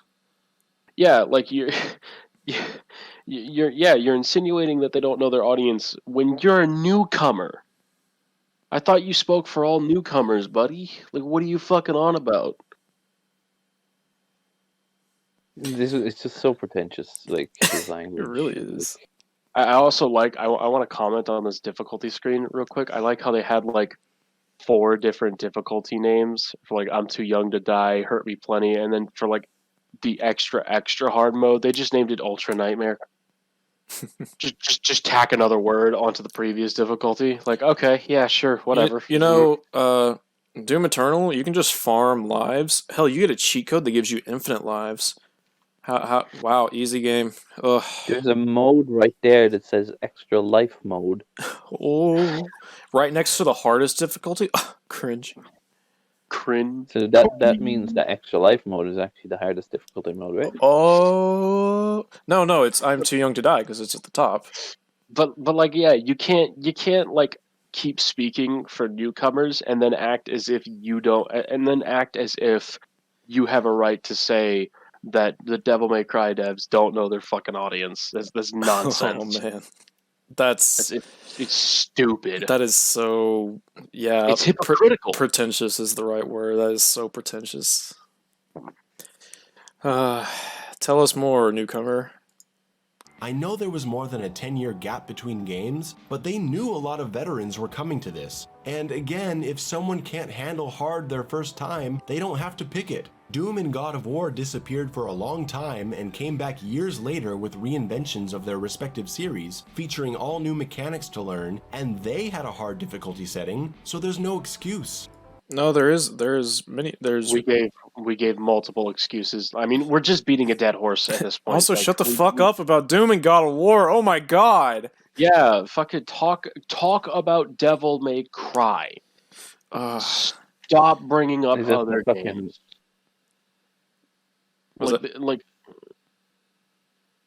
was that, Arlo? You could cut like 10 minutes out of this video if you cut every sentence where you mentioned Doom or God of War. Oh my god, for real. Like, Doom and God of War aren't in the title. Devil May Cry is. Fucking talk about Devil May Cry. You don't have to compare games every 10 seconds. Like, occasional reference is fine, but like, I'm gonna reference myself again because I don't know. It's just the easiest thing for me to do. But fucking, what? Arlo? Oh, sorry. Oh, I noticed your computer went out. But anyways, in my fucking bajillion hour Devil May Cry 5 video, I make sure to talk as little, like, I use the other Devil May Cry games as reference, but I try to do it as little as possible because those aren't the games I'm talking about. Like, for fuck's sake. Well, even then, it's still fine to reference previous games in a franchise because, like, it's that franchise. Yeah. These are 2 completely different games, both of which have 2 completely different play styles, if we're talking about 2018 God of War. Yeah, like, comparing 2018 God of War to DMC5, it's like comparing Eternal Darkness Sanity's Requiem to fucking Resident Evil 2 Remake. It's Animal Crossing and Doom, basically the same game. Oh, shit. God damn it. But yeah, it's like, just shut the fuck up. I got what we're doing. Anyway, I unlocked the hard difficulty, Son of Sparta, and I was ready to give the game another try. I honestly did not enjoy the large majority of my first 10-hour playthrough of this game. No matter what enjoyment comes after that fact doesn't change. Going into the hard difficulty, my thought process was, if I could get the same campaign, just more difficulty and more appearance of dangerous enemies, I think that could be fun. I want to be punished for playing carelessly. Make my combat options actually mean something. Hey Arlo, you didn't you kind of hit a wall with Son of Sparta. Would you say that you were challenged by the game? No. Yeah. Too easy. It's fucking easy, bro. No, I like there's other stuff coming out, I think, and I wanted to move on to that. What came out after DMC5? Didn't the Yakuza game come out like not long after DMC5?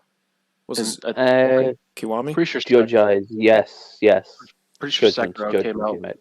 Pretty sure Thank Sekiro you. came out like Crash Team right Racing after. and Judgment came out, and that's why I stopped and moved on. Oh yeah, understandable. Gotcha. Oh, for me it was the first game I really moved on to was Caproot and Full Body. Game's fucking awesome. Anyways, By the way, I know I'm getting really negative here. Just stay with me. There's still No, some you're more to just get getting real through, but stupid. we'll get to the good stuff soon, I promise. Oh boy, the condescending chick eating scene. Okay, can we like as a species, can we stop with the condescending, smug eating scenes in our my fucking God. reviews? It's not charming. It's not funny. It's just stupid. You know what I'm gonna do? In my video, I'm gonna show him saying that all you have to do is button mash through DMC, and then I'm gonna show a clip of me button mashing and getting my ass kicked, and then I'm gonna cut to me eating chips condescendingly. I'm gonna be like, yeah, it's fucking annoying, isn't it? It's not fucking cute, especially if like there's so much wrong shit in your video. Like with a video that's this contradictory and that it has this many wrong points, you have no Actually, fucking right to have a smug chip eating scene. I just remembered what's so here. Let me. Part 6. The elephant in the room. Hey, Arlo, what do you think the elephant in the room's gonna be? Oh god. Literally take B. no. Take any possible guess about based on what he's discussed so far.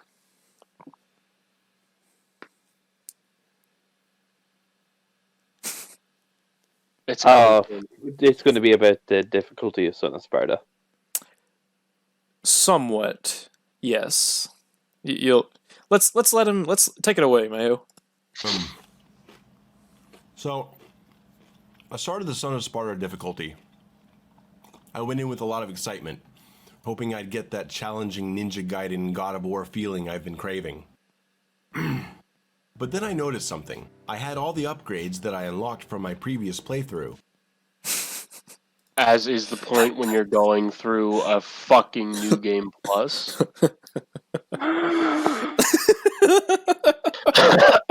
That's not a problem. That's not a problem, especially when No, you. this isn't a problem. This is not a problem. This is a fucking. This is literally a you problem, Mayo. So, well, okay. Let's humor him and say, okay, this is an objective fault. Is there any way we could have possibly? to humor him? Well, no, but just for the hypotheticals, let's humor him. Say this is a problem. What in the game do you think would allow you to mitigate that issue? I don't know, maybe turning off your acquired fucking abilities Or new enemy placement? or new enemy placements, yeah. Yeah. Which is what Son of Sparta and Dante Must Die do. Hell, you know what? Just like start Son of Sparta, lock off all the unlockable abilities, and then like every time you complete a mission, just give yourself like 2 of them. Or you could just stop fucking complaining about it because it's not a problem in the first place. You just want shit to whinge about. I'm sorry, I'm getting a little aggressive. It's been fucking 23 minutes of this asinine talking. It's actually been longer than 23 minutes. I mean, it's been like 2 hours. Well, no, 23 minutes Not in time. 23 minutes in video, in his video. So, I don't know about you all, but when I played Devil May Cry 3 way back in the when,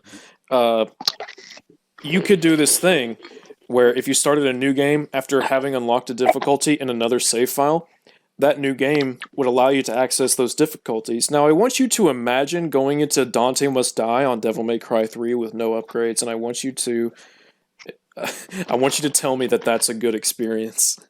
Well, first of all, not.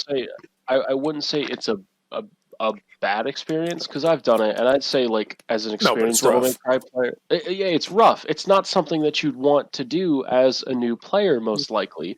because it's really fucking hard. Same with Son of Sparta mode. It's probably starting off with no abilities on Son of Sparta mode is probably not something that you want to do, Wait a minute. especially considering the fact that you're going to start out with enemies in places that they shouldn't be because there's remixed enemies. I just realized, it just dawned on me.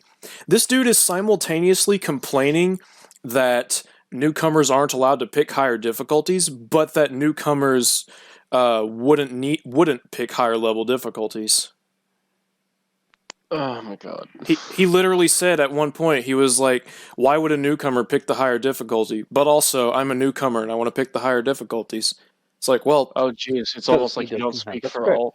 That too, and it's almost like you don't speak for all fucking newcomers or experienced players. In fact, I don't think you really speak for anybody. To be honest, I think you're on your own for this one, pal.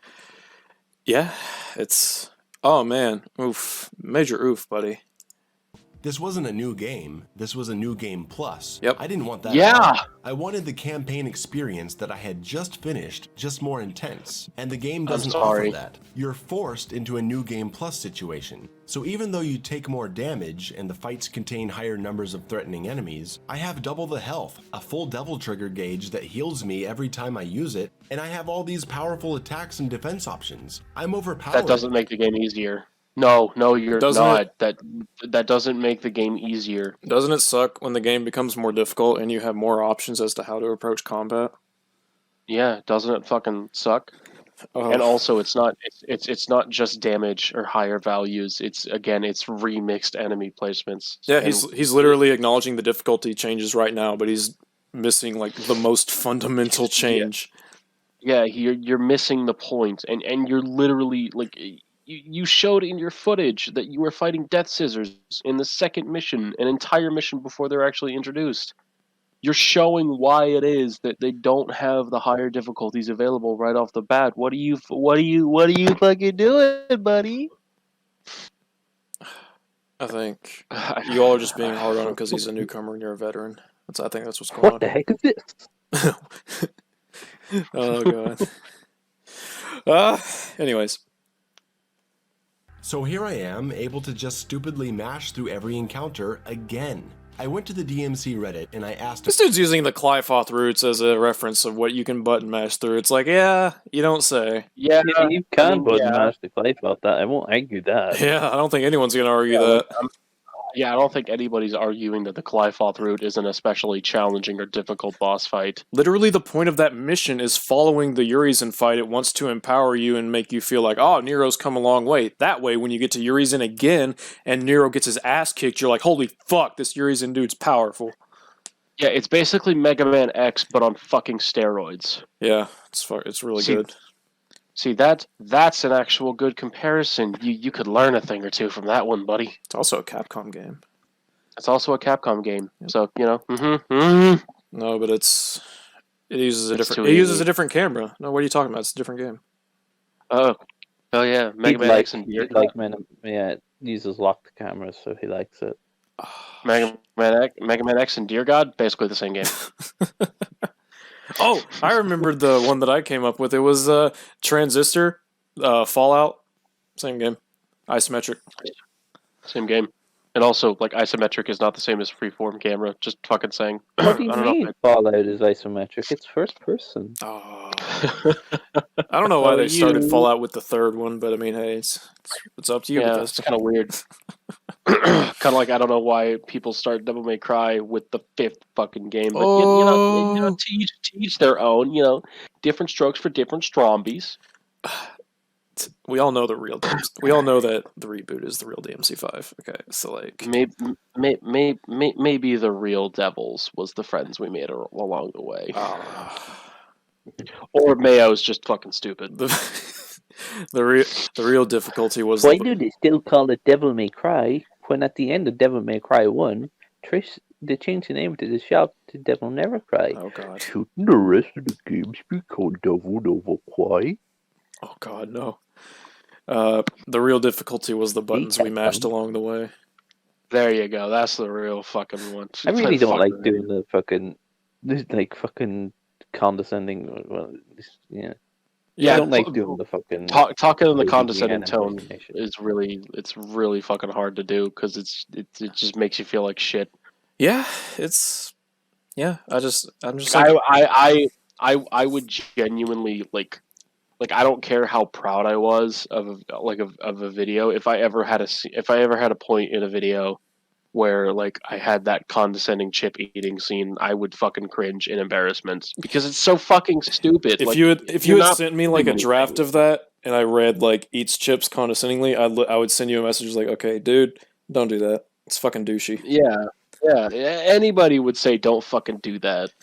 Like, and it's like if he was here right now and he was like if we were talking to him in person and he was saying these things, I wouldn't condescendingly say to him like, okay, look, you're being fucking stupid. I would be like, okay, no, look, I need you to tell me why this is a problem, and then I would ask him more questions following whatever he said, and it would just be like, Yeah, you can have a conversation while disagreeing, people. I'm just saying yeah. it's a thing. You really can.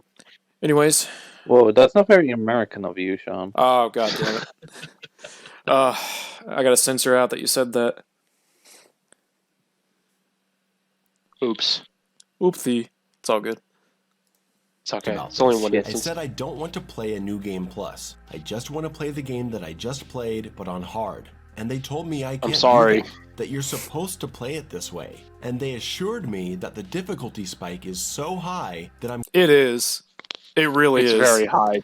The I- difficulty spike between the like for example, in this fight, you're fighting a Hell Antonora as well as the Clifoth Rude. When, if I'm not mistaken, in Devil Hunter, it's just a fucking Impusa. It's just, is it the Impulse? I don't even remember seeing it because I just kill it so quick. Yeah. Well, in Devil Hunter, you might not even fight anything, if I'm being completely honest. Yeah, I don't Like think there's even anything. even the difficulty spike in the fucking prologue, like you fight nothing but green and red Impusas in the prologue, and then in the second fight on Son of Sparta, you fight a goddamn Impusa queen. It's Yeah, it's pretty I nutty. remember that. It's And pretty it's pretty the fucking Impusa gnarly. Queen doesn't show up until like 10, I mission think. five or No, six. 4. What am I saying? Mission 4. It's Yeah, it shows No. up in like mission. Fuck No, it. it shows up in 5, I 5. think. Yes, it's the V mission where he's Yeah. underground. Mission 5. Jesus Christ, I should know this. Yeah, it's mission 5. Anyways, let's let him continue. going to be very happy to have all those upgrades, that I'm going to need them to survive. So is that true? It is, once you get to Dante. No, keep going. I'll let him keep going. I just had to. Level 10. Press play. 10 of 20. You have to play through half the game before you get to a challenging level. The whole first half of Son of Sparta hard difficulty can be passed by screwing around, even if you're not reviving. That's how OP you are. No. Meanwhile, we have a person in the call who struggled on mission 8, who's probably just like, what the fuck? Yeah, like what the fuck? Like, bro, you just, again. I keep going back to that. Did we play different games? Wait, I feel like we played different games. I feel like I did actually get to mission 10, but it's mission 11 I couldn't beat. What was the describe the mission? It was in the Clifoth, and that's all I remember. Okay, it's not mission 11 because mission 11 is the rundown buildings where you find Cavalier Angelo. Yeah. So it's either mission 10 or mission 8, I think. That's what I'm thinking. Either It way, might have been mission 10. It's probably mission 10. Honestly. who are you playing as? Dante. If Can't it's mission remember. 10, he was. Oh, okay. It's been a well, while never now. mind. It's been like a year and a half. Yeah. Either way, Almost 2 years. Either way, like you can't. All I can really say is it's not easy. It's not something No. that you can just go through. you know what's interesting? Why not go to the Urizen fight? Just unlock a higher difficulty. He might. Hopefully, he talks about that. Actually, I'm really hoping he addresses that. You know, he wants a higher difficulty. Maybe he'll address that. I can. Yeah, only if you beat yours in the prologue, right, you get. Yeah. You get the next tier of difficulty. Yeah. Yep. As long as you beat him before mission 8. Huh. Forgot about that. And then you get to Dante's parts, and it's like, oh my god, I'm getting my ass kicked. Playing as Dante, I actually had to start thinking about what I was doing, and that's what I wanted from the start. With my Devil Hunter playthrough and half the Son of Sparta playthrough, it took me about 16 hours to get to a point where the game was actually interesting to play. And if this is the intended Devil May Cry experience, then I guess I just don't get it. Why is Son of Sparta so badly balanced to make only half of it good? Why would you make your unlockable hard... Only half of it's good, guys. Only half of it's good, guys. Wait a minute. But like, you don't. He's you don't equating difficulty with how good the game is. Yep. He's also been using he cites difficulty as the only reason to basically play the game in any way other than button mashing. And difficulty does not in any way, shape, or form denote the quality of a game. Just because a game's hard doesn't mean it's better. This video comes off as like a really salty God of War fanboy who like really hates it when people call them button mashers, and then he just wants to turn it around on Devil May Cry. Because Devil May Cry is a lot more popular, I imagine. I would say God of War is probably more popular, but DMC is generally seen as at least a superior action game. I would hope. I would hope so, yeah. Otherwise, humanity's standards have gone down tremendously. Anyways, yeah, it's just he just comes off as kind of bitter. I don't know. Very. hard difficulty boring and easy until halfway through. I'm aware that on your first playthrough, if you beat the first boss without dying, you can skip straight to Son of Sparta. I know all about Okay, that. thank that you. doesn't Thank count. you. He does. I shouldn't have to do Did something. you hear that? That doesn't count. Let's let's let him explain why it doesn't count. I know all about that. That doesn't count. Oh, it doesn't count. Let's see if he. Let's let him explain why. Yeah, let's let him explain why. I shouldn't have to do something that difficult as a new player just to be able to play the game on a decently challenging level. Never mind the fact that you only know about it if you... So I should, as a new player, I shouldn't. Wait. Wait. Just play it again. Let him continue about how you would only know about it. Okay. Difficulty boring and easy until halfway through. I'm aware that on your first playthrough, if you beat the first boss without dying, you can skip straight to Son of Sparta. I know all about that. That doesn't count. I shouldn't have to do something that difficult as a new player just to be able to play the game on a decently challenging level. Never mind the fact that you'd only know about it if you looked it up or someone told you. The first boss defeating you is part of how the story goes, and actually being able to win such a difficult fight as a new player to skip Devil Hunter is not a defense of this design. Okay, fuck this. Okay, first of all, as a new player, if you can't prove that you can handle more difficult things, you should still be allowed to play on higher difficulties. It's like, well, I mean... Also, you cannot complain that the game is too easy and then complain that the method for proving that you can handle hard mode right off the bat is too fucking difficult. Yeah. It's cherry picking, like it is the definition of cherry picking. Also, I should mention, you don't have. I've seen people who have managed to beat the boss without needing to look up that fact. Like you're completely and totally undermining how tenacious people could actually be. Yep. Also, okay, let's say you're a newcomer to the series, you start the game, and you look at the available difficulty options. How would you know that there's a higher tier of difficulty to unlock without looking it up or being told? Exactly. Because if I'm not mistaken, the difficulties only show human and devil hunter at the start. Yeah. For the same reasons that someone like playing Resident Evil 3 for the first time probably doesn't know about like fucking Inferno difficulty. It's because like, and if you look it up, yeah, great, cool, fine, but that's looking it up, and his whole point is that you have to look it up in order to figure out how to do that. But you also have to have looked up what the thing you're even unlocking is to begin with. And to an extent, there's nothing wrong with looking up, oh, are there more difficulties? Oh, is there a way to access that difficulty early? Yeah. There's nothing wrong with that. And also, like, again, like, what? Game's too easy, but also method to unlock hard early too hard. What the fuck? And again, you're saying that, and you're saying that whole as a newcomer line, and it's like, okay. As a newcomer, he knows. I know what he's doing. He's using the fact that he's new to the series as a shield. Oh yeah. Yeah, and he's I mean, at the beginning of the video, like, there's multiple points in the video where it seems like he's also trying to get brownie points from the Devil May Cry fans as well. So he's very much been carefully putting up shields throughout basically the entire video. You know what? Uh, if you're like so starved for difficulty and you just beat normal mode and you didn't feel like it was enough, and you see hard mode, Son of Sparta, why not? Because he's fighting Urizen right now with the upgrades and stuff. Why not just beat Urizen there, then jump straight to Dante Must Die or fuck Hell in Hell difficulty?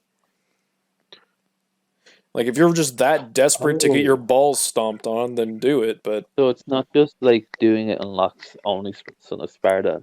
You beat Urizen on Son of Sparta, you'll get Dante. yep. And And Dante Yeah. and then if you beat Yeah, Dante Dante Must Must Die. Die Urizen, then you'll get Heaven and Hell and Hell or Hell. It's pretty awesome.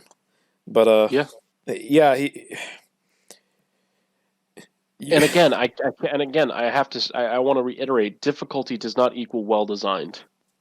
You can make something as difficult as you want, but that doesn't mean that it's a satisfying, enjoyable, or well designed experience. Also, he's treating this as if the only reward for beating Urizen here is to getting the higher difficulty. Like, some people will just do it because they really fucking want to do it. Like, I mean, when you beat a Dark Souls boss, like the tutorial boss that you're meant to lose to, if you beat it off your first try, like, that feels fucking good. People just want to do it. And you get So, a like- reward for it as well. You get the Yeah. Demon And Hammer. And it's the same in Demon Souls as well. Oh, Where yeah. you're supposed to die to the Vanguard, but if you beat the Vanguard, then you'll get some healing items to help you along the way. And that are and in the remake, you'll get the original Fluted Knight helmet. Oh, that's fucking dope. It's really cool. Demon Souls Remake is my game of the year 2020, just by the way. It's really good. Haven't played it yet. I haven't Mine had a is chance Neo to play 2. it. Yours is what? Mine is Neo 2. Hey, I need to play. I've got both of them. I need to play them. And that's in a year where fucking Yakuza 7 and FF7R came out. Yep. I don't take saying that lightly. But anyways, let's let him continue. And through all of this, through my we initial have Devil to? Hunter playthrough, and through my Son of Sparta playthrough, there's something that kept happening that made me want to turn the game off every time. You know what it is. It's this guy, V. So, So we're finally here. oh god, We're finally at the point. We're finally at the elephant in the room. the other elephant. Arlo, do you have anything to say? Just right off the bat. Is this gonna make me mad? It might Probably. make you. Oh, God, if you're a V stan, it might make you mad. I just I'm not a remembered V stan, something. I just really enjoy it. I just He's remembered a breath of something fresh air that's. to the series. Oh, you don't know what's in store for you, buddy. Let's just let him. Let's let him talk. Let's let him talk. His levels are the worst. I haven't talked about how he plays yet, because he can't be included in the conversation with Nero and Dante. V doesn't fight. He V sends his absolutely animal fucking friends to do the can. fighting for him. The first time I played as him, I thought he was awesome. A character that stays away from combat as you control his two friends and direct their actions separately, and then V has to go in to deal the killing blow to each enemy? What a cool concept. I played around with the launchers and air juggles in the first combat rooms, and I was fascinated by the fighting style. But after a few fights, I started feeling bored. I felt like I was separated from the action. Because I was. My character is No, you're just not. standing in front of the camera while my friends fight in the background, and there's just nothing exciting about it. There's nothing exciting about it, guys. Well, okay. First of all, I will say, bullshit. You're not in the action. Like, even if your pets are just fucking hurling down attacks on enemies, a lot of other enemies will immediately go straight for V. And during boss fights, you can't really use your pets as your shield because the boss will just immediately go straight to V and fucking dunk on him. Dude, Gary and Knight will charge your asshole down. Yeah, Gary and Knight will just fucking he'll put a stop to that shit real quick. And there's also the fact that I just want to say, V can parry with his cane, so like, Based. fuck you, I guess. Based. And also, if V ever fights a Fury, yeah, try using your pets as a shield then. Ain't gonna fucking work, let me tell you. Um, And I should also mention for like a lot of these V clips, he's using like his pets are devil triggered, which means they're essentially just acting on their own for a little while. So keep that in Wow, mind. yeah, they are. oh, So that's him. That's Just him. noticed I didn't that. even pick up on that. Fuck, that's a really good point. I mean, well, like here's the thing.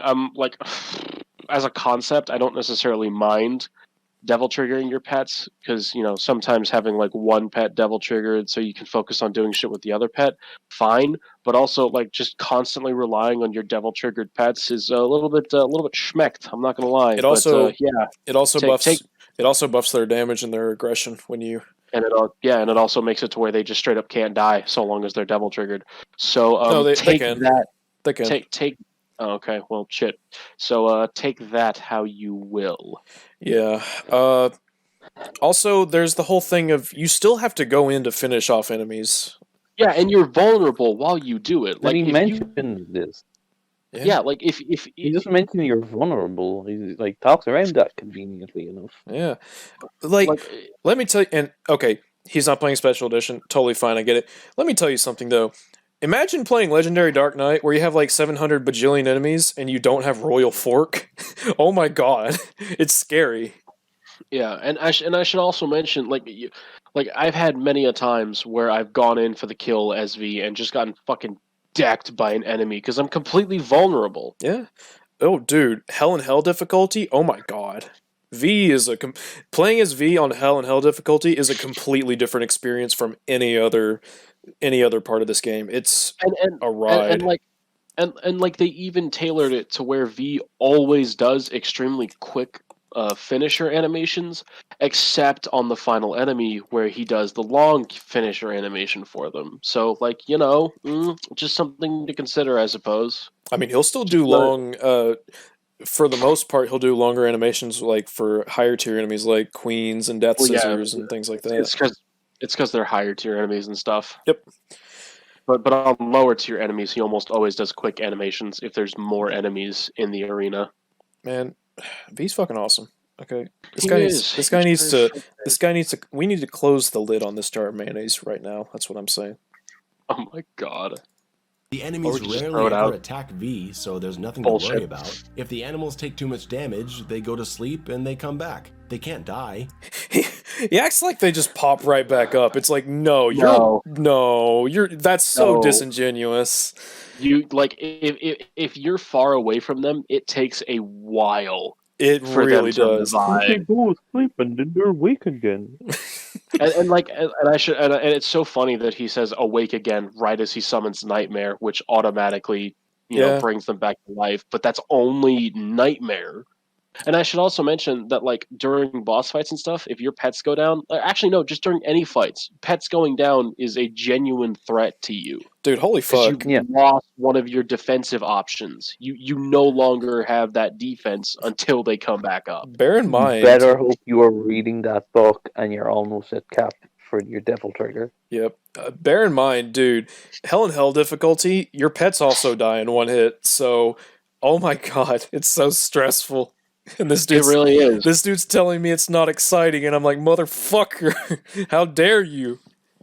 Like, just because V uses his pets doesn't mean he's not a part of the action, because he still has to guide his pets. Yeah. Like, your pets have directional inputs, and you have to be locked onto your enemy in order to use those inputs. Like, he's still involved. He's their commander. He even has taunts with his fucking familiar. Like, what? Dude, so awesome. His taunts are great. His taunts are the best in the game. Don't even try and tell me otherwise. They are. They are the best in the game. Hands fucking down. And when I you envy activate your Devil Trigger, they optimism. come back instantly. So whatever. And you can exploit the camera by So turning it away whatever. from the action, so the enemies won't even attack your friends, and you can just mash your way mindlessly to victory. This was literally a tactic that was talked about in a video about how to use V on the higher difficulty levels. I will admit this is a problem, but it's still not a problem inherent to V's combat style. It's more to do again with the double-edged sword of the camera. However, I will posit that, again, special edition, enemies can attack from off screen, and let me tell you about how I shit my pants the first time I was playing Hell in Hell, and I thought I could run to the corner, and all of a sudden Griffin and Shadow went down at the same time, and I was like, oh no. But also, if you've got a camera that's relatively far away, like myself, I send Yeah. that shit into in a motherfucking orbit. Like, it's basically impossible to abuse the camera trick. So, just throwing that out there, I guess. Yeah. Maybe don't be a pussy. Oh, snap, crackle, and pop. I understand I'm getting a lot more aggressive as this goes on. I apologize. Yeah. But also, like, The rage is compounding on itself. yeah, fuck you. Frustration is getting bigger. Bang, bang, bang. Pull my devil trigger. That was great. V is the mashiest mashing I've ever mashed. You can literally just mash your thumb across both attack buttons and wiggle the left stick back and forth and you're fine. You can even get the coveted S.E.E.S style ranking by just randomly mashing buttons. Would you describe the S.E.E.S as coveted? I wouldn't describe it as coveted. No, nobody holds it. Like, everybody loves getting SS's, but he's acting like SS's are held up on like a pedestal. Like, no, bro. It's like, They're no, not. I just want to hear I just want to hear them say I'm the storm that is approaching. Like, it's cool, but calm down. Now maintaining SS's, that's the thing. That's what gets people excited. But like, especially if you're an experienced player, like SS's aren't like they're not coveted. Here's how I would describe it. Getting to a S.E.E.S requires you to hit hard. Maintaining a S.E.E.S requires you to hit hard for a long time with different attacks. Yep. Look, if you use the same attack more than like maybe Twice. If you use the same attack more than once while using a SSS, it's basically a guaranteed method of just fucking losing it. Real impact, maybe an easy S rank. Doing it again, not so much. Yep. And not only will you win every fight this way, you'll win every boss fight on the hard difficulty. Playing on Son of Sparta, I'm here at this boss fight, and all I'm doing is repeatedly mashing attack and spinning V around. And I win. It's probably the most ridiculous thing I've seen in a game in years. If you think I'm exaggerating, let's have a little experiment. Oh, are you ready for the? Are you ready? I just want you to know, just so you know, I'm gonna have a lot to say about this when the experiment is finally over. I will gladly have you take it away. Oh my god! We're gonna watch the whole thing through. Yes. And then we'll respond. Keep quiet. Keep quiet. Let's watch. All right, Abel, have you ever played this game before? No. All right. Well, you're gonna play a V mission, and you're gonna beat this fight on the Son of Sparta difficulty with your feet. All right, are you ready? Let's do it. Okay, let's go. Go, man.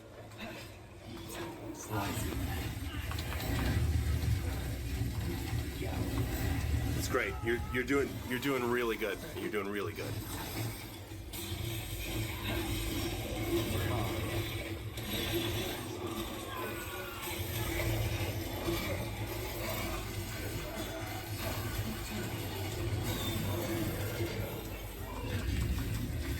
Mash, man. Mash like you've never mashed before.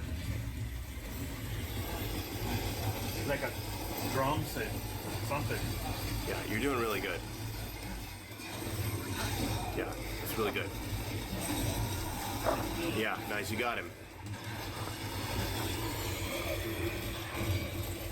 Uh-huh. Got another one. Nice.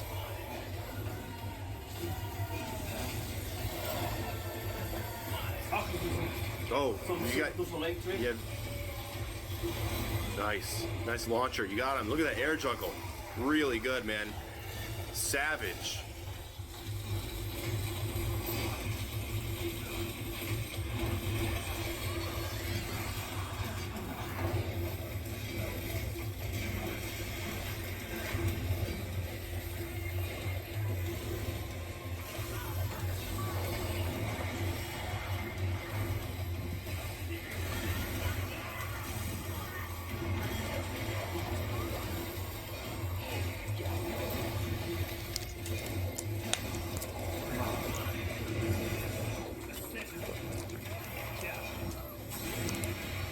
Got the kill. Wow, man. You did it. How do you feel? Embarrassed. Part 7. All right, so Okay, first of all, take it away. First of all, don't record in vertical, you fucking monster. Second of all, okay, I want to bring to attention the fact that it seems as if the specific fight he's chosen for this example is very deliberate. First of all, this is mission 4, V's first mission in the entire game. Okay? You know, the mission that's supposed to be the mood setter. Yeah. Second of all, this is against V's 4th fight in the mission. It is a mission that has nothing but Helkina and Antinora for the majority of it, finished off by a single nobody. In case you don't know, or you're stupid, Hel Antinora and Kina are lower tier punching bag enemies with relatively simple movesets. And nobodies, while a more difficult enemy and pretty tanky, have pretty slow and still somewhat easy to read movesets. So basically, his friend was set up to win. I should also mention that V's second fight is against a behemoth.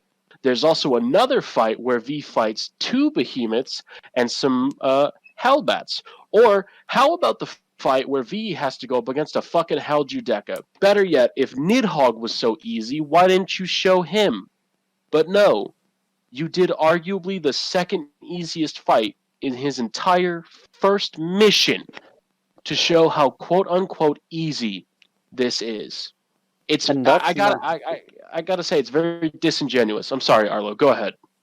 And that's not to say anything about that. Oh wow, look at that air juggle. Oh, the fucking condescending comments. Like, Yeah, you oh were my being God. kind of condescending to your own fucking friend there. It's kind of difficult to. Here's the thing. Let's say if hypothetically he was 100% correct about this entire thing, he would still look like a fucking douchebag.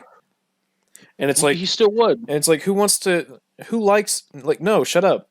Go away. And I should also mention, this is why you got to be very fucking careful when you're using anecdotes in any kind of analysis, because they can very easily be either A, disproven, or B, disregarded, because they're just anecdotes.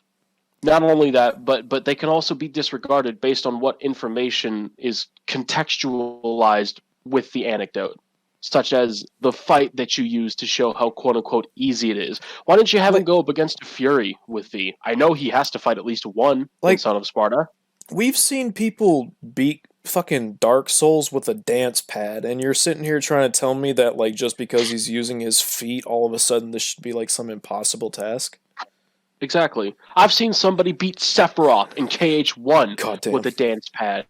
That doesn't mean that Sephiroth is a fucking easy fight. Hell no. By the way, I don't remember exactly what YouTuber did that, but I'm going to try to link it to Loveless. You should definitely check it out. It's pretty great. That sounds awesome. Yeah, him using his feet doesn't denote how difficult these enemies are, especially when you're doing one of the easiest fights in the fucking game. Yeah, he picked one placed quite precariously between other tougher fights, as well as prior to a boss. Man, if I was gonna show how fucking easy, if I was gonna be like, okay, this character's fucking dumb easy, let me show you how. I would have my buddy playing with using his feet, sure, whatever, fine, against on like Dante Must Die difficulty against like mission 14 where you do the boss rush with limited pets. I'd be like, okay, so this is like arguably his hardest challenge, or hell, put him in Bloody Palace and show us how far he gets. If he gets to like stage fucking, I don't know, 40, then I'd be like, okay, maybe V's a little bit easy, but you're not going to do that. Actually, no. If he got past fucking Goliath, I'd still say that, because there's no fucking way you get past Goliath with this shit. Yeah, Goliath would charge you down and eat your ass. He really would. Like, seriously. Take Goliath with only Griffin. There you go. Like, I should mention that in Mission 14 on my first playthrough, I was playing with my friend whenever the game first came out, and on Mission 14, I accidentally released Griffin first because I didn't know I'd have to fight the boss solely with Griffin afterwards. And like my friend looked at me with this face of horror, like, "Oh no," because he knew it was coming. And I had to fight fucking Cavalier with just Griffin. And let me tell you, it was quite a hard experience. But goddamn, if I didn't get some fucking parries off of him with Griffin's dive move, goddamn, that was a proud moment for me. But like, yeah, like what when are you did she show talking? Mission Wait, what are you 14? talking about? All you had to do was mash buttons. Oh yeah, all I had to do was mash buttons. All I had to do was mash triangle and also forward plus lock on. But we don't talk about the lock on apparently because the lock on doesn't fucking exist because you just have to constantly maneuver your. I'm going fucking insane. Jesus Christ, I'm actually losing my mind. I need some goddamn whiskey after this bullshit. Arlo, do you like feet? Do you like feet? I might, but I don't see what that's got to do with anything. I mean, you know, we were talking about purple, now we're talking about feet. You know, might as well gauge some. Anyways, yeah, thoughts on his little experiment. What the fuck? Yeah, any particular thoughts about his experiment other than him being a condescending No, douchebag? I've lost like any respect I had, which was a none. Like going into this because I didn't know the guy. Like I don't respect this guy's opinions. Like, You know what I want to do? I want to pull up God of War, and I want to play with my feet and beat the first level on hard mode, and then I'm gonna post it and be like, "Wow, this game's so fucking lame." Oh my God. I would say this experiment is disingenuous at best and fucking atrocious at worst. You're at negative credibility points now, buddy. Yeah, it's. Oh man, what a oof. You know how you got like the credible Hulk? This is the incredible Mulk. Oh, got him. So, Fuck. would you say this is the worst part of the video? No, Yeah. actually, because if I'm not mistaken, pretty soon I'm gonna have to draw that line in the sand. Oh shit. So personally, well, apparently, according to the comments, he never brings up the music. Yeah, it's a shame. Music's good. I mean, great. Okay, like I kind of get how it might probably be. It might be difficult to talk about music if you're not like particularly versed in how music is made. Like, I don't know. music I don't know is what all like more so than gameplay. Music is also based on taste, so it's a lot harder to talk about. I mean, to be fair, he also talked about how amazing the music was in God of War in his "How God of War Was Ruined" video. So you know, I don't fucking know. You could also talk about how the music is incorporated into the style meter. Yeah, rather than just calling the style meter a glorified ego boost like you do in your follow-up video. Oof. Big oof. Anyways, You know? apparently Dante saves the day. Shocker. Dante saves my the God. day. Okay, so the V sections are a joke, obviously. I'm sure you have to get good with him to beat the game on the 5th difficulty level where the animals can get knocked out in one hit. But come on, you're gonna judge a character's balance by how hard it is to win with them on a difficulty that's unlocked after 60 hours of play? Yes. Yes, actually. I will absolutely judge a character based on how they perform on the highest tiers of difficulty. Why would I not do that? Because the highest tier of difficulty is supposedly, the highest threshold that they can fucking operate on. Oh, but also, he's a newcomer, so we should be considerate of that. But also, he's a newcomer who wants to play on the highest tiers of difficulties right off the bat. My brain is just leaking out of my ears and into my headphones now. It's all just squishing about. My gray matter has transmutated into mayonnaise. Look, V is something that just had to be addressed. I don't want to talk about him. I want to talk about Dante on the Son of Sparta difficulty. That's when the game actually comes alive. I already stated that I find Dante the most interesting because of how easy it is to improvise with him, and I love his trickster style that lets him dash around. The first Dante level on Son of Sparta was a wake-up call. It was the first moment that the game said, no, stop fucking He's just around, kind of repeating use himself your at air this point. juggles, take advantage of when an enemy is stunned, experiment with your weapons, switch styles. This stuff all starts to have real tangible benefits during combat. It becomes very useful to play with all the mechanics available. I'm not just air juggling because it randomly occurred to me in the moment. I'm air juggling because I need to kill this guy now and stay off the ground so I don't get murdered. And as I'm feeling more motivated to use my options in smarter ways, I start naturally experimenting with other options that are outside my comfort zone, and I start enjoying to play the game in a really stylish way. So he's admitted that when you start actually engaging with the mechanics, the game's way more fun. Gee, how fucking about that? You know, if maybe... You know what, I'm just going to play FF7 without any materia. I don't Yeah. see the point. Like, why would I, like, cure materia? Maybe I'll use a cure materia once and just see how it works. Maybe I'll What's the put point on a summon. No, just mash X. Just mash X. Yeah, there's... That's all turn-based. That's all turn-based RPGs are. Just mash X to win. Yeah, bro. Now, see, I don't necessarily agree with that argument, but that would actually be a good place to use it. You know, not enough. That's actually a straw man. Yeah, I know it's a straw man, But like, it's like ignoring a core like gameplay thing of a game and then complaining that the game is bad. Like, it makes no sense. And again, like, his only incentive for engaging with the mechanics is difficulty. And it's like, I'm sorry, but, like, that's not everybody. That's not every newcomer. That's not, like, he's the only person I've heard of this ever being a thing with, quite frankly. And there's also the fact that, again, I keep stressing it. Difficulty is not what makes something good. Yeah. Like, having something that's more difficult isn't automatically going to make it better out of nowhere. But go fucking figure that once you actually start working with the game and actually start experimenting with the mechanics, it becomes more enjoyable. It's almost like you should have done that from the fucking start. Yeah. But it's just... Fuck. Yeah, it's just like, difficulty's all that matters. Why would I engage with the game otherwise? It's like, well, probably because you're playing it, but I don't know. Yeah. That's what I do when I play God of War and Ninja Gaiden. Yes, it's finally happening. The next few Dante levels are fantastic. There's so much good combat here. And the boss battles, man, this is some of the best stuff I've played in years. I'm finally seeing what people love about this game. The thrilling experience of the 4 Dante levels. Do you think that he's seeing what everybody loves about these games? Do you really No, think I so? don't. I don't think he's seeing it at all. To be honest, I think he's fucking blind. I'm just like, yeah, you say this stuff, but honestly, I don't believe you is the thing. We have 8 more minutes of this bullshit.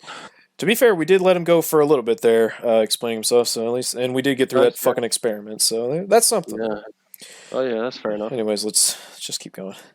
Levels gave me a lot of hope going forward. Hope that the other characters' levels would also challenge me. Sadly, that's not the case. The game dumps you back into a V level, and it's by far the worst one. It's a boss rush level, fighting bosses that stand no chance against you as you stand full screen mashing your pet attack buttons. The first one is so bad because you only have one pet and it takes forever. You fight 3 bosses.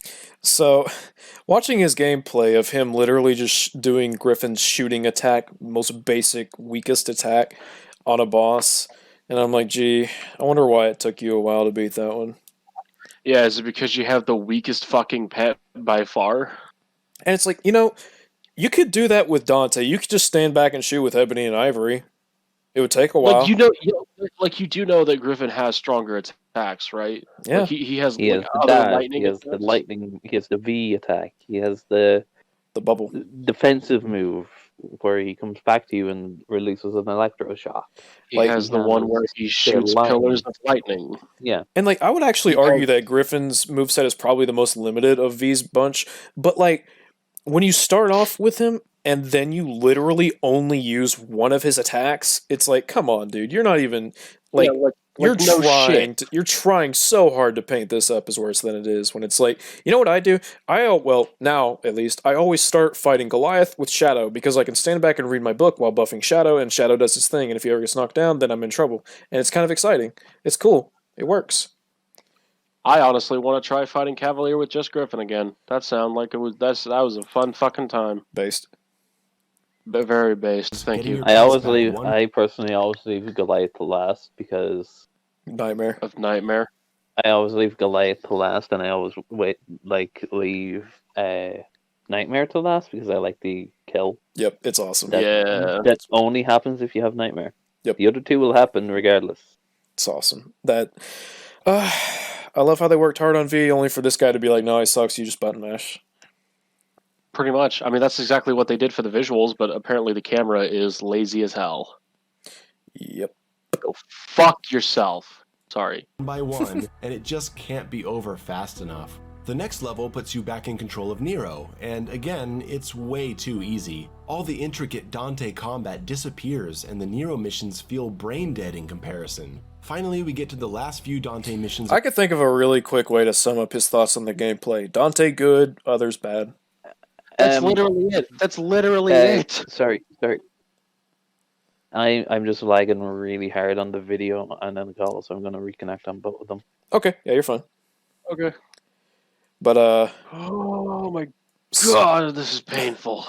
So, yeah, oh boy, tisms for days. Tizzy whizzies. I'm just Big tizzy whizzes. I'm dying over here. Hell, I'm fucking dying. Like, oh my god, dude, he's literally just saying, I played as the other characters again, but I just didn't like him. Dante's better. It's like, well, and like to say that Nero's combat is fucking like Nero's missions are brain dead in comparison to Dante. It's selling him short. like, if someone tweeted me and they were like, yeah, like if I tweeted something about Devil May Cry and they respond, they were like, yeah, I didn't really care for the other characters. Dante was the one that I liked the most. I'd be like, okay, it's just some person making a tweet. Like, whatever, that's their thoughts, that's their preference, cool beans, whatever, fine, cool.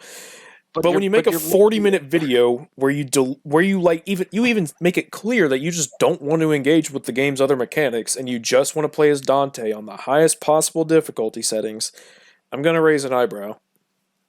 I'm gonna raise an eyebrow too. And like, you can max act with your air taunt. Dude, he never max acts. Like he never does. He never does anything. Yeah, like watching his Nero gameplay, I'm like, even if you're just gonna mash triangle, like tap that XC button, like for fuck's sake, man. Tap that max act, boy. Yeah, and that's really the crux of his problems is that he just never engages with the mechanics, and so for whatever reason he paints it as the game's fault for him not having any motivation to engage with it when literally everybody else was fine. Are you back, Arlo? Yeah, I'm back. I Alright, should be cool. okay. Oh, let me just rejoin the video. I never. Cool.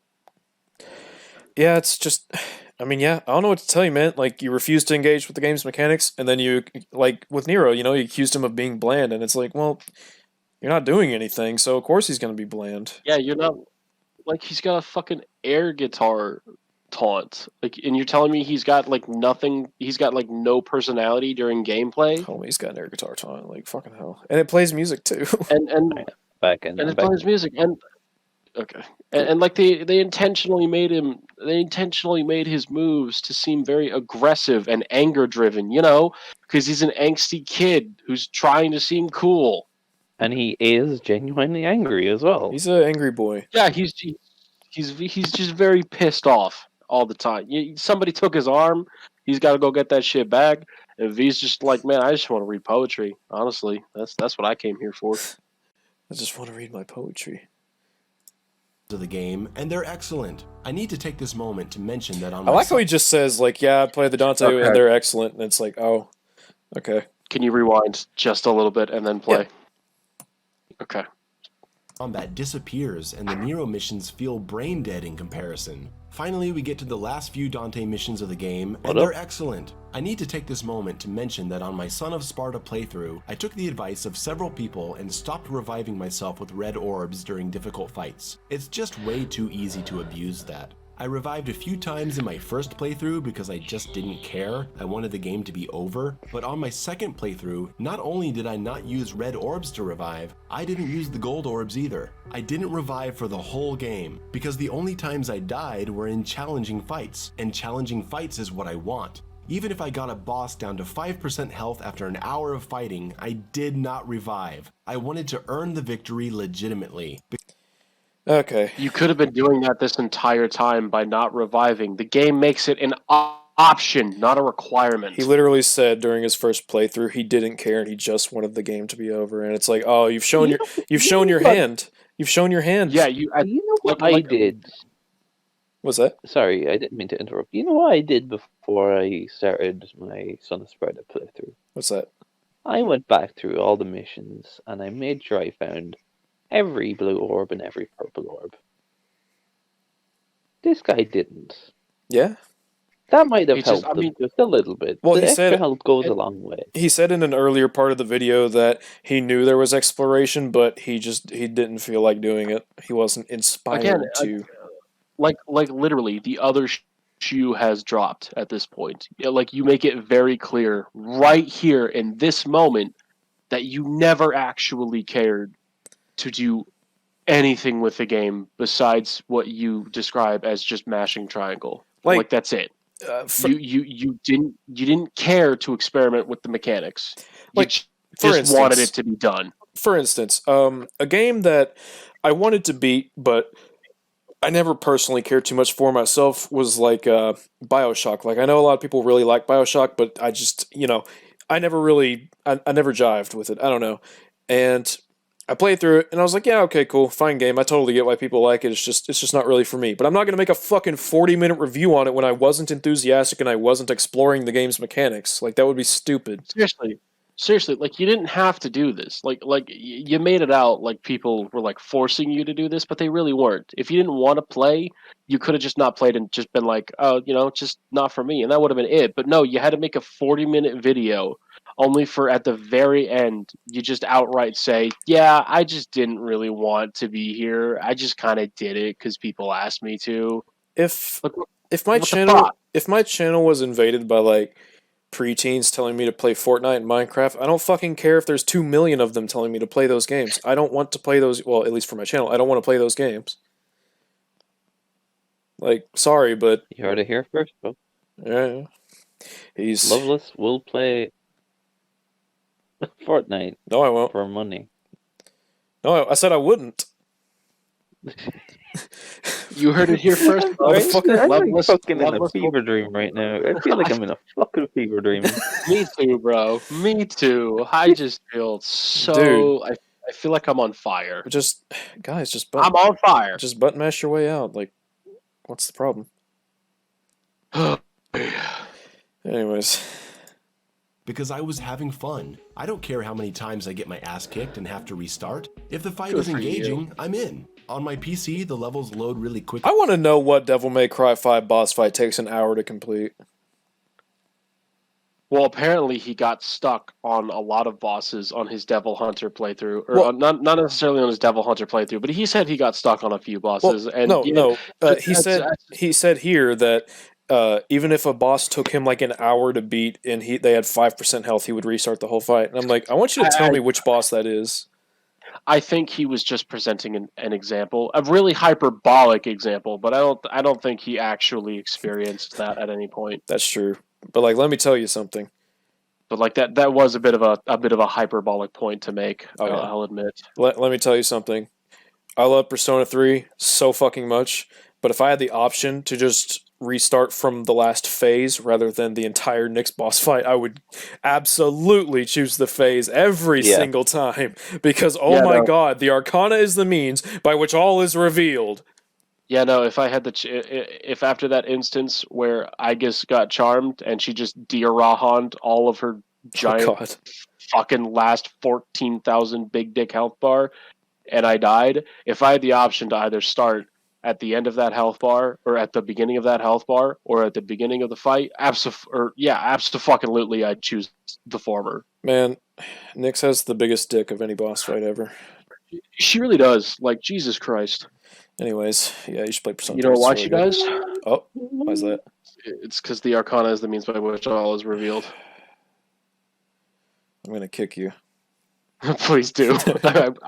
I want to know that I'm still alive at this point. Quickly in DMC5, if I die, I'm back at it pretty quickly, but let me take this moment to give a message to all developers. If you're gonna put gameplay tips in your loading screens, make players hit a button to start the level. When the levels load this quickly, I barely make it to the second line of text before it's gone.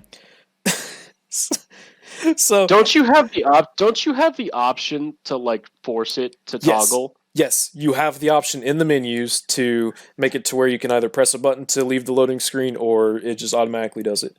Oh, so it's another non-issue that he's just... Yeah, it's Also- it's another non-issue that you could just customize in the option screen. Also- Arlo, remember when DMC5 first came out, like literally the number one fucking complaint about the game was the loading screens being too long?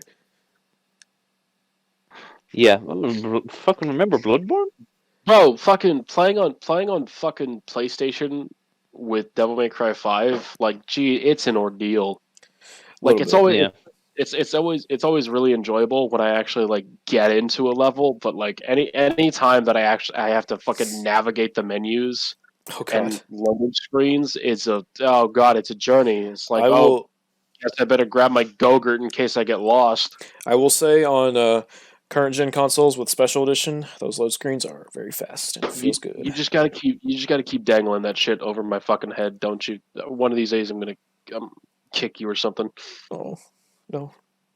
Don't do it. Sometimes I want to read this stuff, so when I die, I gotta take out my phone, hit continue from checkpoint, take a picture of my screen, pause the game, open the gallery, Who does read the this? picture, and then play. Who fucking does DMC5 it? is Also, I'm like 90. All right, look, I haven't fact checked this, but I'm like 90% sure there is somebody out there who has also compiled all of the tips into maybe like a game facts forum or something like that. So like, I don't Wait a know, minute. maybe look that up. Wait a minute. If you don't want to quote unquote dive that deep into the game's mechanics, why the fuck do you care what the loading screen tips have to say? Oh yeah, that's true.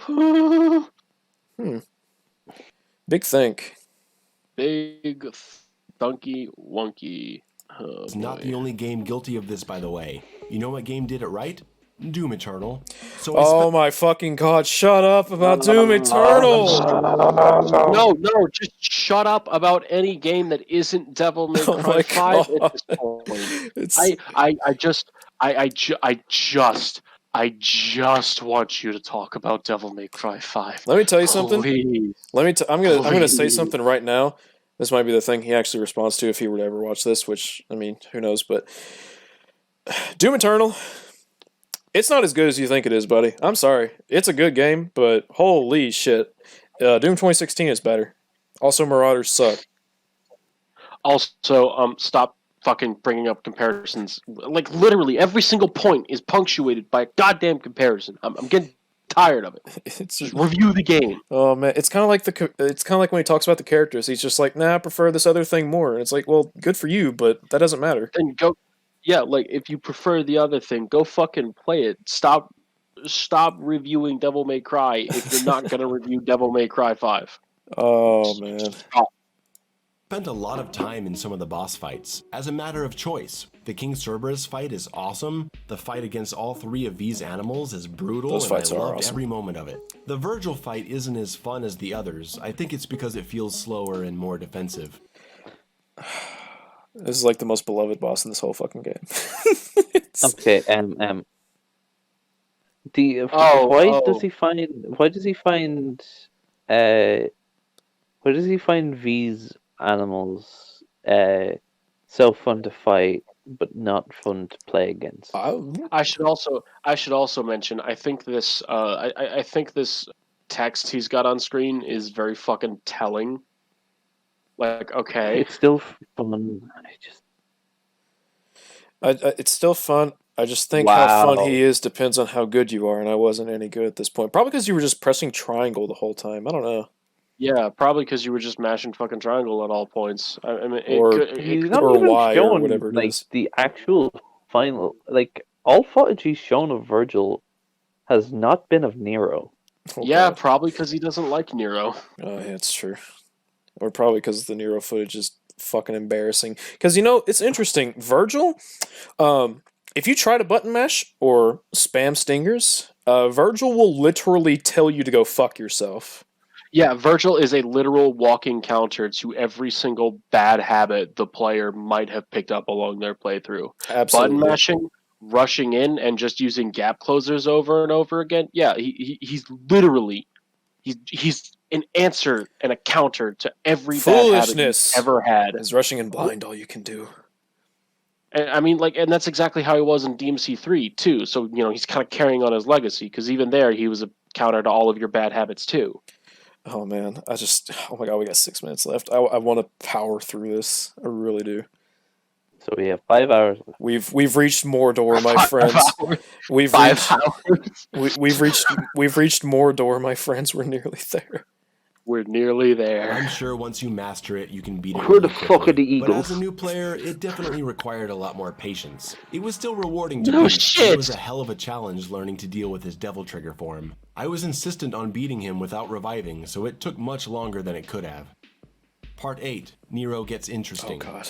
Nero's gameplay is better than it was in DMC4, with the addition of the Devil Breaker system. Having all these different arms. So Oh, he's exceeding. He's X-acting. Holy shit. wait a minute. Okay, hold on. Wait a minute.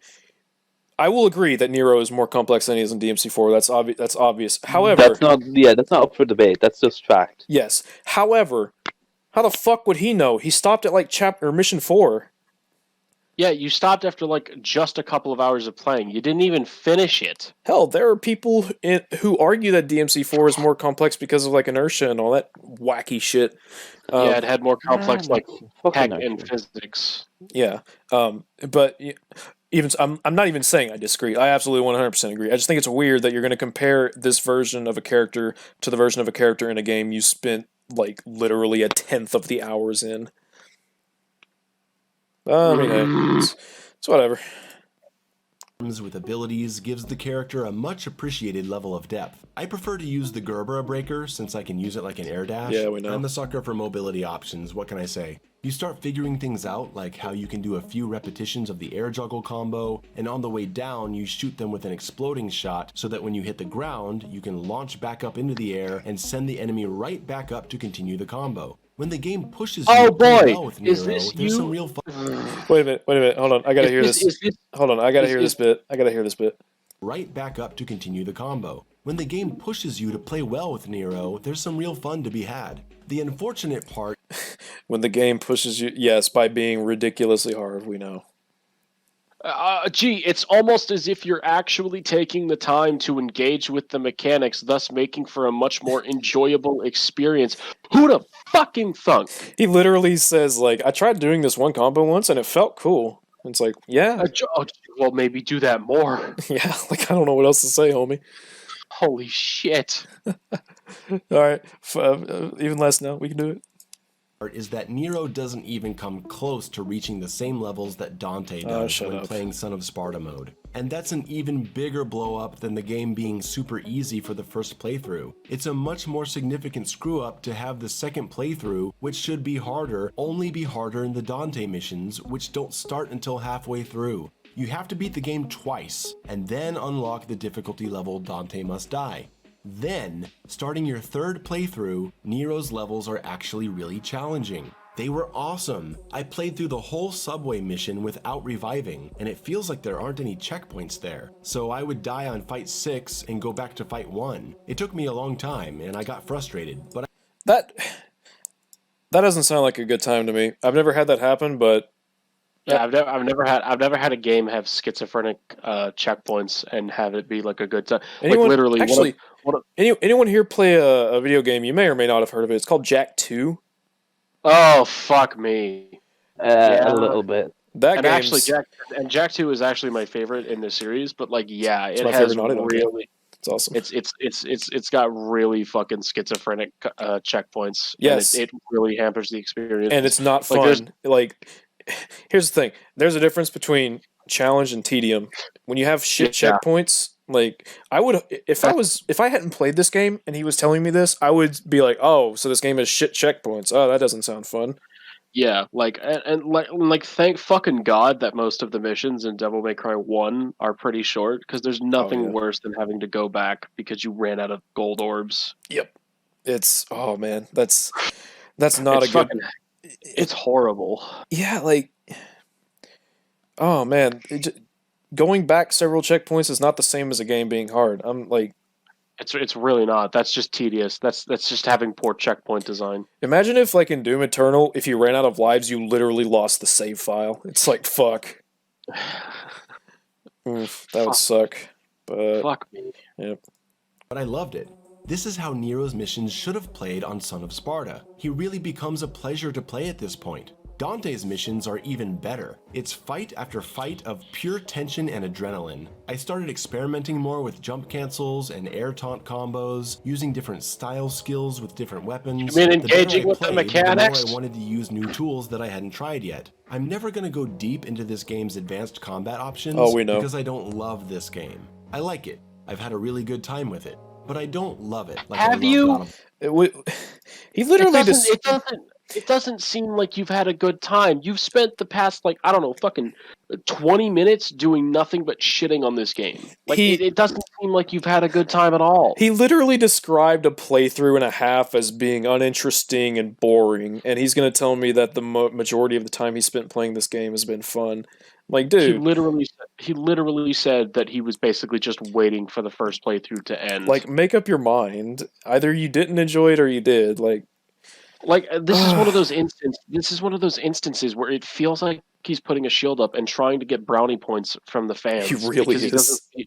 He doesn't want to be fucking torn into by them. Well, I hate to tell you, buddy, it ain't fucking working. He thinks it's as simple as whether or not he likes the game, and it's like, no, that's not what we care about. We care about the fact that you're providing points against the game and against its quality that are just either not true or It's not flat that- out lies.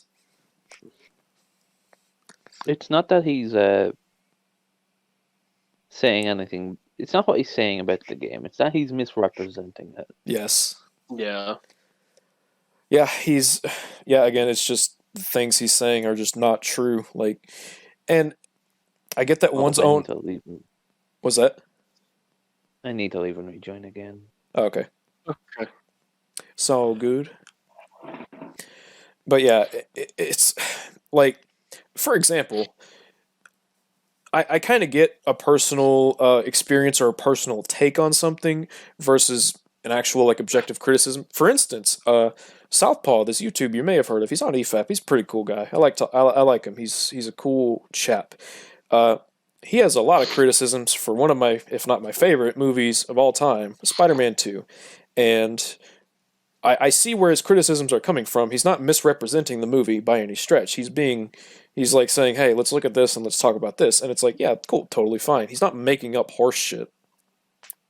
I think there's a lot of debate over whether or not there's a lot of like flack around having a subjective take on something. What I would personally say is I don't think that subjective takes are inherently bad, but when your subjective take ends up misrepresenting something, or when your subjective take can be proven false, or when you're presenting it as an authoritative reflection. Or when you're authoritative or trying to speak for other people, then your subjective take, no matter how subjective or how opinionated it is complete dog shit. That is when I would say people have the right to say that your opinion can be wrong, or that your opinion is dog shit. And even if, okay, so like let's imagine, for instance, we're in a call with him and he's like, look, I'm not trying to speak authoritatively. I kind of get how I might have misspoken and it came off that way. I'd be like, okay, that's fine, but your opinions or your personal whatever you want to call it, it can still be scrutinized. It can still be examined, and if it's any opinion can be scrutinized, no matter how subjective. Absolutely. For instance, here's a good example. Red Dead Redemption 1 and 2, subjectively, I fucking adore both of those games. Objectively, I would argue that they're mediocre at best, not counting their stories. I'm talking just gameplay-wise. I would agree. And Fair. At least for 1, I haven't played much of 2. yeah, like, and again, I fucking love the games. Like, I'm saying that as someone who genuinely, like, those are some of my favorite games, but they have a lot of huge problems. Such as when they force you to go through sections of doing nothing but walking or riding on your horse and doing basically the fuck all. Or the shitty cover systems. God damn it. Or the shitty cover systems. Jesus Yeah, Christ. oh my Shitty God, cover for system. sure. Like, Jesus Christ. Dude, Red Dead 2's cover system is worse than the first games that came out like 12 years before. That's insane. I heard and I was like, what the fuck? It's bizarre. Anyways, not talking about Red Dead 2, we're talking about Resident Evil 2. I mean, Devil May Cry 5, so. But yeah, again, it's all, if I was talking to the guy and he was like, look, I totally get how people would have, I misspoke, I shouldn't have spoken so authoritatively. However, this is still a reflection of my experience. I'd be like, okay, that's fine. However, you were playing very unenthusiastically, borderline, like you wanted to make. Half-assedly. Wait, what? Half-assedly. Yeah. Just little to no effort, and it's like you're thinking to review this game. It's like, come on, man, at least try. Like, if I was to review BioShock, I would go back through it on like the highest difficulties, and I would really take my time looking through those games and be like, okay, this is what I'm going to talk about. This is what I need to highlight, such and such. But yeah, I mean, a lot of these points have basically boiled down to like if I reviewed Metal Gear Solid 3 and said that it was a bad action shooter. Like that's essentially what a lot of these points are. It's criticizing a game for not being something that it never tried to be. The game isn't trying to be a platformer. The game isn't trying to be a puzzle game. It's trying to be an action game. it's I'm gonna start a fucking fire here. It's kind of like people who look at Metal Gear Solid 2 and they compare it to the first game. Metal Gear Solid 2 is great. Yes, it is. War. Because while I absolutely love DMC5's combat, I love God Does of he? War for more than just the combat. I'm in love with that world, the levels and presentation, Kratos and the other characters, the music, the art style, it all. And this would be a good argument as to why you personally prefer that game. However, can we stop talking about that game, please? Yeah. We're not reviewing Devil May Cry here. We're not reviewing God of War. We're reviewing Devil May Cry. Well, yeah, no, you're actually right. We're not. It's almost like we're not reviewing Devil May Cry here. It's Yeah. like he's comparing Devil May Cry. It borderline feels what like a God of War review that's using Devil May Cry 5 as a reference point. You know what would have been a better title? Why Devil May Cry 5 isn't as good as God of War. Yeah, and then we would have torn into that too. Oh, yeah, we would have torn into it either way, but I mean, at least it would have had a more accurate fucking title. True. Anywho, we're nearly there, homies. Goes together to make it one of my favorite series. I don't feel that way for Devil May Cry, but if God of War had Devil May Cry's complexity, I would totally dive that deep. On this second higher difficulty setting, Dante Must Die, the V missions remain equally boring, an utter chore to get through. I usually took a break and came back later when I could watch a movie on one monitor and mash my way through V's levels on the other. Ooh. And that right there is the epitome of why it is one of the least credible reviews I have ever seen in my fucking life. Oh. At some point, you just gave up. You didn't try. Well, he didn't start actually trying, and then he decided to give up after not trying. It's like, oh boy. That is probably one of the worst things that you could have said in a review of anything. Like, honestly. Like, you weren't even fucking paying attention for the most part. Like, are you fucking serious right now? And yet you expect us to take your opinion seriously when you just like gave up halfway through? Get the fuck out of here. Man, imagine if I posted a review of God of War and I was like, yeah, the story's okay, I guess, while I was watching like fucking Terminator on the other screen. No, actually, imagine if I was making a review of a movie And I said, honestly, at this point, I waited until I could take a break. I took a break and waited until I could have a second monitor so I could watch something that I was actually interested in on the other monitor. Like, fucking imagine. Like, this is basically the video game equivalent. It's like saying, oh yeah, I kind of just played Cookie Clicker on the side You know while what? doing. Yeah, Fuck off. this is people who review movies while they're on their fucking phone during the movie. Oh, I didn't understand anything that happened. Is You don't missed say. everything. You Did missed you every fucking crucial watch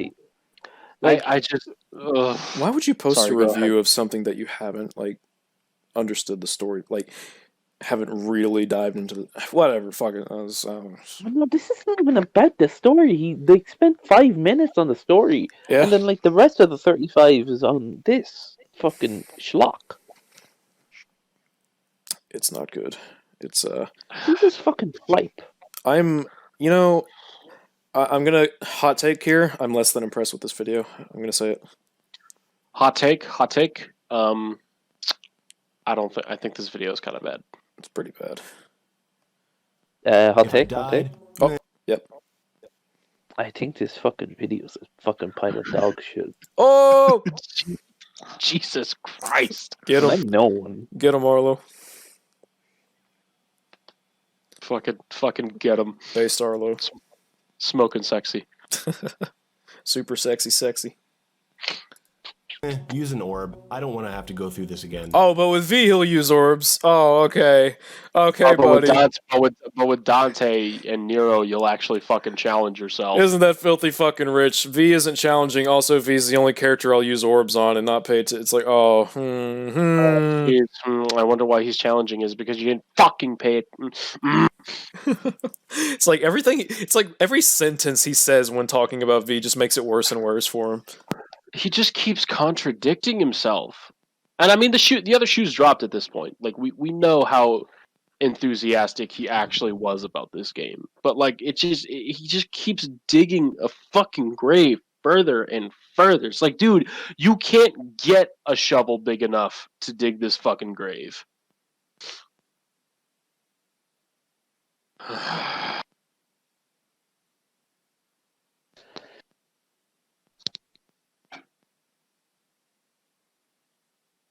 You guys there? Yeah. Okay. L? Hello. Oh, hi there, friend. Hey. Oh, for some reason, what I was saying wasn't going through. Have either of you watched Scrubs? No, Yes. I have not. Arlo, remember when Elliot had to go to apologize to like in the first season when she had to go to apologize to Carla for ratting her out, and then she was like, "Yeah, I wouldn't have had to rat you out if you didn't fuck that up." But I mean, and it's like, oh god, it's like no, stop. She just keeps talking and making it worse for herself. Oh man, that's what this is. That's what this feels I like. vaguely remember that. It's been a hot minute since I watched Scrubs, but yeah, I remember. It's all good. I watched it recently. That's the only reason I probably even thought of that. But yeah, it's like everything he says about V, I'm just like, oh, dude, come on. He just keeps digging that fucking hole. Let's see how farther this hole can go.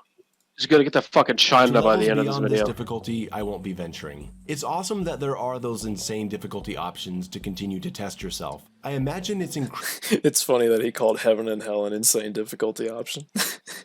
Or Hell in Hell, even though it's basically just Son of Sparta, but you don't take damage. Which, I mean, if Son of Sparta was so easy, he shouldn't have a fucking problem with, right? Yeah, Hell and Hell. I mean, you only die in one hit. Jeez, man. Oh, and you have 3 gold orbs. I guess that makes it really easy. So, Yeah.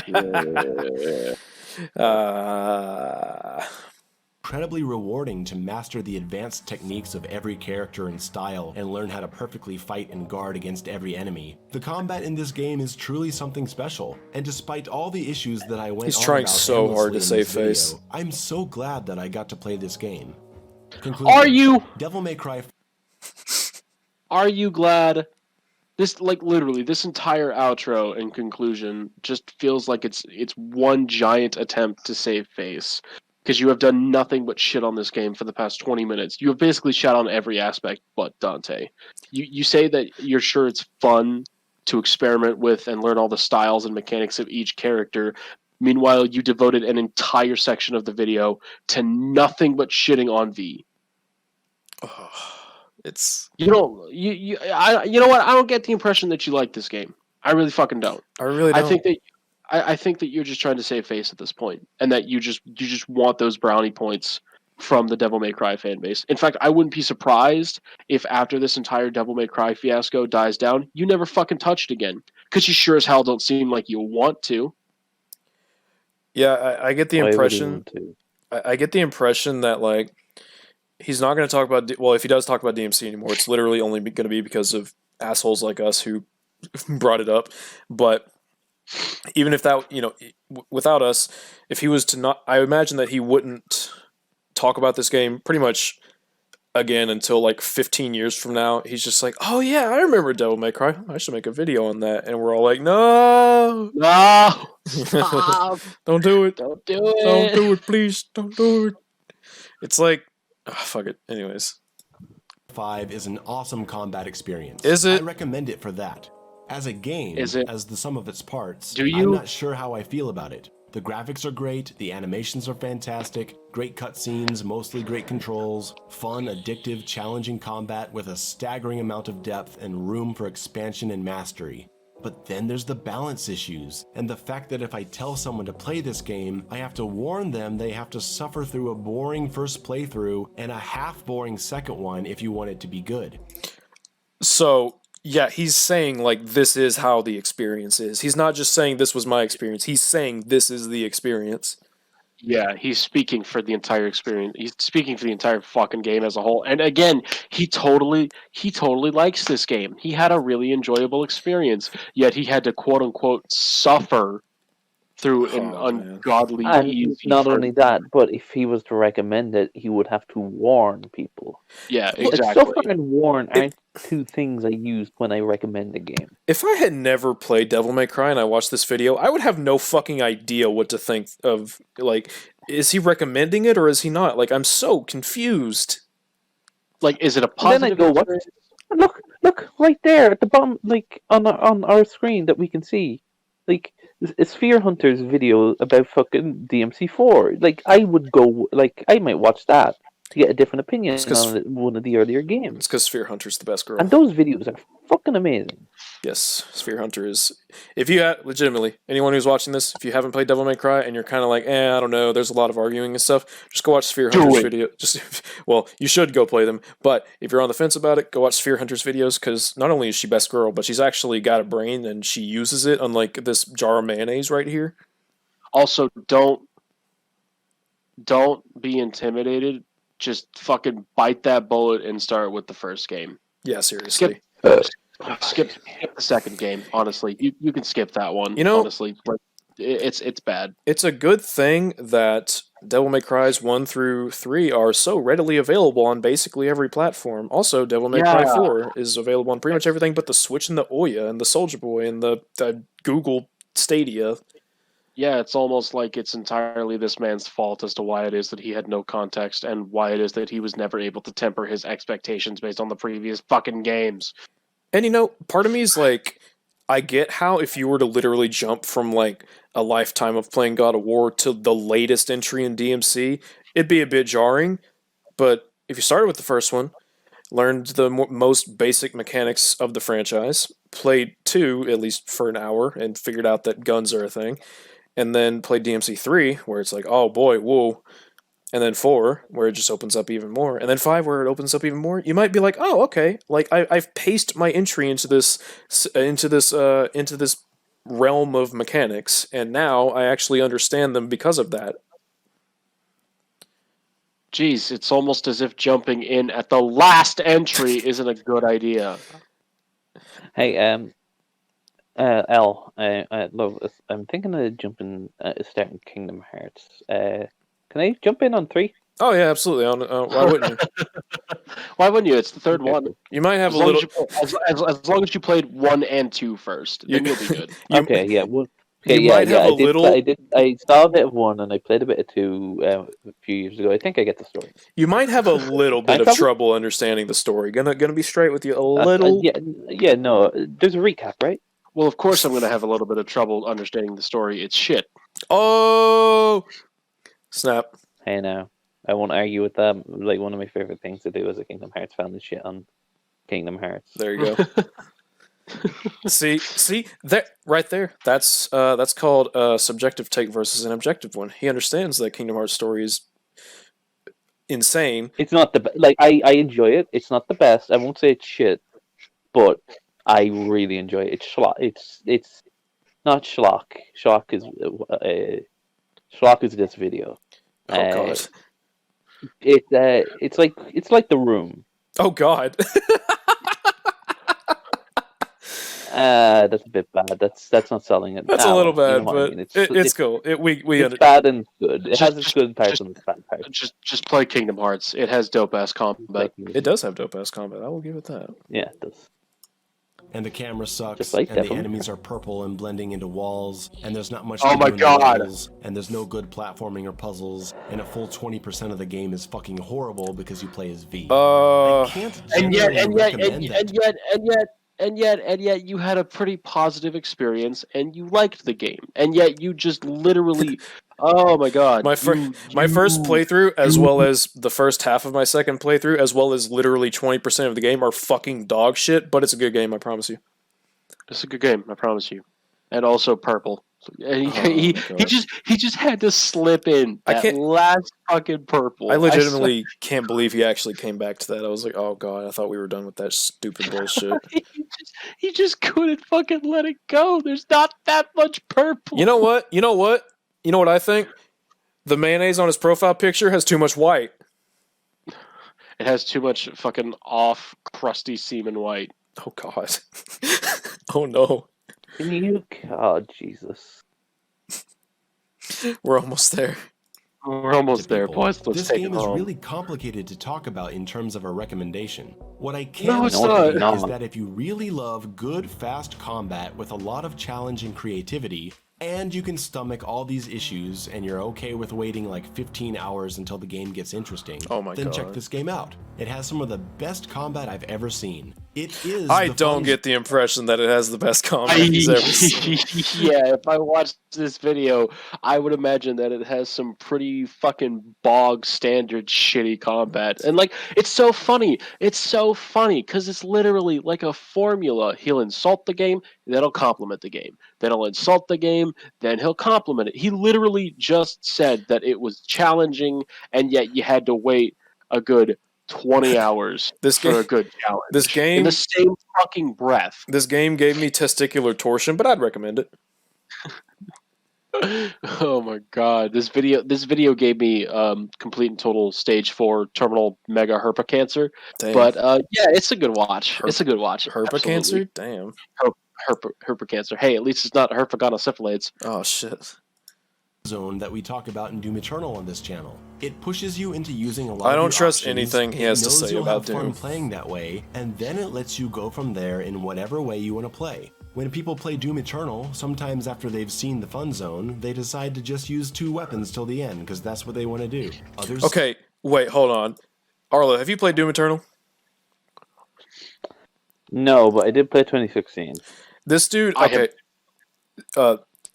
So a key thing about Doom Eternal is that ammo is extremely limited. So the way this guy says, this guy says if you want to play through Doom Eternal with only 2 weapons, then that's totally fine. And I'm like, no, it's literally not. Like, it's not possible. It's borderline impossible. Like, you're fucking lying. Or like how earlier, I said I had to draw a line in the sand, and I didn't realize that part came earlier. But he says that he was able to get through his first playthrough and half of his Son of Sparta playthrough doing nothing but button mashing. I'm gonna have to draw the line here. You're either the luckiest person on the fucking planet, or you're lying. I just have to make that statement real quick. Literally just a little while ago, I was playing through Bloody Palace just without locking on, just pressing triangle. And let me tell you, even in the earlier state, well, okay, a little bit past the earlier stages, that's not an option. It is not an option. Guarantee you wouldn't get past fucking Goliath doing that shit. Yeah. stay in the fun zone and learn to love the weapon switching dynamic play. DMC5 is no different. The higher difficulties pushed me into the fun zone of extended air juggles, weapon switching, prioritizing enemies, and once I got used to it, got stronger, got better, I could have just relied on one weapon like Cavalier or my sword, and only used one style, and constantly used power attacks. But I didn't. I continued to play in flashy, stylish ways because the game led me to the place in my mind where I wanted to experiment. I mean, to be fair, Devil May Cry, like playing as Dante is still enjoyable, even if you're only using like one weapon. You know what? I'm gonna Yeah. I'm gonna enter condescending mode here. I've seen your gameplay, and I would not say that you have started playing stylishly. That's a bit mean, but I respect it. It's well. Also, he literally said that he just mashed the fucking attack button over and over. I don't want to hear anything about. Oh, I started playing stylishly. Oh, I also didn't want to dive deeper into the mechanics. Oh, I was like shut. No, you are lying. You are a fucking liar. He Ah! contradicts himself so much, so He often. really It's like, does. this video is nothing. It's not bad. It's not good. It's nothing. I don't know. I'd It's just- say it's pretty it's- terrible. It's the Yeah, it's definition. terrible, but like It's that just the doesn't work for me. Fucking analogy, does it? Man? it's just the definition of like a Nile. It's just nothing. Oh man, all right. We've reached Mount The Doom. wet part. We've reached Mount Doom. We're almost there. No, the ring is And that- tossed in. Like we're getting on the Eagles. Thank fucking We're getting God. on the Eagles and fucking flying The off. Eagles arrive when that fucking bar is fully red. That's probably the No, game's that's the biggest fucking- that's accomplishment. Frodo It's heading something off. that most God damn it. On the boat. games completely fail at due to developer laziness. That's not the case here. I'm happy to say that for all its faults, Devil May Cry 5's combat was made with a lot of passion. Thank you so much for watching. I already know Passion this that isn't you've going to spent go over this super entire well, video but hey, spitting on. Yeah. You've literally spent this entire video just spitting on that passion. You even called them lazy by extension during your camera section. But also, he just said that they weren't lazy like other developers. Oh my God. Mayo, buddy, What was that? Another Mayo, contradiction? Mayo, buddy, mayonnaise, my condiment, my boy. I just want you to be consistent. Just be consistent, for the love of fuck. Be just. Yeah, like if he was I'm gonna. gonna link this to like my FC and the like Discord servers and to see how they think about it. Oh hell yeah! Then link them to our show whenever I post it, which will probably. Well, I just literally all I have to do is paste the stuff together and then normalize volume and then render it and upload Bleep it. out some shit that I accidentally said. Oh yeah, So probably today. yeah. It won't take but a moment. That'll be fine. But yeah, Said a big slur. I will say that I will probably have this uploaded by tomorrow afternoon, maybe. I might start uploading it tonight if I like really get to, which would be great. But anyways, yeah. Oh my God, we've done it. We're here. The Eagles have arrived. Holy shit, that was awful. That was But that was a terrible video, my dude. I'm sorry, but I mean it's your work, so I'm not sorry. But I hate to break it to you, but that video was fucking awful. I'm sorry you wasted your time on this. Us or him? Yes. Both. Oh, Oh my my God. God, it's Oh fuck. okay. So, I'd like to take this opportunity. Does anyone here have any particular gripes with Devil May Cry 5? Actual criticisms they wanna dive into. No. We'll start with Arlo. Arlo, what have you got? A genuine gripe I have with DMC. I don't think they should have made like it's a very small one, but they shouldn't have made red orbs purchasable. Yeah. Microtransactions in general, I think, are always just better left on the cutting room floor. I would love the ability to play through the entire game as a single character. You could do that with Virgil. Yeah, but I mean, I like, know what you mean. Dante Nero, and V. There was um, a rumor when Special Edition was announced that you were gonna, because the way one of the trophies descriptions was written out, it seemed as though you were going, because it said like beat normal difficulty with Dante, Nero, or V, and it's like, oh, so you can play through with literally all of them. It's like, no, you can't do that. It's like, oh shit, that would have been cool. I would say my biggest gripe is how the style meter is calculated. I don't know if I should go into that or not. Maybe not super mechanical depth, but Okay, so basically, with every fight, you accumulate style points, and the way that the end score in terms of your style points is calculated at the end of a mission is it takes the average of all of your fights together, obviously, and adds them together and divides them. That's how averages work.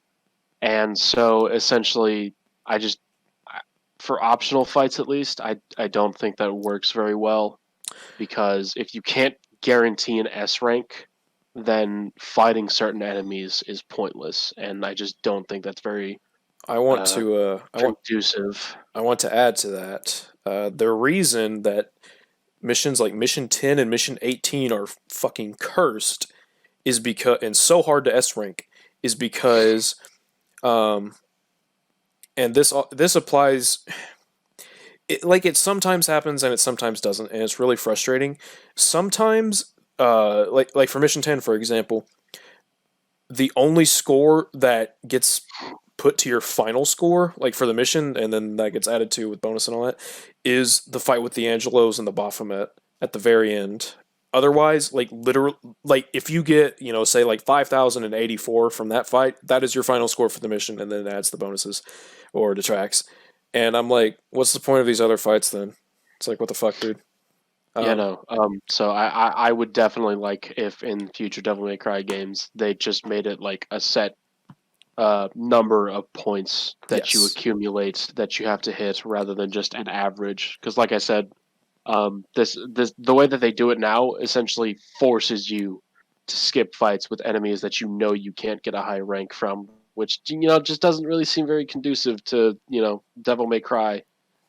Yeah. Yeah. Like for me, it's one of those things where it's like the score is ultimately kind of a supplementary reward for your ability to play well, but like at the same time, I'm the guy who wants to S rank everything. So god damn it, Mission 10 and Mission 18 are a nightmare on Son of Sparta and Dante Must Die. When they announced Special Edition, I was like, oh no, I've got to do it again.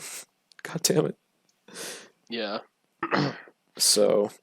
Also, more costumes, please. Oh, for fuck's sake, more costumes. For the love of God. Yeah, that's. I'm not too fussed. I like V's green color, and I like actually like V's green, Dante's black color, but Nero's fucking. Well, for me, it's like.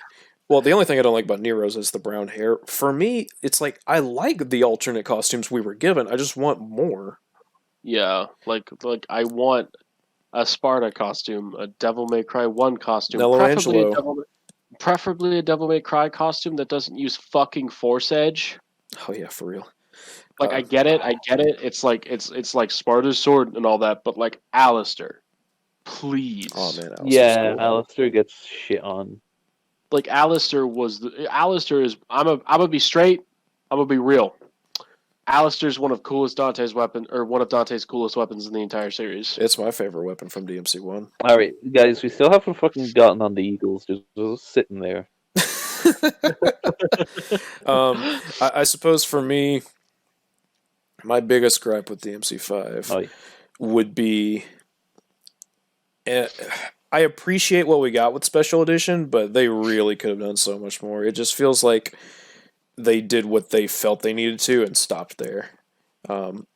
Virgil has major balancing issues. Like he's so brokenly overpowered, but at the same time, like his mobility is such dog shit because they won't give him a fucking double jump, and it pisses me off.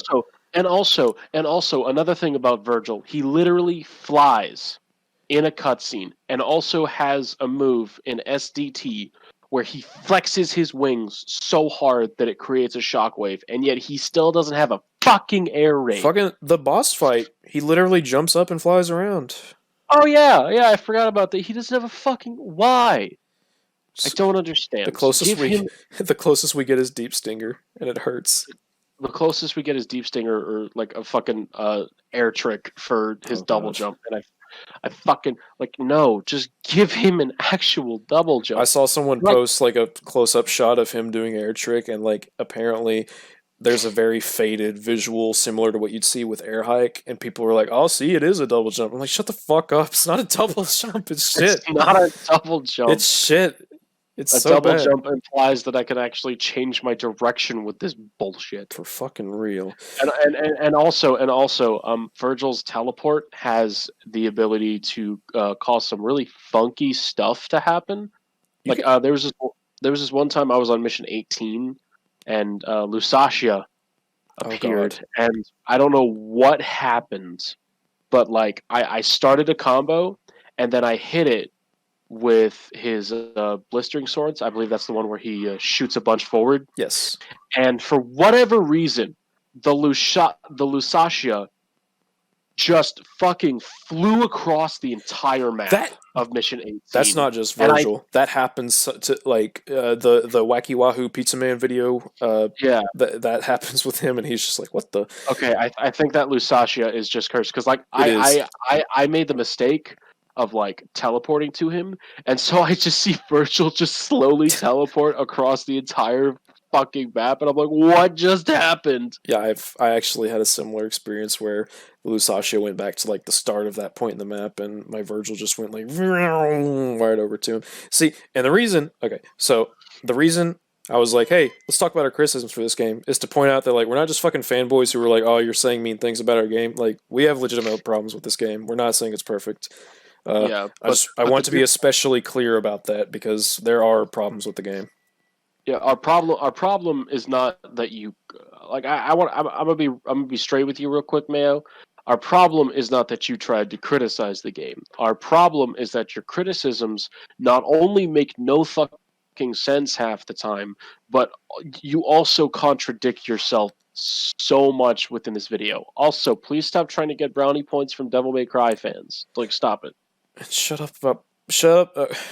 Okay, Shut up about purple. Shut up about purple. And There- also, please stop comparing other games to the game that you're reviewing like constantly in your reviews. I was gonna say there were 4 things where I'm just like, please stop. It's Doom, God of War, Purple, and V. Like, please stop talking about all 4 of those things until you just stop talking about them like forever.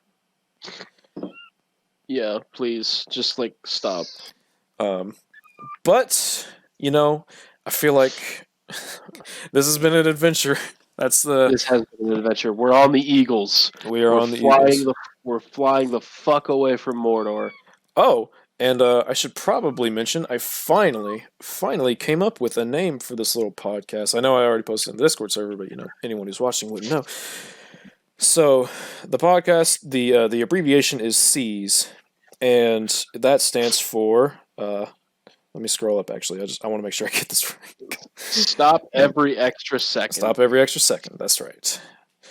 That will be the title of this podcast, and I'm happy with that. I sort of just I don't know. I just thought of it, and I was like, hey, that sounds neat. And Luce was like, hey, it's based. And I was like, yes. Based. I see you took your red pills this morning. It's Persona 3. It's the blue pill, homie.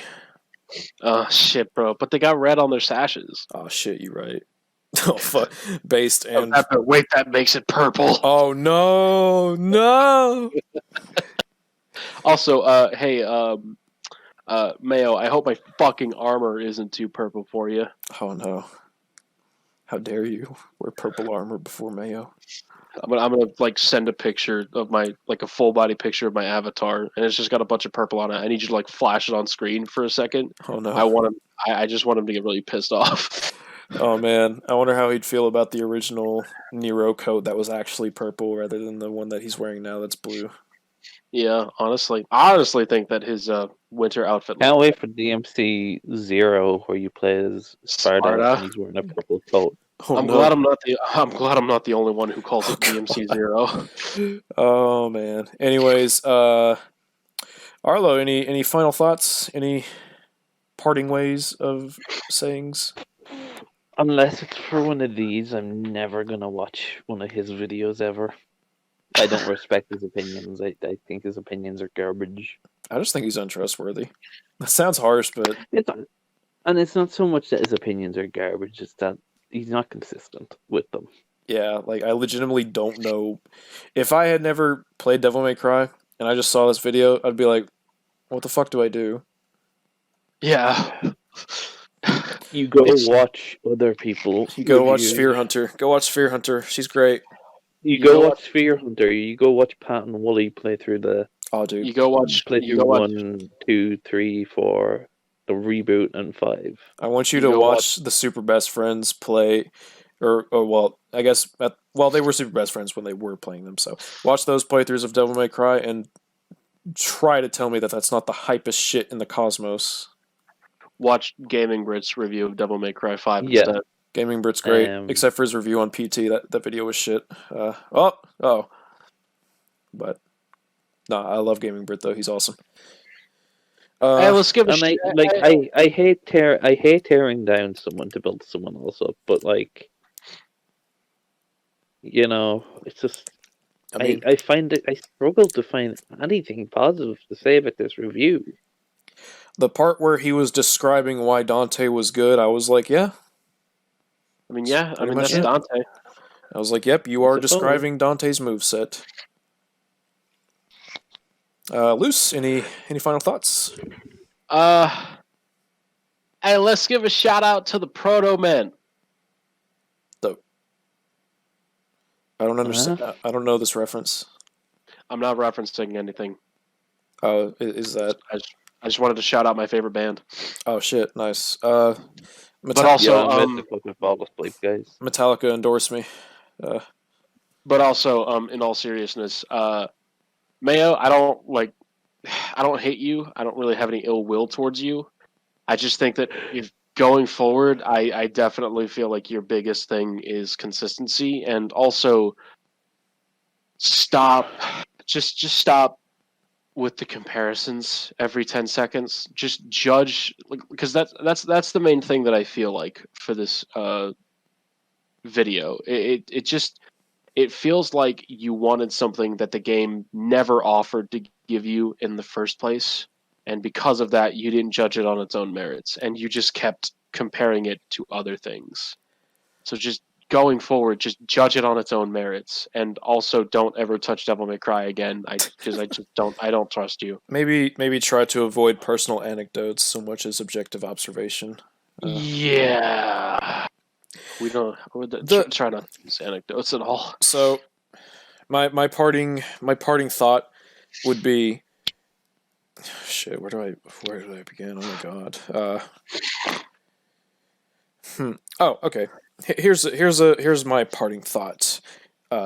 Again, like Luce, I have no ill will towards you. I don't know you. For all I know, we'd be total chaps.